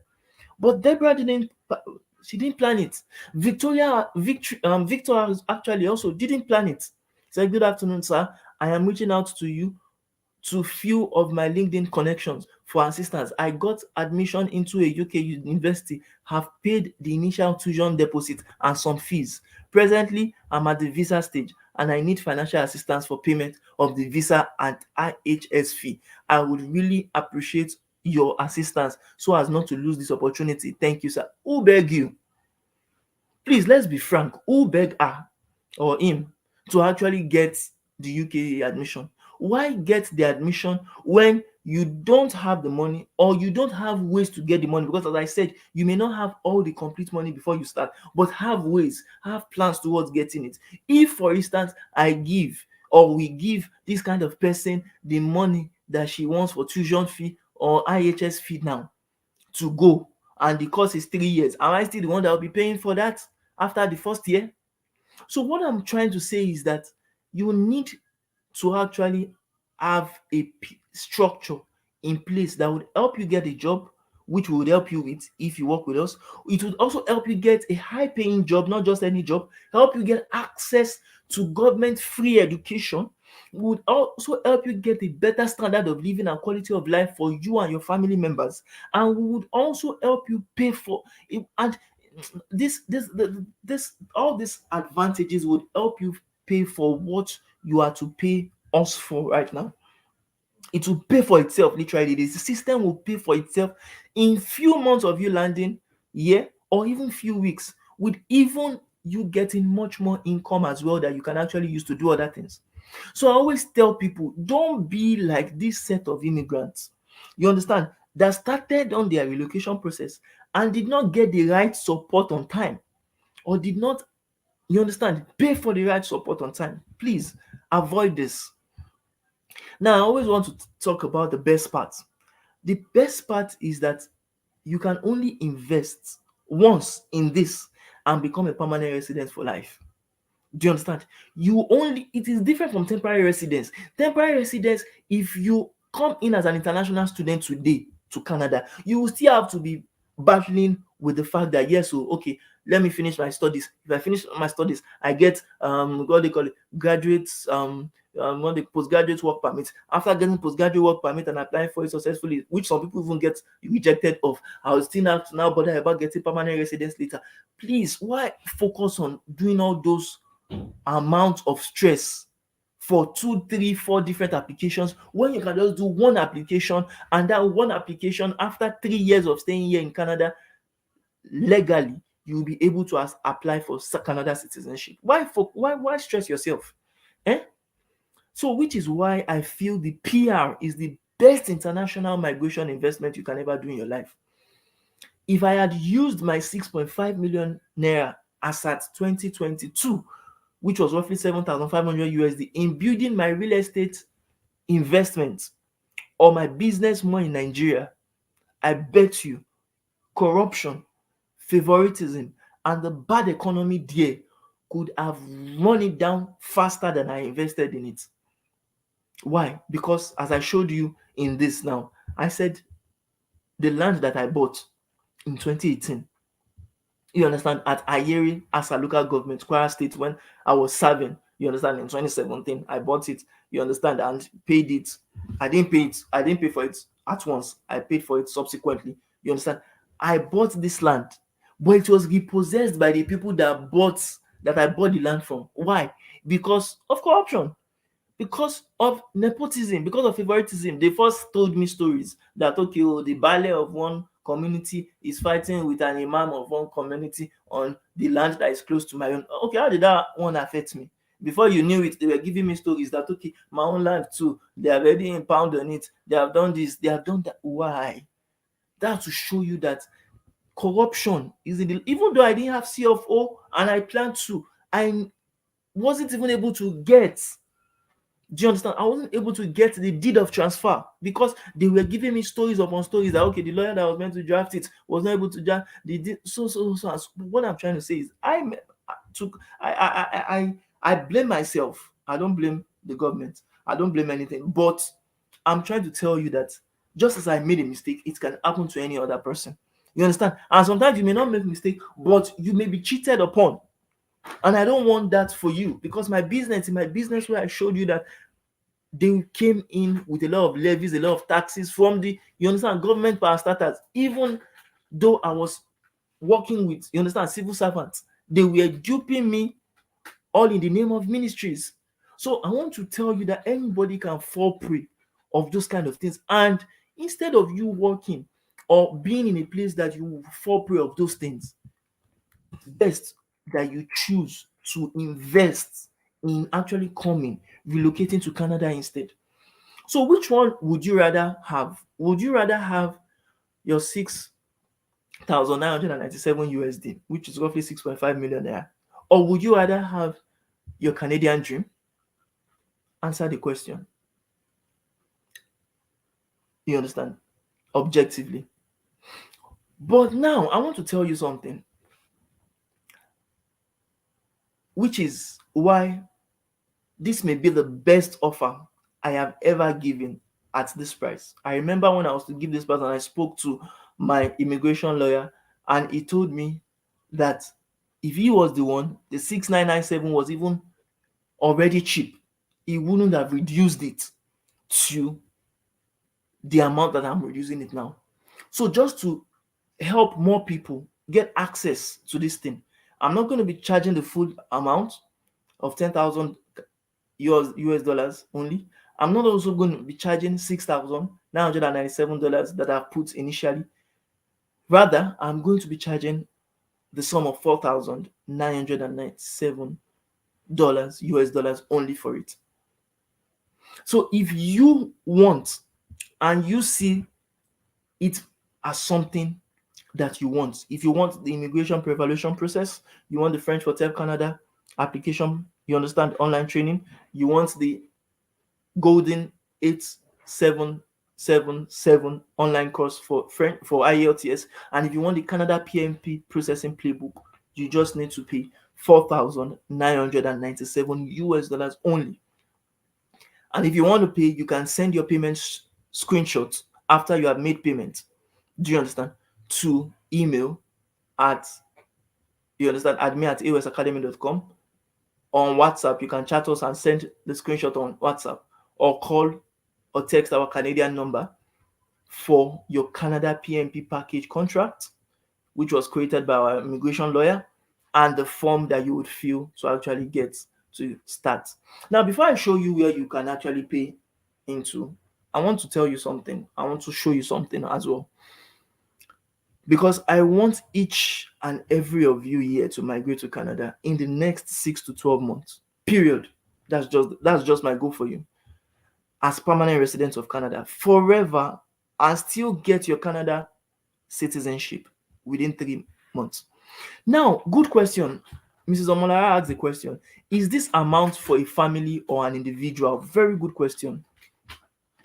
Now, the simple answer to that is that currently, for this particular offer, when I was talking to my immigration lawyer and another sense the immigration consultant, both of them in the when we were having the conference call on in their office, they were vexed that what do I mean?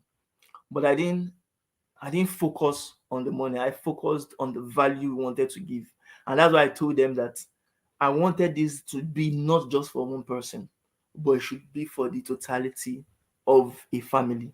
Whether the family is just two, just like me and my common law partner, or whether the family is up to three, or four, or five, or six, or seven, or any amount, just for this offer. Because now, if I give you access to any of these, my immigration lawyer and the consultants, and even the business development consulting firm, the money you see on their websites, because all of us have websites, the money you see on their websites is far more than what you would definitely see here. But before I talk about the second question Joy is Mrs. Joy is asking, I really want to talk about this. I would respond to your question, but just give me a moment because I have a slide for that question you asked. So I'll show you the slide shortly.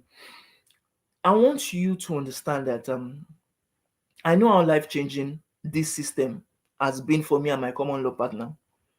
We were in Lagos, Nigeria, and you can see in my face then. Let me bold in that a little. You can see that the guy has suffered. No doubt. Suffer was on his face. But within just how many months now? I think May, June, July, August. Within just 4 months, the guy freshen up. It shows better life. And I want this to be as affordable for everyone. as possible, but still a significant investment so that you know that yes, this is really worth it. Someone now asked, will it be an outright payment or an installment? Now, firstly, I want to tell you, you have to register now if you want to save up to the 80%. And I'll tell you why it's 80% because the 4997 is not the 80% of 10,000, but I'll tell you why it's 80% because it is the discounted package that we are giving you right now for this.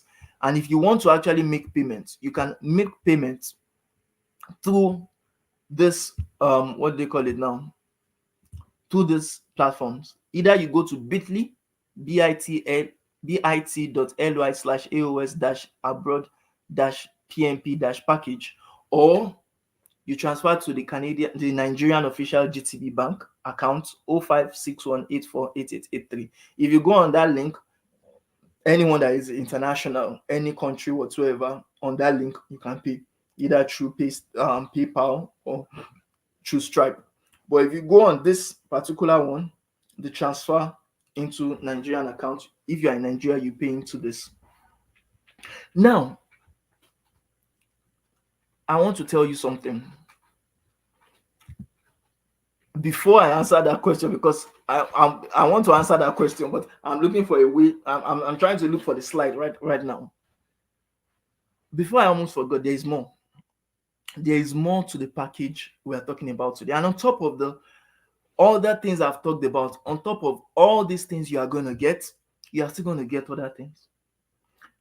At the beginning of this presentation yesterday, I said I was going to help two types of people. One, I was going to help you people that are currently on this presentation who need to take action now and take care of themselves and their family members. And I promise you that I would help you get closer to that today and yesterday. So you are going to want to stay until the end. And I'm glad that a lot of people are staying until the end because I'm going to deliver on that big time. So I asked now, have I been able to keep my promise to group one? Have I, for those that watched yesterday's review and that of today, have I been able to keep it? Now, for everybody else, the second person, to help the other two people, there are three bonuses I want to give. I want to use it to help others. For those of you who are in the position to help me spread the word out, I'm going to show you how it is in your best interest to help every other person. And if you decide to join me, I will show you how we can accomplish both our missions together. One, I would give you access to another package that we have been selling before now, which is the Make Money and Migrate to Canada package. This package would literally help you to move abroad with OPM, other people's money. It will help you build, if you are an international student, build wealth as an international student. I have told you, and I think I'll put a link on the description section of this video afterwards, of the webinar that we did where we explained to people how you could make money right still in Nigeria from immigrants and international students. Do you understand? And earn as you relocate overseas. That was exactly what I did. Anybody that asked me for financial assistance, like the ones that I showed you earlier, these are the things I always tell them to do, because with this they can be able to make money through freelancing, through affiliate marketing, through referral commissions, and all other things that I'll talk about, you understand, or that I've talked about in this Make Money and Migrate to Canada package. But you'll be getting this package for 5,599 value, 599 US dollars value. You'll be getting it for free if you pay for this PMP, Canada PMP system. Two, you would also get the common law union partnership advantage. I think someone asked me yesterday that what is common law partnership? What's common law partner or union partnership? Common law literally is for someone that has not yet gotten married but has a boyfriend, a girlfriend, you understand, or someone that is close to him or her and wants to travel with that person. And that was exactly what I did. I didn't marry. I didn't want to go through the church of court. You understand? But how you would go through it, how you would make use of the right documentations to actually file for your common law partner is in another package that we have been selling separately. But we have added it, you understand, to this PMP, Canada PMP system. and it is valued for 999 US dollars, but we'll be giving you as well for free. Enyi, thank you very much. Mr. Enyi, this is a very good. But okay, we have another question. What if someone has already done WES evaluation and IELTS? Will he or she also pay $4,997? The valid answer to that is yes, because even WES IELTS, I still consider it as a kind of bonus. You understand? The major thing people are paying for is the Canada PMP system. It is only if you have done the Canada PMP system that is when you cannot pay, or you will not bother about paying the full price. If you have done IELTS, you have done TEF Canada, you still have to pay for the 4997. Thank you very much for that wonderful um response. Now, fast forward to 2 years from now. I want to ask you a question now. You have been asking me questions and I have been responding. Please answer my own questions now. What is your worst case scenario? Like, if you don't take this offer, what could actually happen in the next 2 years? And I will give you my own response before I expect yours. 2018, my first response to that is that I'll start my business in Nigeria. I'll make money from other immigrants. And that was what I did actually. I'll make money from other immigrants. But see, there's no money you make in Nigeria if you are not a politician, one, if you are not a footballer, two, or if you are not a social media influencer, three, all this like Sabinos and everything, brother, you cannot make money. Sister, you cannot make money as you could have made in Canada. That's just the fact. And take it from me, from someone that has experienced it within just short time of 4 months that I've been here. Sometimes I make so much money that, and this is not about bragging, is what is happening with every other person or most other people that take the kind of pathways I come through. You make money that sometimes you just have to just give charities. You have to, you understand, do other things like, okay, now we want to get into the real estate business in Canada, so that not only to get an accommodation that we didn't rent, but you understand, own, but to also help other immigrants moving into Canada. You understand? And that is one of my best case scenario. You understand? Because I took that action in 2020, but it didn't work for me. So I had to wait 2022 before I now moved in 2023. So is the value of the money that you are going to have made in Canada, is it worth you coming into Canada?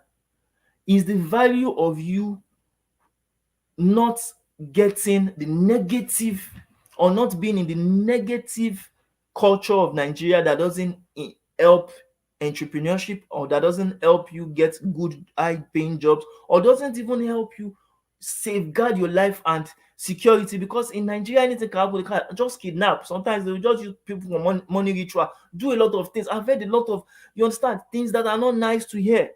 So is it worth it for you to actually stay back in the country, or is it worth it for you to have an option? I tell people, some people are rich enough that they can afford safety and security. Some people can afford some of the hills of the bad things of the country, you understand, to not affect them. But if you are not like them, is it worth it for you to get options? Even some of these people that are well-to-dos, you understand, like this guy that created this film, Jagun Jagun, what is Femi Adebayo and the rest of them. Some of them have, you understand, dual citizenship. Some of them have permanent resident status. Some of them have any, you understand, things in other countries, so that if anything happen, back in Nigeria, they japa. So I want you to understand, is it worth you actually taking the risk not to actually get this offer now? If it is not, then I beseech you to get the limited offer right away. Now, some people may ask me that what oh boy. Okay. Some may ask, I think our few slides is just something is happening right now. About 12 slides are not showing. Okay. Let me now answer the question. I was trying to go through the slides. I think we would have to go off the slide right now and add it up again. We just have about few slides to go. It's not quite much again. So this question that was asked by Mrs. Joy, I wanted to get through to the what did they call it now, to the slide before I answer that, but I think I'll be compelled to answer it right now. Yes, you can definitely actually pay, or it's not important. Maybe I should first state that it's not important to outrightly pay that at once.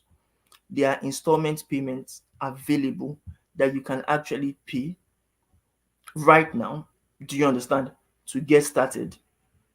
Because as I said, I too didn't have the funds. I didn't have all the funds I used. All the 6.5 million I said that I used for my, you understand, me and my common law partner, we didn't have it. Nobody was born with silver spoon. You understand? It was tough. But what I'm trying to say is you can definitely, do you understand? You can oh, thank you, Mrs. Joy. You said yes, having an option is the best. That's just the truth. Having a better option, not even just an option, a better and much fulfilling option is the best. You understand? Having a much fulfilling option, a better option is the best. Okay, thank you. I think our technology is getting back right now. So where we were was when we were talking about the what, the fast forward to, you understand, 2 years from now. Now, installment payments, yeah, that was the slide that was having issues. Installment payments are allowed as well, Mrs. Joy. So you could pay any of the two options, because we know you may not have all the funds at once. You can either choose to pay $1,997 US dollars, which is roughly 1.8 million, 3 times within, on a monthly basis, or you can decide to pay $2,599, which is 2.4 million. You understand, twice on a monthly basis, because you know the exchange rate of Nigeria now is about 920.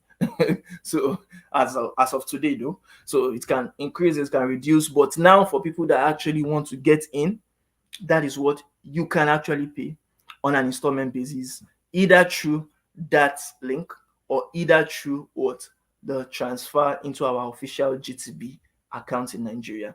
So instead of you paying 11,000, which was the addition of, and how did we get the 11,000? The addition of the first discounts with, first bonuses. We talked about the 3 bonuses I shared. You understand? Instead of you paying that, you just pay 4,997 US dollars, which is 4.5 million naira. But again, before I stop, I would like to show you some of the job offers that we were opportune to actually get, and that you as well can actually get if you land as a PR resident. You understand? Right from even your LinkedIn profile, because there are some clients we have now that we are helping them develop their LinkedIn profile. That is what they are doing right now. Do you understand? Because on LinkedIn, you can get employers and recruiters to search for you themselves and to offer you jobs themselves without you stressing on it. And this is a particular recruiter, Sean Qureshi, that actually shared a job with me that I should come and do a tech job, because it's a 12-month contract. And if you know, 12-month contract is an high-paying job for senior data engineer for digital ads. Is in Toronto, Ontario, because I'm in Ontario presently. It is a good pay. But because I'm in business and I have other things to do, you understand, I couldn't take up the offer. But again, just like people that reached out to me that, oh, please, can you help me? Do you have any link for any job, any kind of things? What I do for this kind of scenario is that I always refer people, you understand, get paid a certain commission. Do you understand? From the employer or recruiter, which I'm good to actually live on. And they get the what? The certain skills or the certain people that they want to actually do that job, which is high paying, definitely, to actually, you understand, join their team.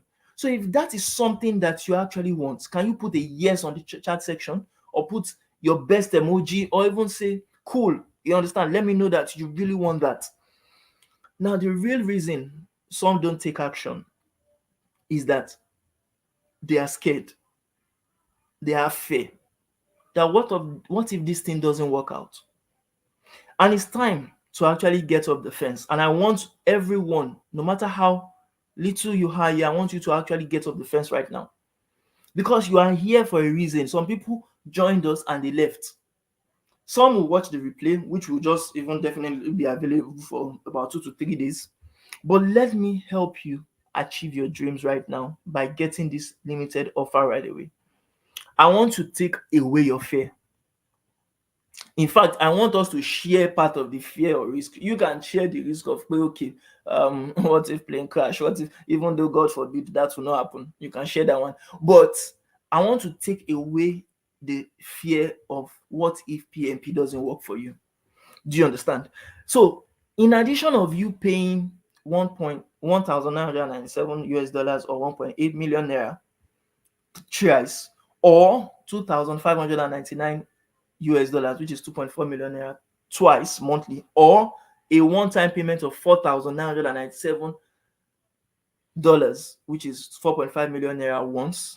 I want to give you a full 90-day money back guarantee, period. And let me make you understand it. It means that if, for instance, you pay today, this is August, you have September, you have October, you have November, to tell me that, brother, oh, this thing that I paid for before, it did not work for me. Give me back my money.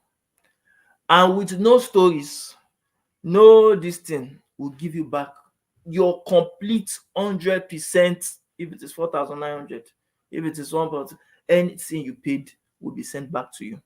Do you understand? Because I want to take off the fear out of you. I did this and I see people do this, and can I can't guarantee, let me tell you something. I can't guarantee that the IRCC, no immigration lawyer that I've met here, no licensed immigration consultant that I've met here, or no business development consulting firm that I've met here that helps with recruitment will tell you that, oh, it is guaranteed that you will get a job, or it is guaranteed that your PNP would work. But what they guarantee is that all the mistakes that you could have made, they will not make it in your application. And that is a fair price. And that is why they stated with me again during our partnership, our terms of partnership, that they would make sure, they would try their best to make your visa come out. But if it doesn't come out, they will give you back your money. I don't know, maybe you understand what we said. Let me come back again. If peradventure, now I got 2 PNP, you understand, invitations. Do you understand? But if you did not get 1, you did not get 2 or 3, your money will be given back to you. If you did not pass your TEF Canada, and that is why it is 90 days, because 90 days for the 3 major things. If you did not get, O.S is much more assured that, okay, once you qualified, you went to a school that is recognized by the government, they will surely give you an evaluation. But the risks involved is IELTS, TEF Canada, and what? And PNP. So if we trained you, it's not that like someone said they have already done West, they have already done IELTS. So that one doesn't concern us again. But if we trained you for IELTS, we trained you for TEF Canada or TCF Canada, and ori e o gbewe, that may not be our fault. But ori e gbewe, you went to write exam, you understand, and you did not pass. Do you understand? We'll give you back your money. I don't know if you understand what I'm trying to say. Thirdly, if PNP, and this will be on a contract, and that is why, again, our immigration lawyer stated that everyone will sign the contract, and in the contract, you would read what we are agreeing to. So it's not that anything, that contract is something that you can take, that, okay, this is what they said they will do, they did not do it to you, they did not kill you, help us collect our money from them. It is legit. Do you understand? So there will be no stories. You will sign the Canada PNP package contract and the form. But mind you, again, I need to tell you that there are more fast action bonuses. It doesn't just end there. Even though we give you 90 days, it doesn't end there. If you buy the package in the next 20 minutes, mind you, if you buy the package, how many minutes do we have? This is 7:29 p.m. Wow, time has really gone. In Nigeria. In Canada here, this is 2:29 p.m. If you buy it within now and what is the time?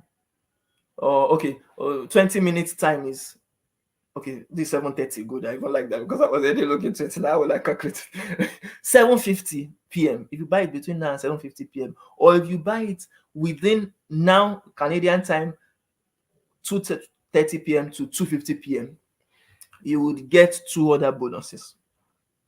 You understand? The first one is that you would get to book a consultation.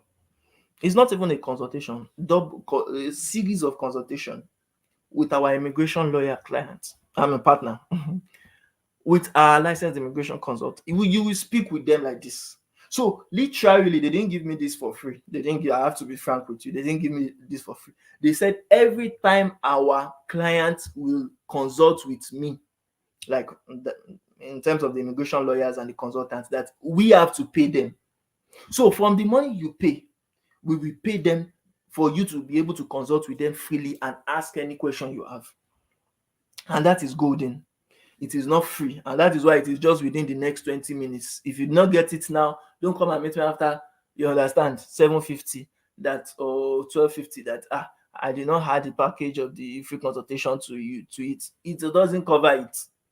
Do you understand? For people that doesn't pay or that didn't pay within the next 20 minutes.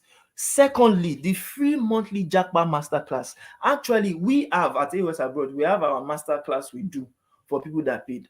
But I have also learned that some of our partners also have free masterclass. They don't really call it, it's we that call it masterclass, but they have a kind of get together they do with their own clients. Do you understand? That is also paid. And again, we will be paying for that freely, that you will get access to on a monthly basis to attend our own or to attend their own. Now, again, if it's not within the 20, because this is a big one. If you do not pay within now, because we are going to be paying them, if you don't pay within these periods that we talked about, it is not going to be added to your what? To your PNP Canada system. Now, so if you believe what we believe, if you believe in giving first and in thinking long term, if you believe in doing the work that others won't, if you believe in delaying your instant gratification, if you believe in better quality of life, career, and service for all, if you believe in helping people get access to greener pastures abroad, just like we believe, then help others get this offer too. Please like and share this. Refer people, and you would also get reward. Depending on your reward, you can go on our website though, A.O.S abroad slash, you understand, where we talked about our referral policy. You can get within 5 to 10% of the monies they pay. Do you understand? If you go on aosabroad.com, you'll see, like on the down section where we talked about referral policy, you can actually get to pay. Some people are wise. Do you understand? Some people are wise. It's just the truth. There are some of our clients now that use this to get clients for us, 3, 4, 5 clients. And when a client is paying millions, they are getting hundreds of thousands, and they are using that money to pay for their own money. So all they just need to do is to share. All they just need to do is to repeat the system, you understand, of sharing to more and more people, letting people know what we are doing, and they share to their colleagues, they share to their family members, their friends, their clients, because some people also have businesses like us, and so on. So you can get referral commissions when they make payments and state your name and your contact details. Please, is that fair enough? Thank you. Thank you very much, Mr. You said yes. Now, if not this, what then? If not this offer that we talked about, what do you now need to take decision? If not now, my sister, my brother, when? Why did you even get to join this webinar in the first place? Have you asked yourself, why are you still here? Because some people have left, and we can see these numbers. Why are you still here? What are you going to do about your why? The reason why you are still here? Because this is 2 hours and 30 minutes long. So you joined for a reason and you are still here for a reason. So is it that you joined for migration, or you joined for excuses? Because there are always two kinds of immigrants we see: those that are good at traveling abroad fast, and those that are good at staying at home diligently. So you can be one. Some people were good staying at home diligently, and that's when we were having packages that were cheaper than this. They didn't apply. Like one of our clients that, thank God, thankfully now she's now in Alberta, Canada. Since 2021, she saw our offer. She said, these people are scammed. They were even in Ilorin that time because we were in Ilorin. They didn't take action. Our friend that she referred to us took action. So when she was now willing to take it, the same action that the friend took, learning French and, you understand, preparing for PNP and everything, the price has almost doubled. So please, you can't be both. You just can't be both. I too, I fell into the trap before, and that is why the 6.7 million I said I spent, when my own family member that we worked with to actually come to Canada, when he was doing his own, he spent about 4 point something million. Do you understand? To actually do it, to come like everything, it was not up to like 4.5. But because I say I'm doing business now, I'm helping people, don't let me do my own. The price was not smiling when I started my own with my common law partner. So I was part of the latter, but I decided to become the former. And I just hope you to also decide to become the former. Now, this webinar offer ends in 3 days. In case you are asking, when does this end? In 3 days.